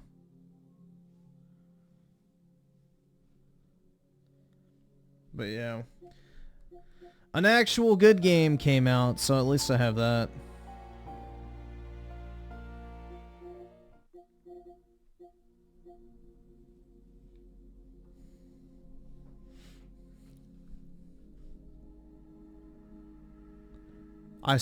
Yeah, dude, this game just like sucks the fucking soul out of me. Honestly, it's like so boring.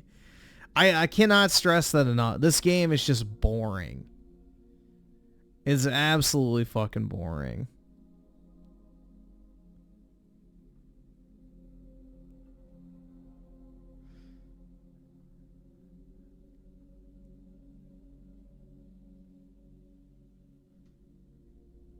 How is metaphor DEI slop? Please, I want like an actual definitive answer. Give me an exact example of how metaphor is DEI slop. I want to hear this. I'm actually curious.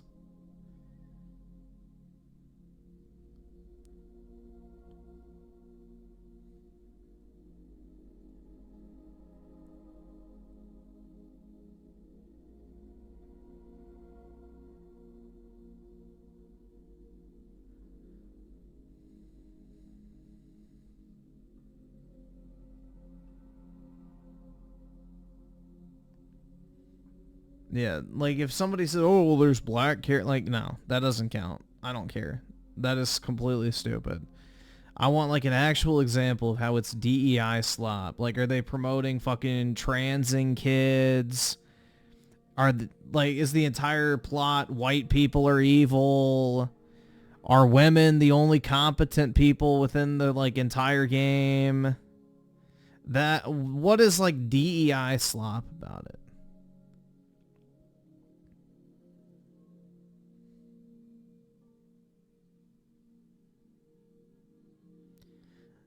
Nah, Silent Hill 2 I don't think is even remotely woke. I mean, yeah, they made the character models ugly, but I don't classify that as woke personally. It's just bad, like, you know, character design.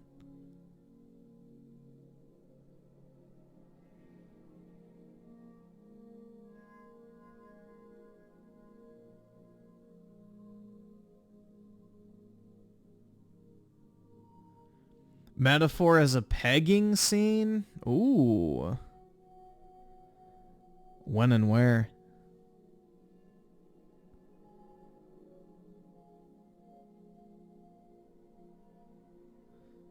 Yeah, but like what's actually woke about the game itself?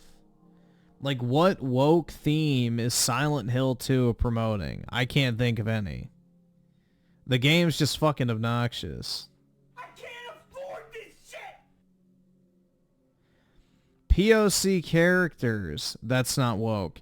Androgynous male models, welcome to Japan. Justification for diversity via races. Again, that's fucking retarded in a game that literally has multiple different species of monsters.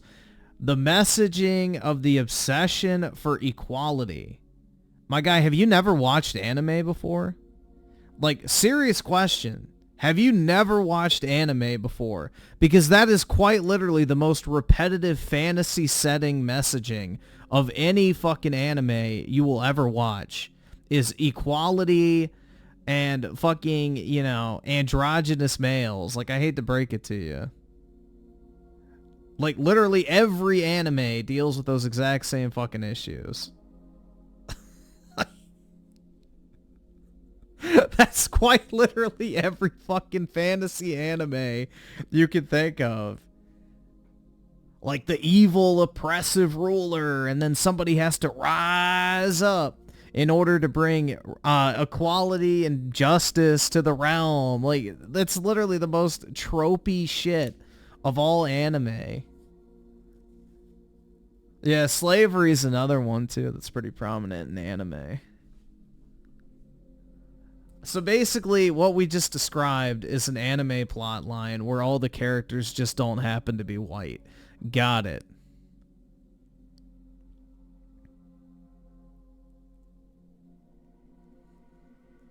That's not woke. Also, how is equality woke? That's not woke, dude. Equity is woke. Equality is not woke.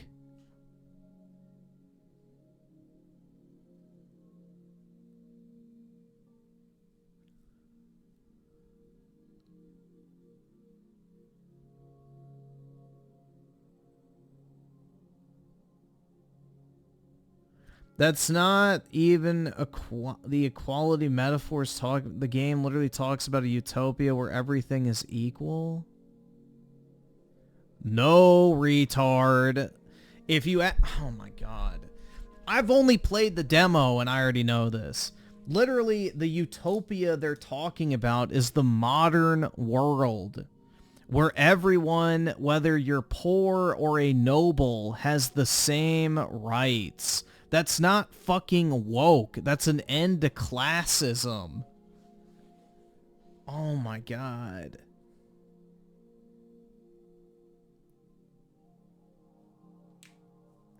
It's basically just like abolishing the aristocracy slash, you know, plebeian, you know, class system. That's it. That's not woke.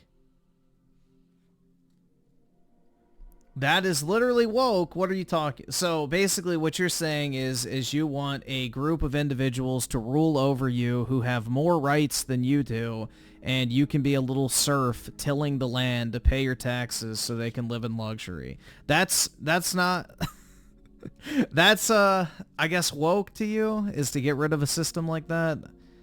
That is not woke, dude. How the fuck is equal rights for everyone woke? See, this is where you lose the fucking script. That's not woke.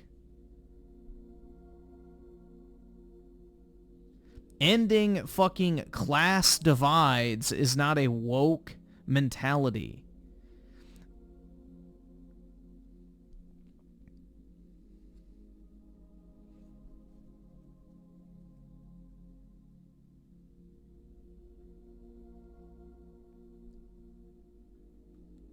Yeah, I guess I guess the Constitution's woke, right? The Constitution's woke because everybody has the same rights. That's woke. Like, what the fuck are we even talking about at this point? This is so retarded.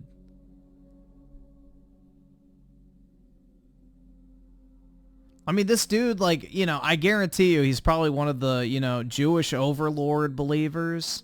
So quite literally, he thinks the idea of the Jewish people ruling over the fucking Goyim is not woke. You know, it's perfectly fine to have a ruling class that has more fucking rights and privileges than you do.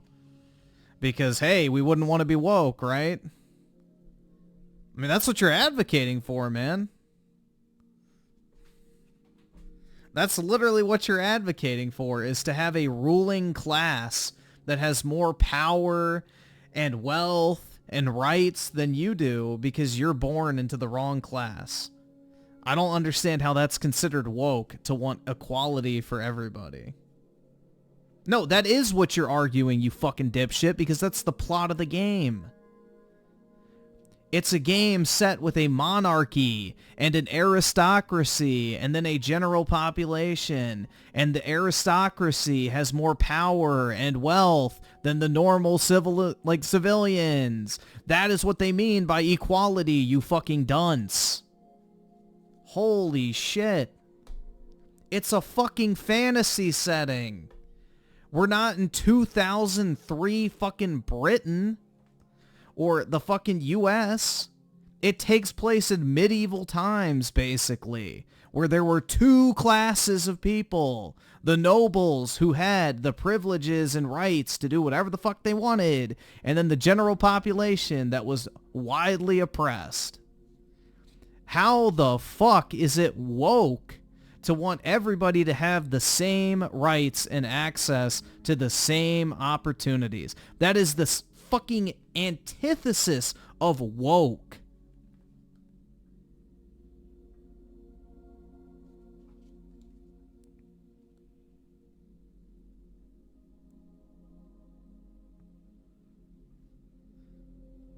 You don't even know what the fuck you're talking about.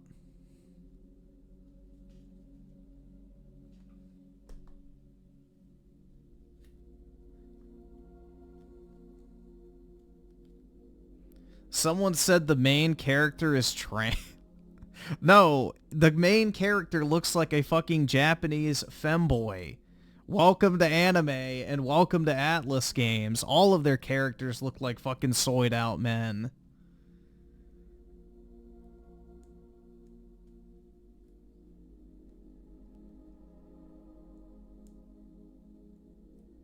Because it discounts... How does it discount merit, you fucking dumbass? If I'm born into a certain class, and regardless of my intelligence, my abilities, or whatever, I have more rights than you, even if I'm a brain-dead idiot who drools all over the fucking floor. Because I was born into a certain family, I have more rights than you. You don't know what the fuck you're talking about, dude. Stop. You're a fucking idiot. You have no clue what you're even arguing. You are arguing for the complete fucking opposite of what you claim to want. Holy shit, man. You're dumb. Goodbye. I'm done. Take your stupidity elsewhere. Go, calm down for 5 minutes. I'm done. Absolutely fucking done. You are stupid. You are so dumb. Go take your little 5-minute break, and I'm done.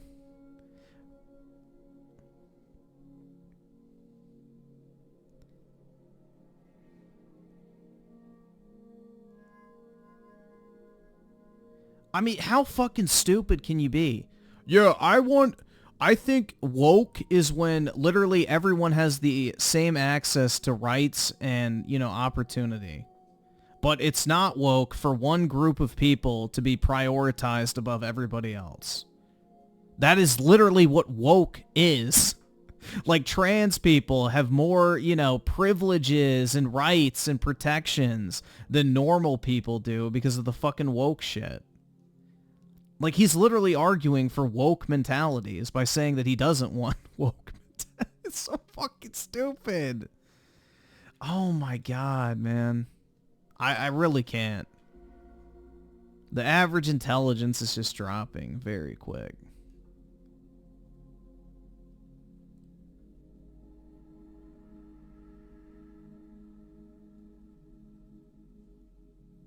Yeah, he said equality is woke. Abolishing classism is woke.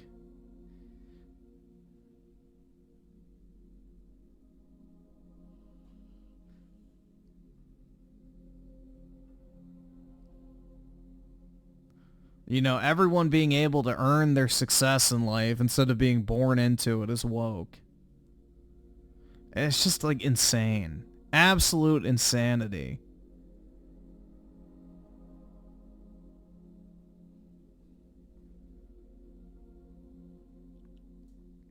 Now, like, what I said from the beginning is if it was equity, then it would be woke.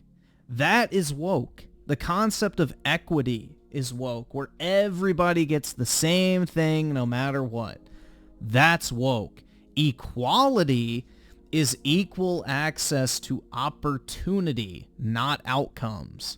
That is not woke. Equity is woke. Equality is just common fucking sense. I don't know, man. People are not very bright.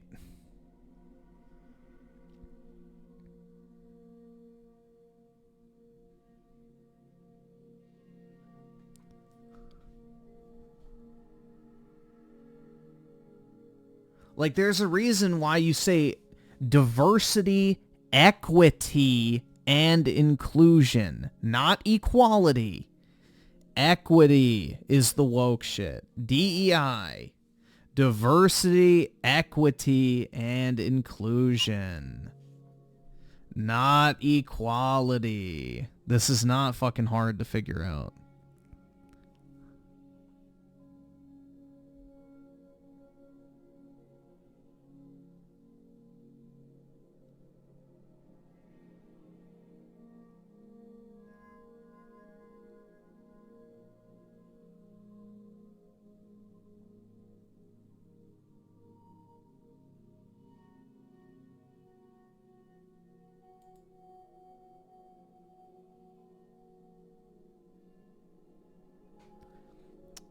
Let's see. It's Neonverse animation with the 5 action Griffin. I found a 360 game you can play. It's called Rock of Age 2 and 3. You can get it on PS Store. Oh, I'll look into it, man. Nice seller with the 5. Let's see. Hold on, let me copy that real quick. I settled with the 5. All right, let me open.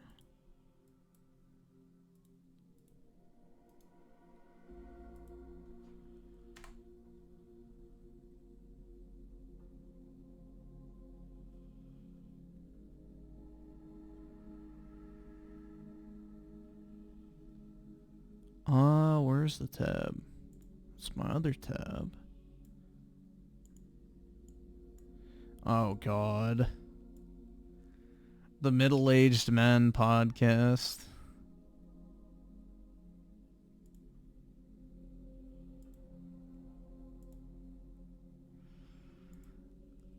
Let's see. Neon verse animations of the 2 because of the equity and DEI. People hear that a lot. Yeah.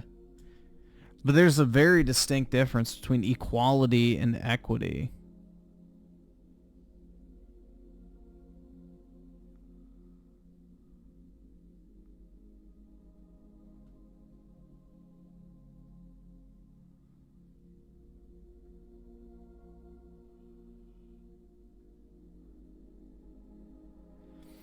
The dude has Geeks and Gamers on repeat. Yeah. I don't know, man.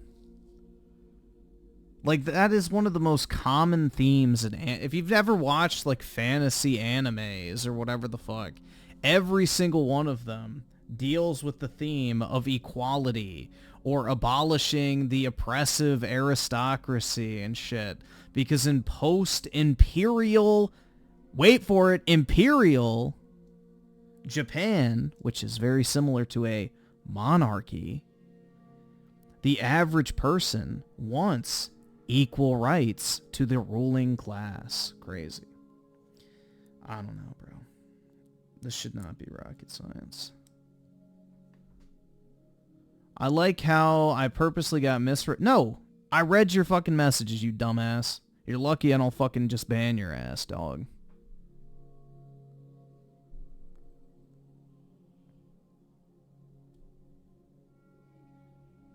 I'm sorry you don't know what equality means, but Google is free. Go read it.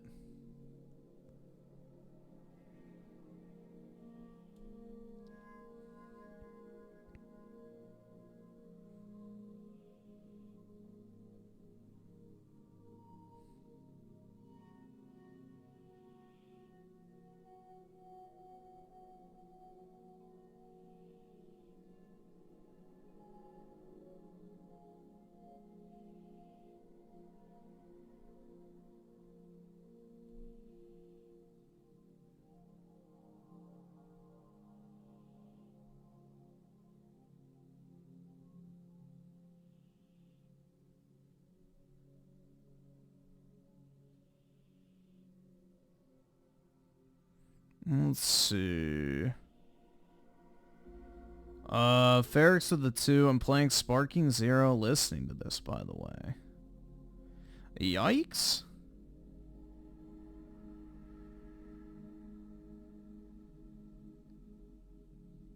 I can't debate you because I refuse to see your point. No, you fucking retard. You don't know what equality is. How the fuck am I supposed to adopt your point of view when it's wrong? It's objectively wrong. You don't know what equality versus equity means. You think equality is the same thing as equity, you fucking dunce. There's a difference between equality and forced equality. Yeah, it's called equity, you dumbass. Equality is not equity. You are a fucking retard. Stop. You are fucking stupid.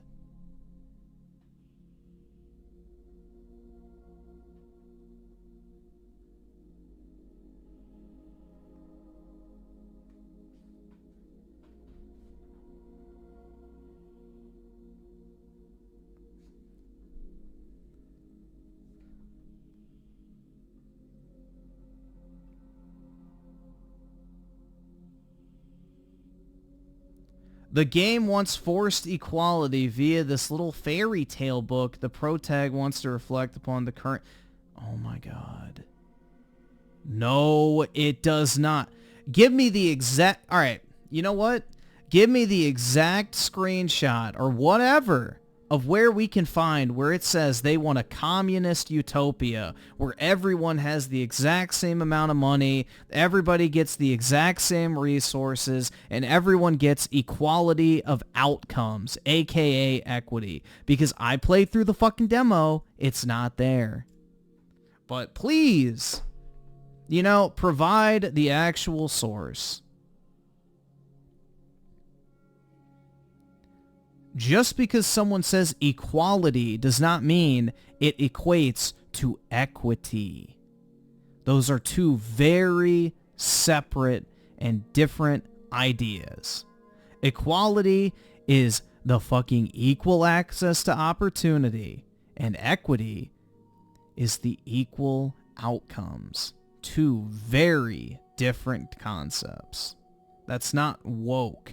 That's literally the foundation of modern Western civilization, is everyone gets the same opportunity, but it's what you do with your abilities and knowledge and skill set that allows you to either succeed or fail. That is literally the complete opposite of woke. But please, let me know how I'm wrong.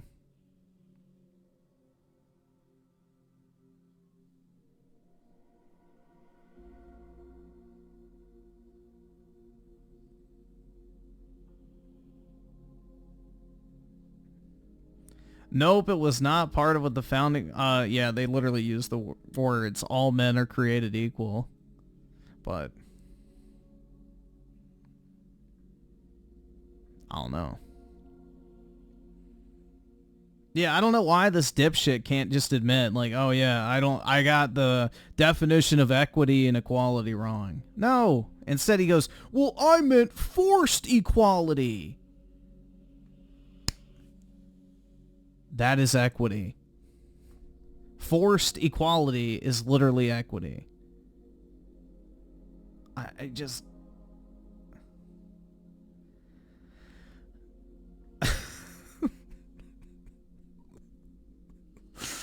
Jesus Christ, dude.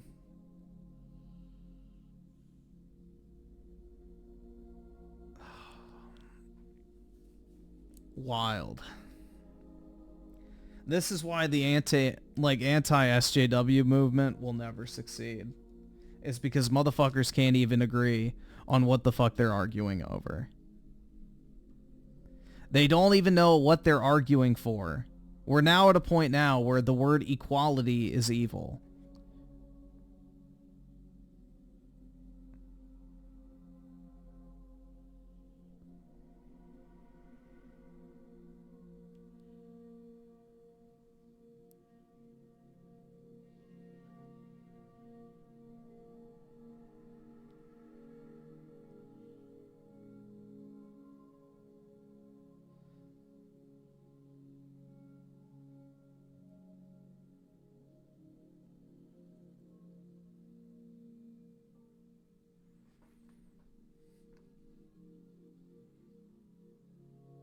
Equality is literally communism, dude. Exactly. I never said equality is evil. You said it's woke. I never said you said it was evil. So here we go again. You're shifting the fucking goalpost. No, absolutely fucking not. When did I say that you said equality was evil? I said you mistook what fucking equality and equity are. I never said you claimed it was evil. That is 100% your own fucking whatever. You're projecting at this point, obviously. I don't fucking know. No. So, no, I did not fucking say that you said it was evil.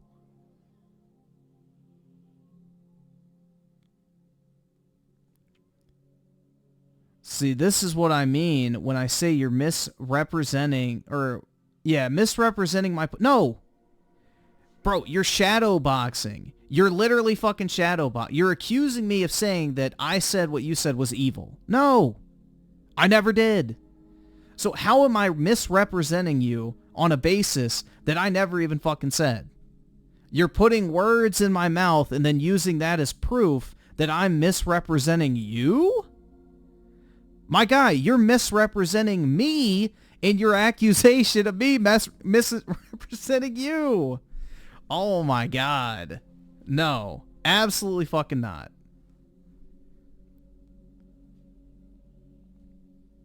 You said that equality is woke. That is what we're talking about here. Equality is not woke. Equity is woke. I never said it was good, bad, evil, neutral, anything. You brought that into the equation just now. So when you say that equality in the story is woke, how am I misrepresenting that? I asked, what specific ways are the game woke? Your first thing was equality, as well as what? The diverse characters.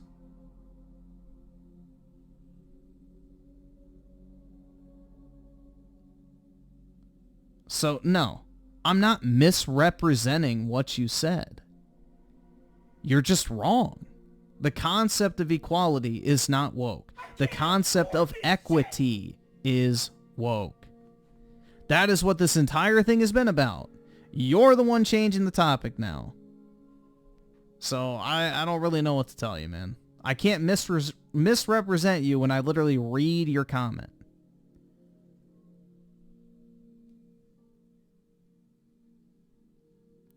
You don't watch anime, only cartoons? Same here, man.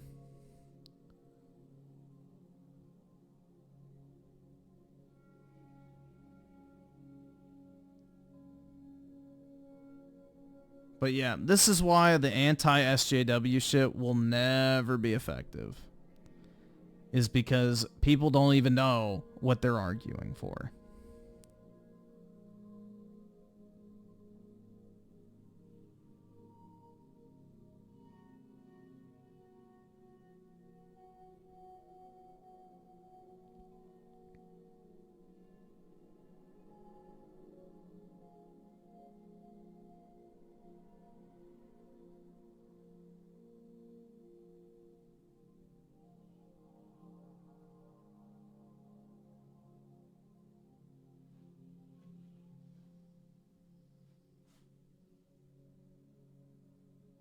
Let's see. So, Neon versus animations with the 5.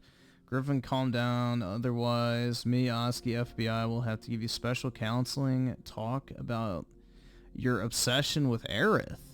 Hey, I'm not obsessed, man. I'm just an appreciator.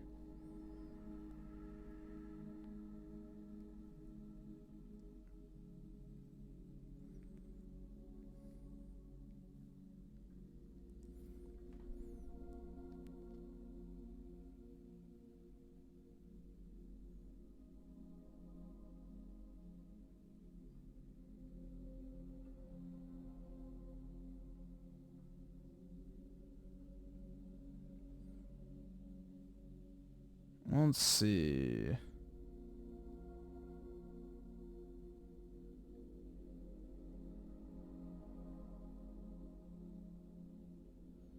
Silent Hill 4 had terrible controls and gameplay. That can definitely be remade. Most survival horror... As Dreamcast guy says, survival horror games are better when they have bad gameplay because it makes it more scary. That doesn't make it scary. It just pisses me the fuck off. I hate bad gameplay. It's like the one thing every game should have is good, fast, fun, responsive gameplay. Who wants to play some clunky ass, purposely horrible feeling game? I don't know, man. Like shit tons of weapon sway and recoil and bloom and all that type of shit. Did Griffin ever beat RE4? I didn't really struggle with it. I got like what? I don't know how long I got into that. Hold on, let's see. I think I played a decent chunk of it. I don't remember exactly how much I played, but... Oh, wait, wrong one. Let's see. How much did I play? I played 7 hours. Yeah. I don't really think I struggled with it. But no, I never beat it.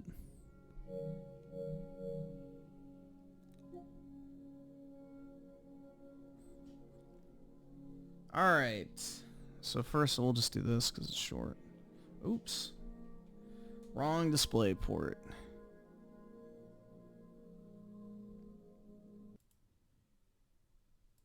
They'll probably put this Combat Evolved remake on PlayStation, I think.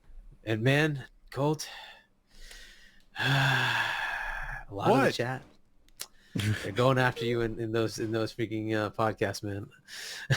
What other podcasts? I've given up trying to For like. what? I've given For up what? trying to like. For what? The Why mag is he? thing. What, is he too a pony? Let's talk about it. Is he too much of a Listen, pony because bot?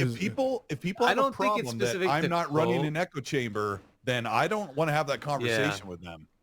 What, Because Yeah, I it's- brought it's- Mag on because he plays on And you Xbox. We are a also lot more, I guess console enthusiastic. I don't know how to really. That's the majority of these fucking guys. Like, that's the thing, man, is most of these console dudes are like in their fucking 40s and 50s. It's really sad, honestly. Put it right because they really delve more into that. I get it. I gave Mag crap for being extra in front of all those places. Like, he was with the most diehard PlayStation knobheads. And I said, you went extra with those guys. You fell into the whole rhythm. And, exactly it's like you fell for it, right? And because normally people said, look what Mag said. Look what Mag said. I'm like, he says that on my podcast. He's allowed to not like Xbox continually to fail to deliver games consistently. Yeah. Who is Mag? I've never heard of that guy before. He turned on Xbox. People who feel No like they clue. have to make a flip or they have to make a switch are immature fanboys. And Yeah, I mean, that's the thing is like all the Xbox fanboy channels are like in their 50s. Like, I mean, at least somebody like, I guess MBG is like what? He's in like his late 20s, maybe early 30s. So, at least he's a little younger. But yeah, the majority of the Xbox fanboys are like old ass men. It's very weird. I'm trying to think who else. But yeah, it's like the majority of Xbots are old men. I don't think I've ever seen a young Xbot channel, to be honest. Oh, I guess, well, Kid Smooth's not really young. He's like almost 40, I think. So.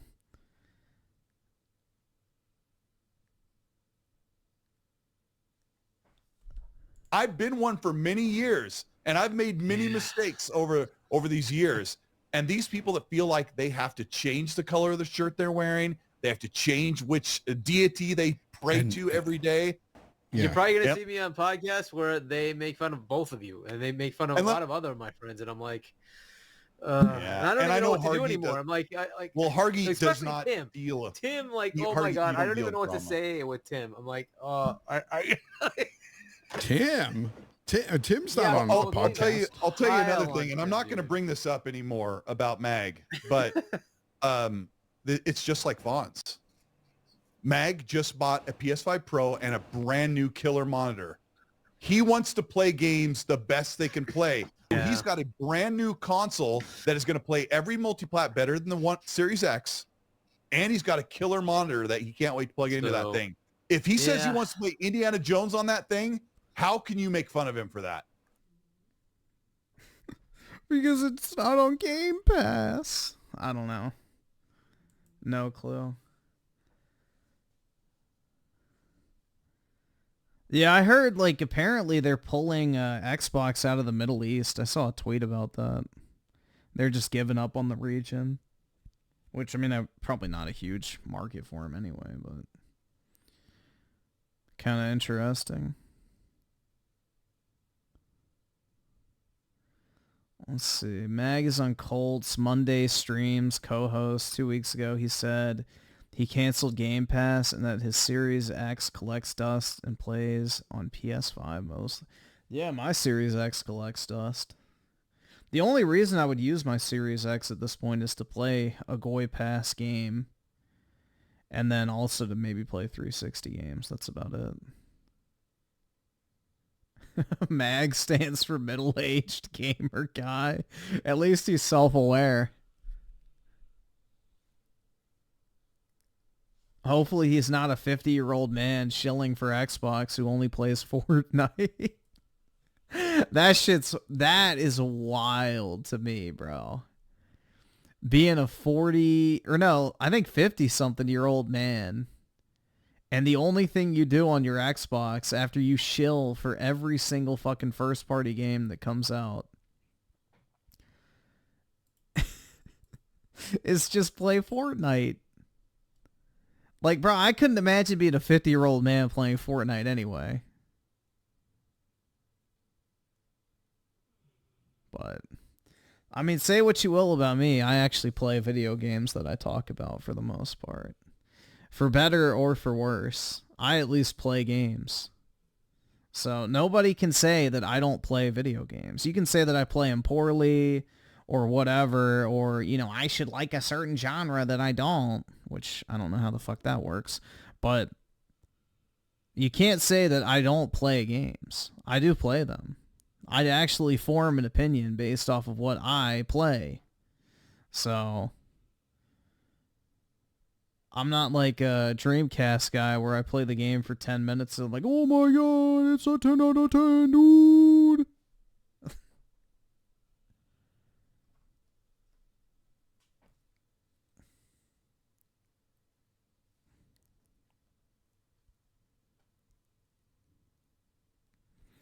I hate every game that's not popular. What? Wait, so I hate every game that's not popular. So why do I dislike Baldur's Gate 3? Or why do I dislike Ubisoft Star Wars game, Outlaws? That game wasn't popular and I disliked it. I don't know.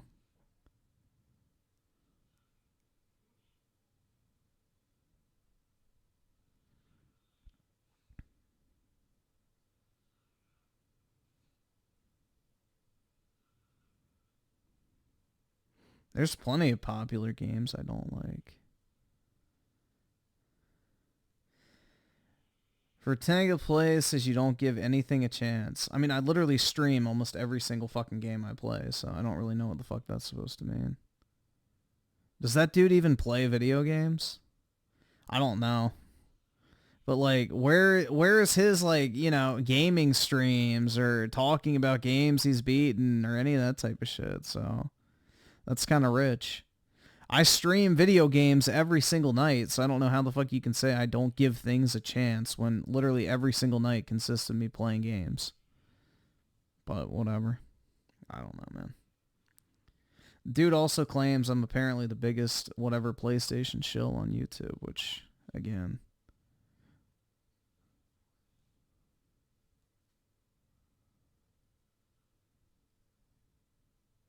Did I get sick? Yeah, dude, that Silent Hill game is fucking boring.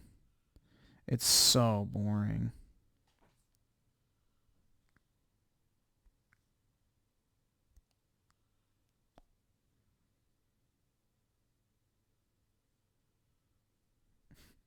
Yeah, I'm not giving Redfall a chance. Fuck that game.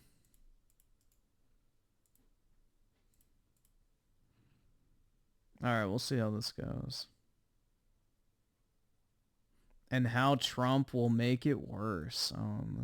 So we're coming to the finish line. We're leading in the polls and we're doing well. But whatever you can do to help us out in terms of the MAGA movement is very important. So whatever you can contribute, but only if you can afford to contribute. Do not give anything if you can't afford it. You got to take care of yourself and you got to make sure you're going to be good and strong for the future. But if you can't... I love how Trump just has like these random videos of him talking in front of his iPad as an ad. And then, you know, the Democrats have like these insanely high production value like ads to try and get you to donate. But it's like Trump just sitting in front of his fucking iPad talking into a camera. And that's the ad. Like, dude, it's just such a polar opposite to how fucking fake the Democrats and shit are. I don't know, man. It's just so polar opposite. Let's see.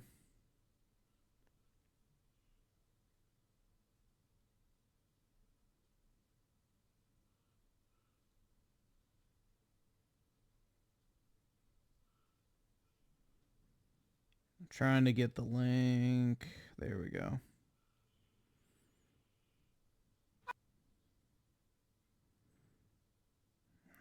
Right. Donate once.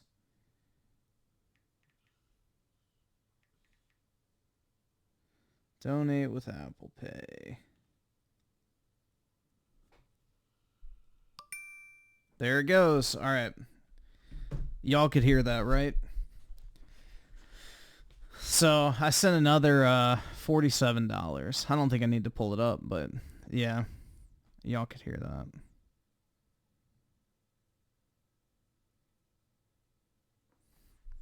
Yeah, God, Emperor Trump, dude. And it will be helpful. They have a lot of money, the Democrats. They don't have good policy. They don't have good anything, including, by the way, a candidate. But they have a lot of money. So whatever you can do would be helpful, and we appreciate it. We're going to win, and we're going to win big, and it's going to be one of the biggest wins, I think, in the history of our country. It's the most important day, November 5th, the most important day in the history of our country. I think that's what it's going to go down as. And I wish you all a lot of luck, and get out and make sure you vote and get all your friends and vote. And we're going to have a big shocker coming up, and we're going to turn our country around. We're going to make America great again. Thank you very much, everybody. Eggs, when Kamala Harris took office, were short of $1.50 a dozen. Now a dozen eggs will cost you around $4 thanks to Kamala Harris' inflationary policy. That's a viral clip of J.D. Vance. Dude, anyone that takes financial advice from anyone that looks like this is an idiot. Hold on, I just want to see what type of content this woman makes. Yeah, political content. So basically, you shouldn't take anything she says seriously at all. At a grocery store in Pennsylvania this week, blaming Kamala Harris for the price of eggs rising to $4. Yeah, it's her energy policy. Here's a little fucking secret. What does it take to transport chicken feed? Gas. What does it take to power the fucking, hen houses and all that? Well, I guess they're not really hen houses, but the production areas for eggs. Energy. What does it take to load all the fucking eggs onto a truck and transport them to be packaged? Energy. What does it cost? What does it take to take the packaged eggs to their, respective locations of sale? Energy. What does it take in order to power the refrigeration units in order to keep the eggs on the shelf in order to be sold? Energy. So what common denominator is affecting the price of everything that's being distributed at every step of the way? Energy. So if energy prices go up, everything else follows. Isn't that just incredible? This is real rocket science we're talking about. So yes, when your administration decides to take measures that directly hurt energy production and increase the price of energy, everything that relies on that energy will get more expensive to compensate. It's not really hard. While standing in front of price tags that clearly say the eggs are $2.99. And I know this seems like a pretty minor lie in the scope of J.D. Vance lies, like the immigrants eating pets thing that he will not allow to die despite zero proof. That's on average, you dumb bitch. It's happening. However, I think it's important to talk about in the context of unconscionably huge price increases happening at the grocery store. That is a huge talking point for most Americans at the moment. Vance is pouncing on that frustration by trying to blame Harris for these prices. But who's to blame really? And which candidate? It's them. But yeah. upon entering the White House, has promised policies that will actually make a difference at the grocery store checkout for everyday Americans. Because what J.D. Vance wants you to believe and what the actual truth is per usual, very different. Let's get into it. Did you guys see this headline? Trump pledges to prosecute those he considers cheating an election if he wins. Yikes. Based. This is a great example of how differently the media reports on headlines depending on their bias. You can see that the left is highlighting the threats and presenting Trump as extreme and dangerous, while the right focuses on election integrity. For example, the Daily Wire's headline says Governor Bergen defends Trump against leftist outrage over his demand for fair elections, as though threatening to process. I'm always really impressed with Ground News and genuinely think there's not a precise... If you're turning 65 or beyond, you're going to want to watch. You would smash? I would with a brick. Definition, and it means different things to different people, but the basic concept is that food companies are able to take advantage of the monopolies they have over their industries and use scarcity, either real or fabricated scarcity, to artificially bump up the prices and pass the cost on to the consumer. We'll discuss the mechanics of this and how and why it's happening, but it's important to also point out that it's not just major food companies that have caused inflation over the last few years. Supply chain issues caused by the pandemic, conflicts affecting the price and availability of oil like the war in Ukraine, and all of us sitting around at home not spending our money and collecting stimulus. Yeah, conflicts affecting the price of oil in Ukraine. Hey, dumbass, what do we have underneath our country more than any other country on planet Earth? Oil. Why the fuck are we affected by the price of oil in Ukraine? Wait for it, because the current administration decided to cut the drilling. Wow. They revoked a bunch of...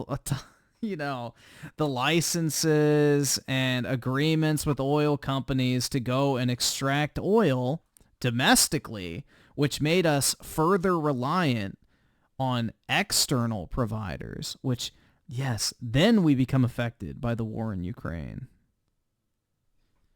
But if we were drilling ourselves to the capacity that Trump had us at, it wouldn't have even affected us.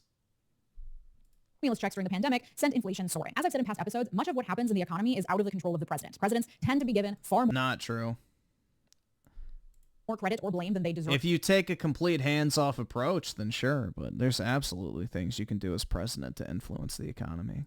For the economy. And Harris is, of course, the vice president, which, as I've said in previous episodes as well, does not come with a whole lot of power. She's not the one writing law. Well, Biden said that she was along with him every step of the way and was a key factor in all the legislation and decisions that took place. So, yeah, boo-hoo. Nice try with your little technicality. Laws or signing laws. She does have a tie-breaking vote in the very divided Senate, but what she does and does not get to vote on and the policies promoted by the Biden administration are very out of her control. But of course, Vance and Trump's entire argument is that Harris is simply a continuation of Biden, and look at how much you've suffered under Biden. Harris will just continue your suffering. And the economy is, of course, an easy scapegoat to point to, despite the fact that how it fares is generally outside control of the president. Trump points to Biden as the worst president ever for the economy and says that he was the best president ever for the economy, despite the fact that unemployment rose to highs not seen since the Great Depression under Trump's watch.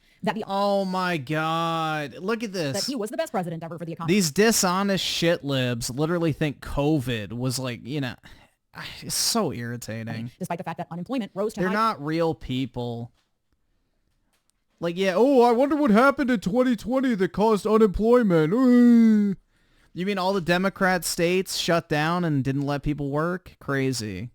Is not seen since the Great Depression under Trump's watch. That the unemployment rate spike was largely caused by the pandemic, which Trump bungled on the response but did not have much control over initially, is further proof that how well or poorly the economy does during a 4-year term isn't usually directly influenced by the president. That being said, we have seen presidents put other people in place whose policies have ripple effects. Reagan did ruin everything, after all, and part of that was because of his theory of trickle-down economics. Reagan, of course, did not come up with that concept, but he was a handy, charismatic puppet of the free market economists who put the idea in his head. So while we shouldn't give too much credit to any one president... Those pesky free market economists. ...the economy fared during their tenure, it is worth taking a look at who they're surrounded How could they? ...themselves with and the types of policies they're putting in place that may have far-reaching impacts that aren't immediately obvious. So yes, there has been inflation under Biden. It peaked in around 2022 and has been falling, and we're almost down to pre-pandemic levels. No.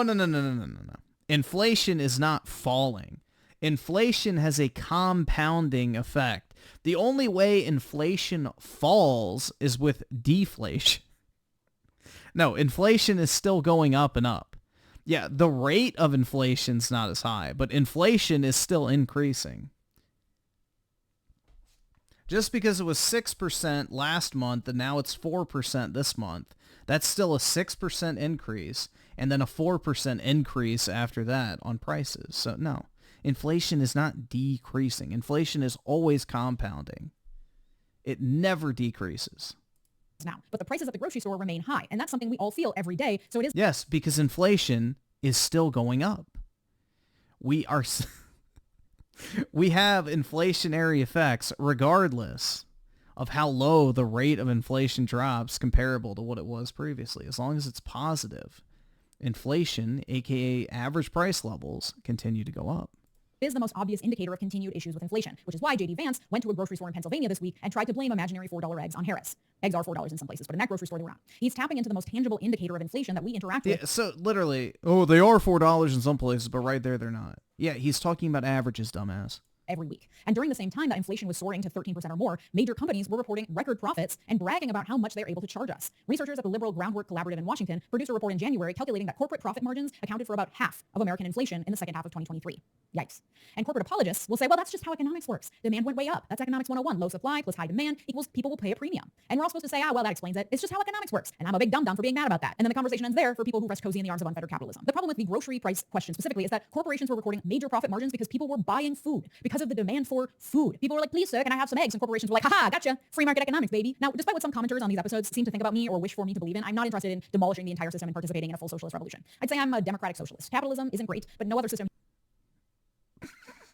Oh, God. humans have come up with and executed has been great either. And likely the most marginalized among us would be the ones to suffer the most in the great uprising that armchair philosophers on the internet who've read Marx one time seem to be lusting after. So I'm of the persuasion that capitalism, in order to not be completely exploitative and to ensure the well-being of everyone, must exist within some very strong guardrails. And ever since Reagan, those guardrails have been extremely absent. Specifically, I'm talking regulations, especially antitrust regulations, getting rid of monopolies and preventing new ones from forming. And our food supply system is absolutely fucking riddled with monopolies, which means that it's not pure and simple supply and demand economics 101. Because in those theories, which they are just theories on paper, by the way, the rest of us exist in the real world, and so we need to come up with real world solutions. In those theories, there's also competition to keep supply and demand in check. When one company artificially lowers the supply to create scarcity with the hope that the high demand will mean... And who are the people... This is what I find so ironic about leftists, man.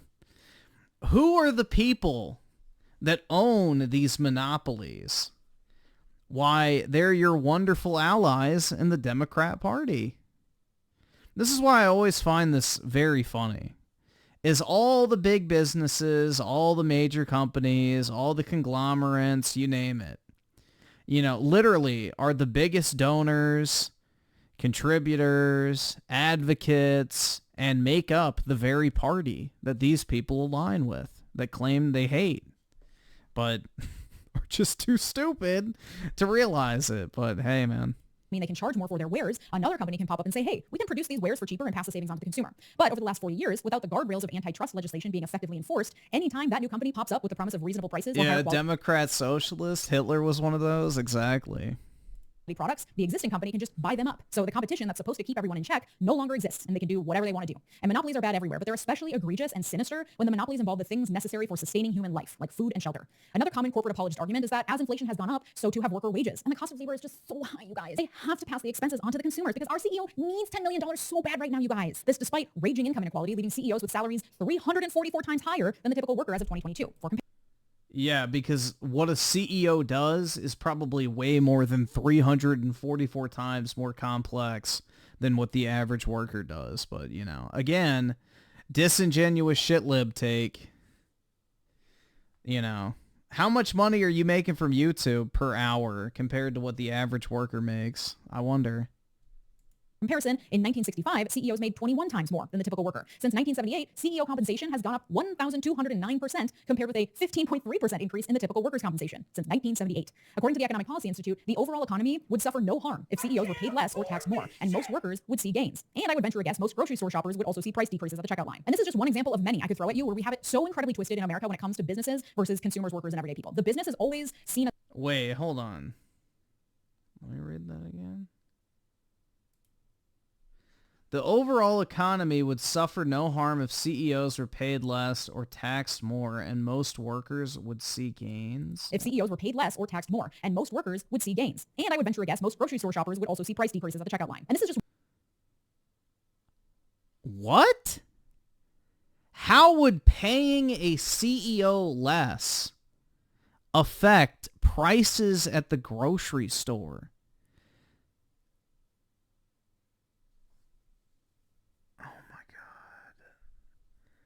We really do have pseudo-intellects. That would have no effect on anything.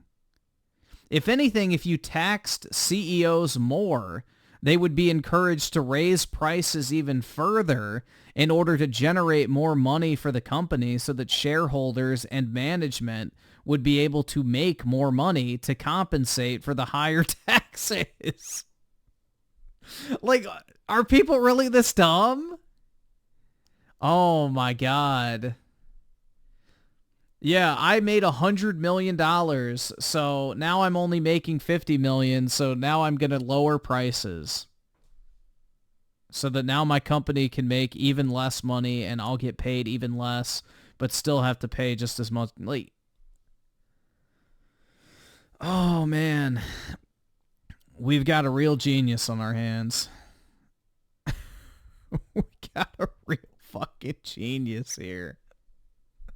It's one example of many I could throw at you where we have it so incredibly twisted in America when it comes to businesses versus consumers, workers, and everyday people. The business is always seen as the victim. These poor businesses, they can't handle the demands of increased wages. Oh no, these poor businesses are victims of this global pandemic. Let's give them big handouts. And of course, I think small businesses do form and have formed the backbone of America. The big businesses, though, always win in the end and always receive the greatest amount of governmental protection from being victims of paying their workers. Hey, this is radical and Yeah, well, that's your party. So congratulations. You're the party of protecting them, so. Who's the party that bailed out all the big banks? Who's the party that has the vast majority of Fortune 500 CEOs endorsing their candidates? Who's the party that takes the most money from massive megacorps? I wonder. crazy of me to say, but if your business model doesn't include paying your workers a fair wage and it can't handle the financial stress of that expectation, maybe you have a business model. Or if the only way you can possibly pay your workers more is by buying out all your competition and breaking antitrust laws, yeah, that's a business model, my dude. You can't play by the rules. You're bad at the game. So instead, they just buy out our politicians to rewrite the rules or overlook the rules so they can pretend they're not really bad at the game that they're playing. Your CEO doesn't need $20 million. That's a stupid business model. It's driven by greed, not economic theory. And when that greed affects everyday people's ability to get the basic things to sustain human life, that's when it becomes absolutely heinous. And that's where we're at with the food industry in America. It's so bad, you guys. Our food system in this country is fucked at every single level. Allow me to elaborate. Picture this. You're sitting at home alone watching YouTube videos, wondering why you can't find the motivation to do the things you need or want to do or change in the ways you'd like. Even thinking about your mental health and all that it entails sounds exhausting, too difficult. A 2021 study by The Guardian showed Ooh, pretty girl. That's right. the stark state of our food industry. They found that for 85% of the products that you see on your grocery store shelves, that was such a stark contrast to the fucking, angry lefty we're looking at right now. 4 corporations or fewer controlled more than 40% of the market share in each food category. For almost a third of shopping items, the top companies control at least 75% of the market share. So for example, 3 companies own 73% of the market for breakfast cereals. That's General Mills, Kellogg, and Post. 3 companies own 93% of the market for soda. Coca-Cola, PepsiCo, and Keurig Dr. Pepper, which is all one company. PepsiCo also owns 88% of the market share for dips, including Tostitos, Lay's, and Fritos. Those are all the same company. That's not competition. Oh my god. I can't survive without my fucking French onion dip or whatever. Dude, I don't even know. I've never bought chip dip in my life. For shoppers, it might seem like an overwhelming number of choices when you show up at the grocery store, but most of our favorite brands are actually owned by a handful of food giants. Why are you buying this shit? See, here we go. All right, let's go. No. It's only the slop food that's fucking monopolized. Don't go and buy Cocoa Puffs, you fucking dumbasses. Go buy meat, vegetables, and like maybe some rice or grain or something like that. Why are you buying fucking slop? Yeah, if you want to eat a bunch of goy slop foods, then why are you surprised you're getting it from a mega corporation? Go buy real food that's not monopolized. So every single grocery store has their own supplier of meats and eggs and milk and fucking vegetables and fruit and real foods. Why are you buying slop? You don't need this stuff. This is not necessity shit. This is luxury type stuff. This is not basic necessity foods like eggs. Including the ones that I just listed, plus Kraft Heinz, General Mills, ConAgra, Unilever, and Del Monte. Because it's not just the major grocery stores that are forming monopolies and driving up prices, though they're doing that too, with the latest attempted merger between Albertsons and Kroger under heavy federal scrutiny and lawsuits. It's every step of the supply chain, from the people who grow our food, to the people who process it, to the stores that shelve it. Everything is getting monopolized by a few large corporations who are then vertically integrating, meaning they're buying out not only their competitors within, say, the grocery store industry, but also buying... Yeah, you do not need fucking Fruit Loops to survive. I'm sorry. So they own the manufacturing processes as well, creating mega companies that have no competition at any level of the production or distribution process. And you don't need any of that shit. Go buy real food. recently very little governmental oversight. And so they can raise prices while lowering quality and health and worker pay and raking in millions or billions of dollars in revenue and increasing their margins while the rest of us struggle under the weight of grocery bills that for some people doubled or more in the last few years. That also means that farmers, what few are left, are at the mercy of giant corporations that own all manufacturing and sales funnels and are able to dictate what farmers can grow and how much money they can make. Only 15 cents of every dollar you spend at the grocery store goes to the people who grow the food. The rest goes to the people who process it and market it to us, which means not only are we paying higher prices at the grocery store checkout line that are artificially marked up by megacorporations that answer to no one, it also means that our tax dollars are going to the federal farm subsidies that keep our farmers afloat because these same megacorporations are able to dictate the prices of agricultural products. Farmers received $424.4 billion in subsidies between 1995 and 2020, of which 49% were for just 3 crops. Wow, hold on, how much? That's nothing. $124.4 billion in We've given Ukraine half of that in like, what, 2 years? And we're talking about over the span of 3 decades? Yeah, the farmers can have whatever they want. Subsidies between 1995 and 2020, of which 49% were for just... Yeah, 1995 and 2020. So what, 25 years? Yeah, I think that's perfectly fine. We should subsidize farms. We need our own means of food production. That's an important industry to protect. So yeah, that money is much better spent than in the hands of fucking Ukraine. 3 crops: corn, wheat, and soybeans. Corn subsidies are the largest by far, and yet very little corn grown in the U.S. is eaten in its original form by us these days. Instead, more than 99% goes into animal feed, additives like corn syrup, and ethanol, which produces toxic air pollution. Well, funnily enough, if you go back to like the founding fathers, especially Thomas Jefferson, like his vision for the United States was like a urban agricultural superpower or some shit, where basically cities would form surrounded by massive farms that would be owned by like various different people, and everyone would derive their wealth primarily from like farming and producing things locally in the United States. So that was like some of the original vision of the United States, was basically to have like us be like an agrarian, futuristic type civilization that always was rooted in our ability to produce and supply our own food and basic necessities. So, pretty interesting.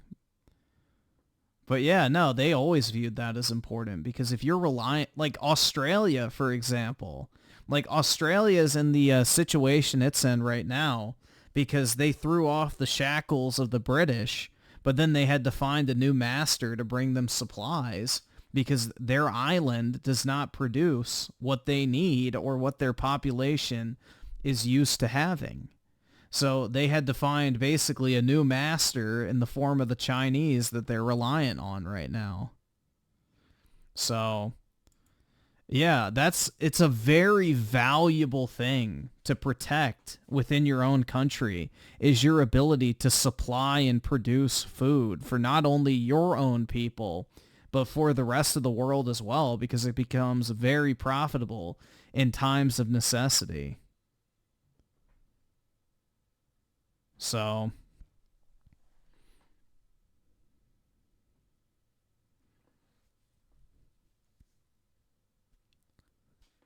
at the end of the day, everybody's got to eat, and if you have any form of control over the food production, you're at a massive you're at a massive advantage over like the people who are disadvantaged by not having it. Like, you literally hold the power of life and death, essentially. So protecting farmers and, you know, subsidizing them and allowing them to maintain, you know, the U.S.'s food production capacity is very important. That's like one of the few things I think the government should subsidize, personally.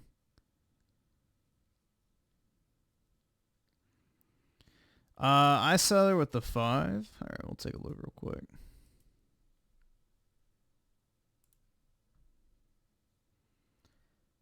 Oh, yeah, I saw this. Guys are smarter than girls. You got some serious problems. That's what frustrates me.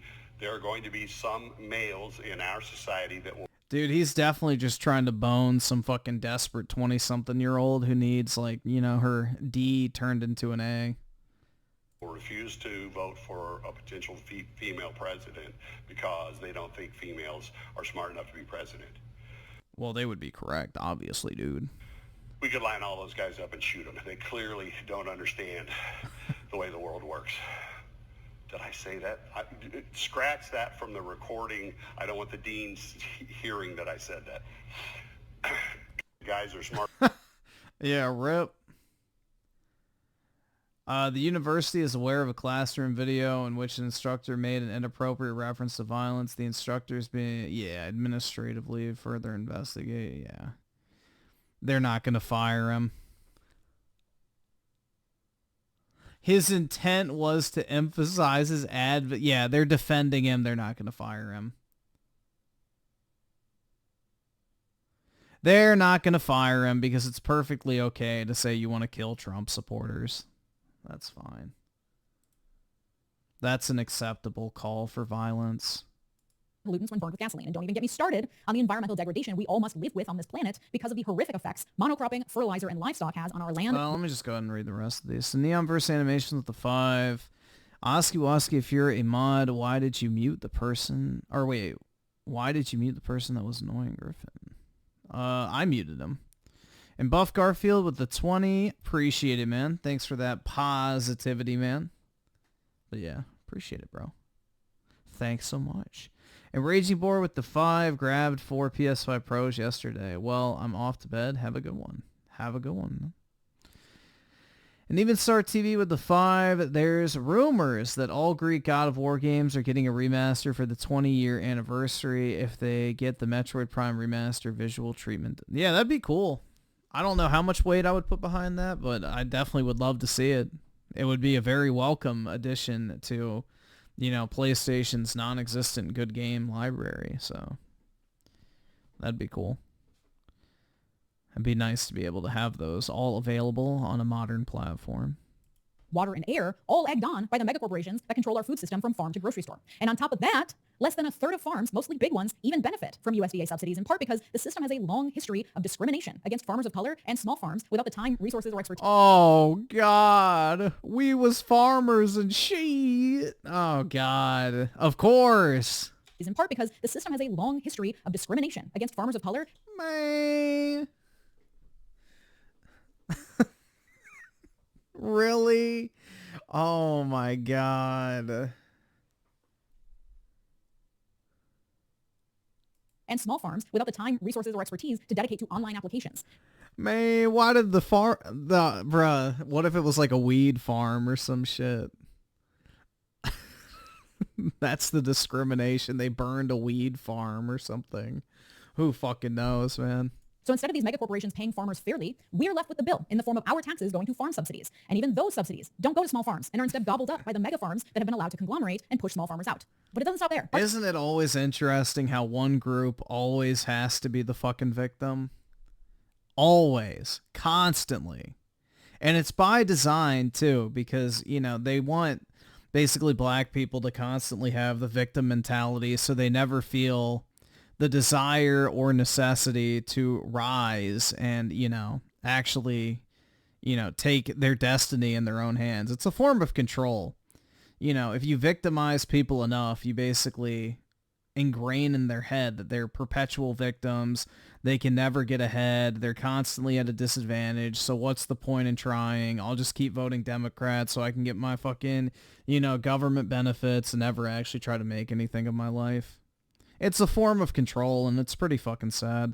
I mean, it's basically New Age slavery, if you think about it. It's just slavery of the mind instead of the body.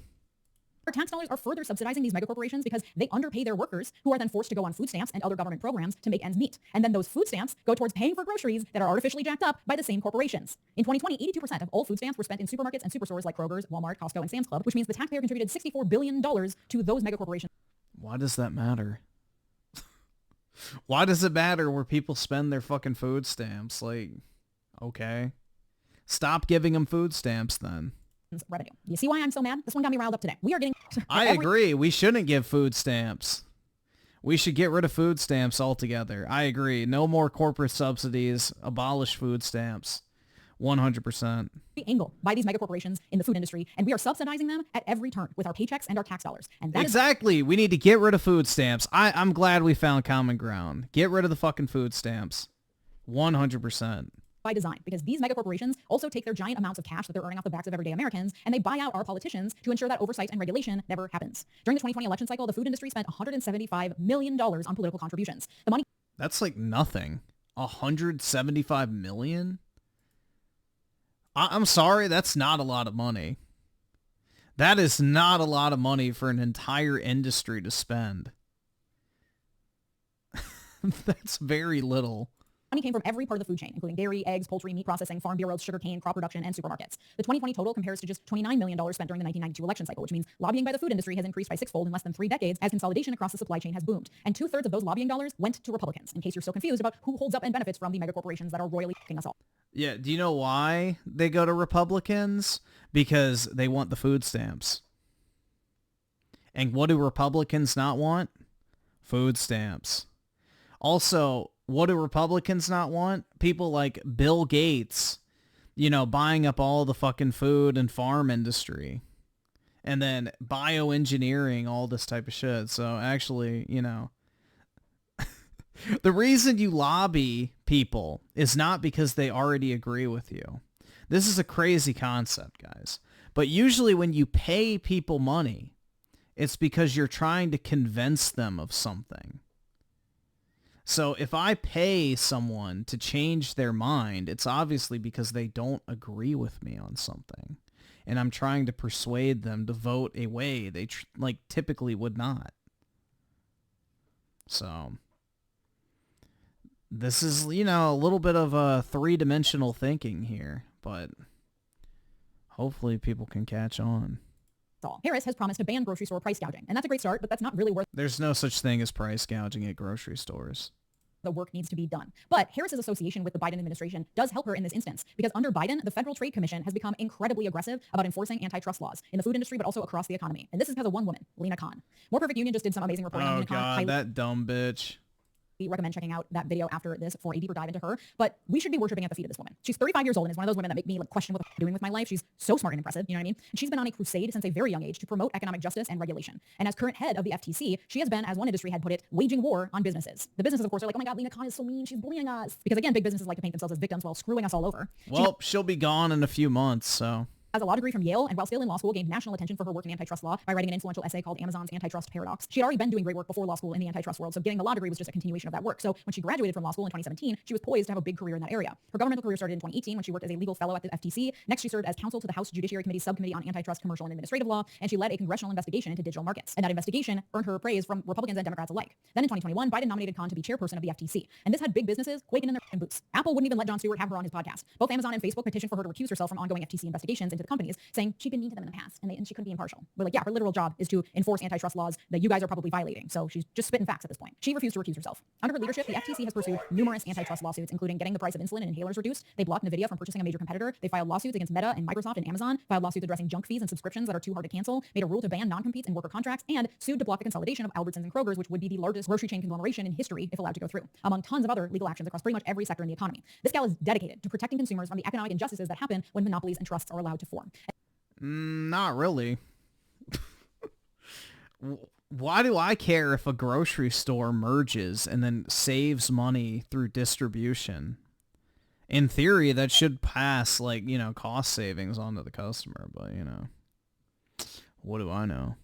There's a reason why Walmart has lower prices than pretty much everybody. It's because they operate at such a massive scale and optimization that they can price everything cheaper than pretty much everybody else, because they can take advantage of that massive scale that they operate at. So I don't know. Ryan Miller with the 5. Have you heard about Camel Toe trying to pick a fight with Ron? Yeah.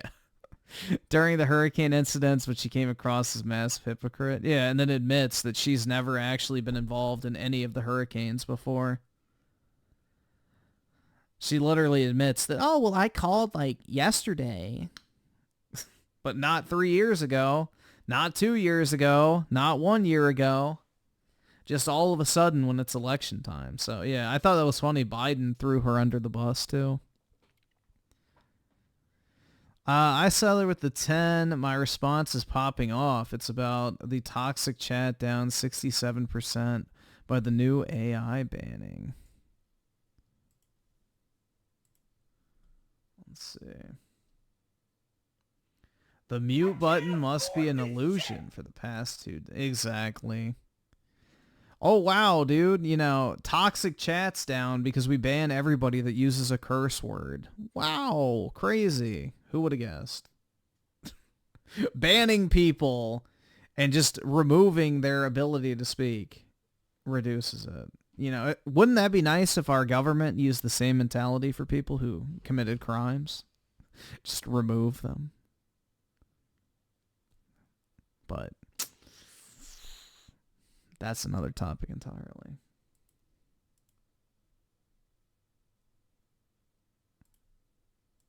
And this means that now corporations are thinking twice before even attempting to engage in major mergers because they know that antitrust laws will actually be enforced against them. So it's not worth their time because these laws have been on the books. There aren't new laws. They're just actually being enforced for the first time since Reagan, basically. So Lena Khan and the FTC's actions are having a larger deterrent effect, which of course makes big business very, very angry. So you know that they're throwing money at the problem to make it go away. And how do you make Lena Khan go away? You get Donald Trump elected. Despite the fact that J.D. Vance has actually praised Lena Khan's work because even Republicans appreciate the work she's done, especially targeting big tech, Trump's economic plans when he enters office will invariably continue to screw over Americans while allowing megacorporations to continue to conglomerate unchecked. Tariffs are a big thing, but even beyond that, Project 2025's manifesto, while Trump claims to know nothing about it, will land on his desk the day he enters office if he wins, and the people around Yeah.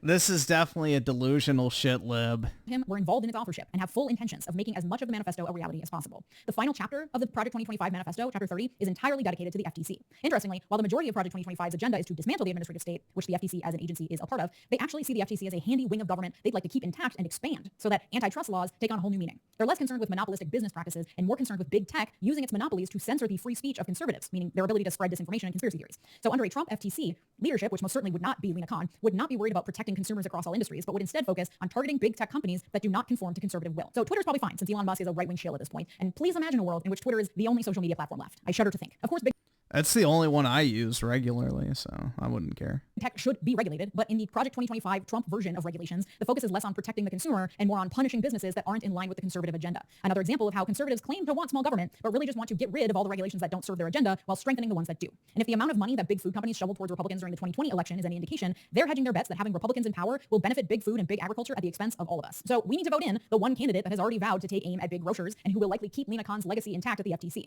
But we also need to support local farmers by buying at your farmers market and joining your local grocery co-op. And we need to get money out of our politics so that mega corporations can't buy their way out of regulations. And we need to keep regulators like Lena Khan that aren't afraid to stand up to big business and can't be bullied into submission in positions of power. But step one, vote this November. Are you registered? Go to vote.gov to make sure. Special thanks to members on Patreon who support this podcast. Go to Patreon.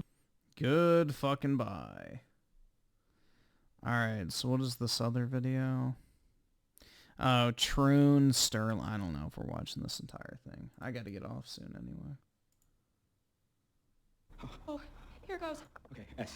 I. S. T. E. R. Sister. Sister?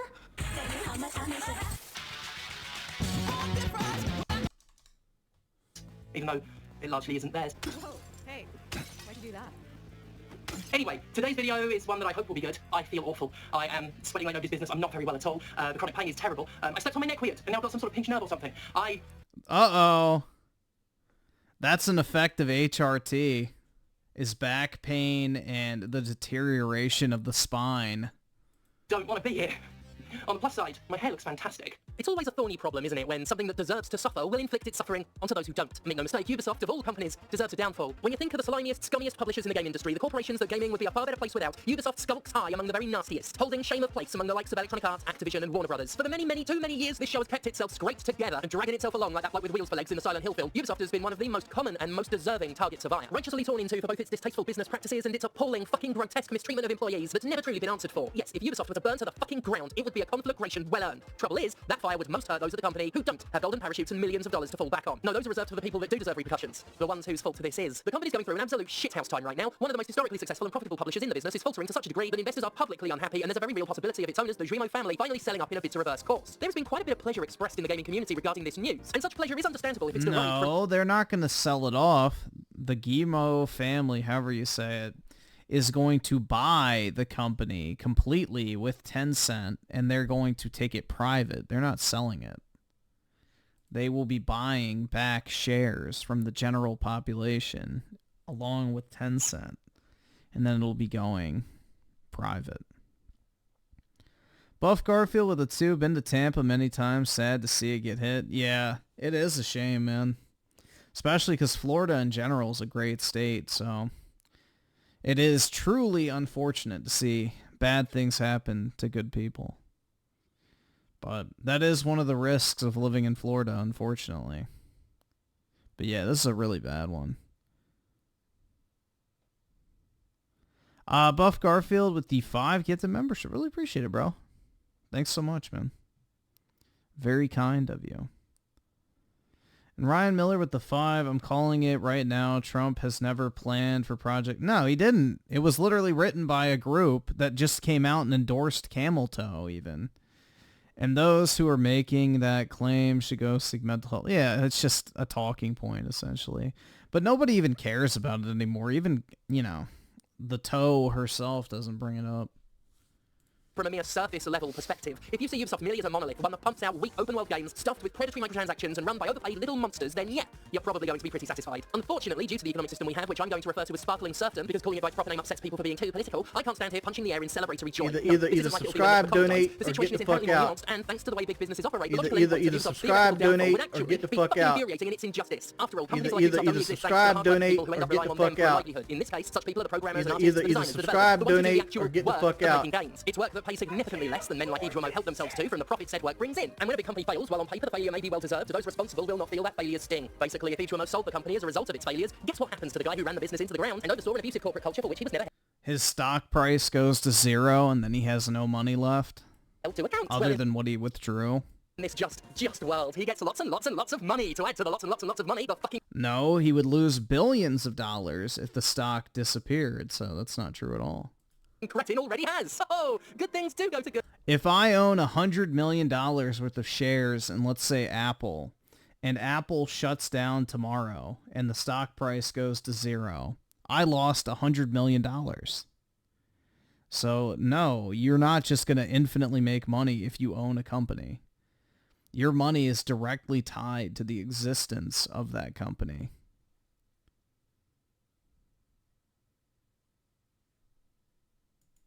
Good people. Oh, God. All things said, though, fuck that one guy from Ubisoft who made a big performance about being ashamed of the people celebrating. We'll get to that bit later on, though. Oh, and before we go over the company's recent history, I in absolutely no way am willing to entertain any of the go woke, go broke shit that the usual gaggle of nerds are trotting out in relation to any of this. Those little fuckers need to stop making everything about them and their obsessive yearning for more white men in video games. No, Ubisoft's not having a rough time because they did diversity or whatever. Anybody with half a brain cell and the ability to contextualize the circumstances of any given company within the wider game industry's horrifying freefall can tell you that. Anyway, last month, Ubisoft announced that it would be delaying the release of Assassin's Creed Shadows, the latest entry to a cash cow that has been milked so dry the others are squirting out little tiny mummies. Originally slated for a November release, Shadows has been pushed back to February 14th of 2025. Oh, romantic! The reason behind this is an interesting one, but there are a couple of reasons. But Ubisoft said the decision to delay the game was a result of Star Wars Outlaws, which released on August 30th and has just recently passed 1 million sales, underperforming. And with sales figures are like that, yeah. For once I actually agree with a publisher saying a game performed below expectations. Usually that's just the greed talking, as publishers put out games expecting them to sell millions of copies in a few days, regardless of scale, genre, or audience appeal, and then they whine about how they didn't do well enough even if they actually did sell millions of copies. But when you have the marketing muscle of Ubisoft combined with the pop culture might of Star Wars, and it takes a month to hit 1 million, yeah, that actually is cause for alarm bells to ring. Of course, that can say just as much about Star Wars as it does about Ubisoft. The sheer volume of movies, TV shows, and other media revolving around that one franchise alone is absolutely fucking dizzying in its saturation. And yeah, not the quality though, right? frankly, even bigger projects could get lost in the sea of exploitation. It needs to be noted that Outlaws came out following Star Wars Hunters, a truly shit-tier freemium game that offered very little gameplay in return for a truly carnivorous pit of microtransactions. I'm pointing that out not necessarily because I think Star Wars Hunters deserves any specific blame, but because Star Wars Hunters can specifically go fuck itself. I wish I could say I'm shocked that Star Wars Outlaws had what Ubisoft calls softer than expected sales. That's not to say I specifically thought it would fail, because in truth I haven't thought about it at all. What I mean to say is that very little can shock me anymore when it comes to the game industry fucking up. Like I said, the business is in fucking freefall at the moment, a culmination of years of unsustainable business models contributing to a collapse I fucking said was gonna happen. At this point, fucking Call of Duty could start underperforming, and I wouldn't need to pick my jaw up off the floor. Nevertheless, there can be little doubt that Ubisoft more than just expected Outlaws to do better, it expected the thing to do gangbusters, and part of the equation may well have nothing to do with Star Wars and everything to do with them. Those softer than expected sales are just one part of the overall story of Ubisoft's dilemma. The publisher lost over half its market value over the course of the year. I'm no economist, but that's not good, is it? Is it good? Ubisoft investors certainly don't think so, as evidenced by a particularly damning open letter from one of them. As a significant minority shareholder in Ubisoft Entertainment via AJ Investments and our partners, we are writing to express our deep dissatisfaction with the current performance and strategic direction of the company. The recent quarterly sales, which included the postponement of key games like Rainbow Six Siege and The Division into the 2025 lineup and a lowered revenue outlook for the Q2 2024, have heightened our concerns about the management's ability to deliver value to shareholders over the long term. Share price of Ubisoft has decreased by more than 40% over the last year compared to the rise of its competitors and indexes. I rarely ever agree with investors of any stripe, and there's a lot about this letter I either don't agree with or don't give a fucking fuck about, but the letter actually complains about some stuff I've been complaining about for years, pointing to the specific incompetence of Ubisoft's leadership and the desperate short-term thinking that has come to typify this thoroughly fucked up industry. As it says, management is focused on pleasing investors with beating quarterly results and not focusing on long-term strategy to provide exceptional experience for the gamers. What do you mean they don't Yeah, I wouldn't even say that. provide exceptional experience? They sell boosters. XP. Oh god, my wits are lost on the internet. This is very literally the problem I've been highlighting as No, the problem is Ubisoft doesn't cater to their core audience anymore. They're a bunch of French lefties that think everybody wants diversity fests. I've discussed the horribly tenuous position the game industry is in, especially recently, as I've talked about how unsustainable it is to keep promising investors the ludicrous thing they desire. Businesses that infinitely grow for an infinite amount of time, profits that always increase every single year at a rapid rate, with no ceiling. It's what we at the Inquisition have dubbed the lie of infinite growth. The Lig. It's not very appealing, is it? Craig, cancel the Lig shirts. Disgusting. The Lig is the same lie responsible for all the layoffs and studio closures we've seen, where companies are trying to save money to maintain the illusion that more and more cash just keeps flooding in. It's the lie that leads to short-term thinking, unrealistic expectations, over-the-line pressure put on studios, and promises made to shareholders that border on outright fucking fantasy. What is happening to Ubisoft is similar to stuff we're seeing all over the game industry right now. The chicken's coming home to bloody roost. I hate to say I told you so, because I love to say I told you so. Which I did. I told you so. I said. Perhaps the biggest bit of news to surface from all this is that Ubisoft and its primary investor Tencent are considering something suggested by the open letter, a buyout. As those in charge scrabble for ways to change its fortunes, taking the company private has been floated as a possibility. In an ideal world, all of this chicken roosting would put egg on the faces of those who deserve it, but as we've seen with those layoffs, the ones responsible for the incompetence, the abuse, the short-term thinking, and the unsustainable lies are really good at one thing: protecting their asses and making sure they never pay for their own mistakes. Game industry executives may take home most of the money, but they pass 100% of the buck. This is why people who give themselves millions of dollars in performance bonuses lay off hundreds of employees instead of, giving some of that money back. Layoffs, as we've discussed in other videos, are entirely the result of the executive class choosing to sacrifice human livelihoods over what amounts to pocket money for them, refusing to even take a pay cut that they could easily afford, refusing to pay any sort of price for their own bad decisions, poor judgment and product meddling, not when they can make others pay it for them. Oh, speaking of poor judgment and product meddling, did you know Ubisoft has a monetization director? Like, that's the actual job title. I didn't really give it a thought until said director decided to sound off on LinkedIn. See, like I said earlier, plenty of people have been a lot less sober than I about Ubisoft's struggles, and the company's director in charge of exploitative and ableist financial predation has hit back. The gaming industry is rough at the moment. We all know it, but seeing how gamers react on social medias, wishing ill fate to companies and people alike is sad, and not only towards Ubisoft, even though it is always the vocal minority that express themselves on social media. I was hurt and ashamed to be part of this community. Thing is, with some of that, this guy isn't inherently wrong, largely because a lot of the gloating is coming from those anti- No, he is not correct at all. Dude, this is the thing, is these Ubisoft devs and most game devs in general are the type of people that would demand you get fired if you didn't use someone's correct pronouns or whatever. And, I'm supposed to feel sympathy when they do a shitty job and then get laid off? Like, yeah, fuck no. I woke DEI-obsessed nerds I dismissed earlier. It's part of what I fucking hate about those chudlings. Not only do they hijack important and worthwhile discussions with their vomiters whining about in-game pride flags, they actively give executives cover to bury any and all criticism under the label of indecent hate-mongering. Way to go. Nice job. But it's almost as if that mob indirectly protects the most deserving perpetrators by design. Weird. As if to prove my point, he continues in a way that buries all criticism under the label of indecent hate-mongering. What is even more revolting is coming on LinkedIn and seeing the same comments from people within the industry. On top of exposing yourself as a clearly non-decent human being, you are affecting thousands of employees that are already impacted by all the hate despite doing their best to deliver incredible experiences. How can you wish a company to fail simply because they do not cater to you or that the product does not please you is beyond me. Yeah, see, that's where he loses me, because, if he wanted to look at who is ultimately responsible for the employees being impacted, he needs to look a little closer to fucking home. After all, Ubisoft's excessive monetization is part of why the incredible experiences artists are trying to deliver end up so creatively fucking compromised. It's also part of that short-sighted investor-pleasing that one of the company's own fucking investors called out. A monetization director giving a lecture on decency is like the bubonic plague giving a lecture about personal hygiene. We're all on the same boat. Please, please, please stop spreading hate. We should all uplift each other instead of bringing each other down. Yeah, we're all in the same boat, all right. But not all of us are being thrown overboard, are we? Management, I find, tends to stay pretty fucking dry when the hull starts to leak. I see executives trot out the "we're in this together" shit all the fucking time, and you can absolutely friggin' spare me. Ubisoft's leadership screwed this up. Yeah, everything about, Jim Sterling is fucking obnoxious. I've never fucking watched this dude, even before he fucking transed out. Ubisoft's leadership will punish other people for it. I hate these, big company bad channels, personally. Ubisoft's leadership honestly deserves to be fucking hated. But it's because of Ubisoft's leadership that if it collapsed tomorrow, I couldn't in good conscience be happy about it. And I need you to understand exactly how much I hate Ubisoft so you can appreciate how hard it would be for me to not celebrate. I hate Ubisoft. And when I say I hate Ubisoft, I don't just mean it the way I do when I express contempt for any other billion-dollar company. There is a reason that ever since I started writing game reviews again, I've not covered a single Ubisoft game. The company genuinely disgusts me. Ubisoft's business practices are, of course, rotten. This is barely in contention. As one of the most financially exploitative publishers in the industry, Ubisoft had a far-reaching influence that stained games as both a medium and a market. There isn't a form of predatory monetization the company hasn't embraced and helped popularize. It basically led to the live service bandwagon, a mistakenly mass-adopted boom that directly contributed to the epidemic of busts we're seeing now. Ubisoft ludicrously characterized that model as a magic infinite money circle. Plus, these are the fucking clowns that put out so many special editions of games. They literally started doing versions that were more ultimate than their ultimate versions. That doesn't work. Further than that, though, my loathing of Ubisoft has some personal flavouring. I've mentioned a few times in the past that the reason things between myself and the Escapists broke down way back when was my review of Assassin's Creed Unity was deemed a threat to advertising deals. That's one thing, but it's not the main reason for my deeply personal resentment. No. Just in case I've let any of you forget, Ubisoft is an abuser. Each Remo and his buddies oversaw an Ubisoft that was outed for prejudice, harassment, and abuse at the hands of its executives, as well as the people that management and HR both protected. No. I won't go over all the details again, but they were bad. Really fucking bad. And while some executives were performatively booted while keeping their company shares, there was no real accountability, just a vague promise to do better that never was meant, because to this... Yeah, Jim Sterling, unfortunately, is the future of British males if things continue on their current course. day, employees still don't feel safe at the company, and they say very little has actually changed. I have friends who are assaulted by people at this fucking company. That is how much I hate them. That is how much I want to see each remote and the publishers' other inept, toxic, pathetic little despots suffer. But they won't. If Ubisoft collapse, they're all rich enough to be okay. If the company was bought out, they'll make money off the sale and they just keep their cushy positions as well. They're the greased pigs of consequences, and it's just fucking disgusting. It hasn't been a pleasant one this week, has it? It never is when I go in on Ubisoft. As well as how vile the company is on principle, my deeply personal hatred for the company pretty much sucks the mood out of any subject they're involved in. So sorry about that. I mean, I'm not the one that should be apologising, but the people whose fault it is won't. Fucking cunt.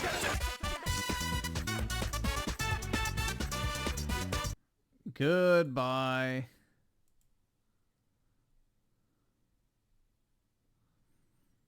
All right, what time? It's 5:30. I need to hop off, guys. I gotta hop off.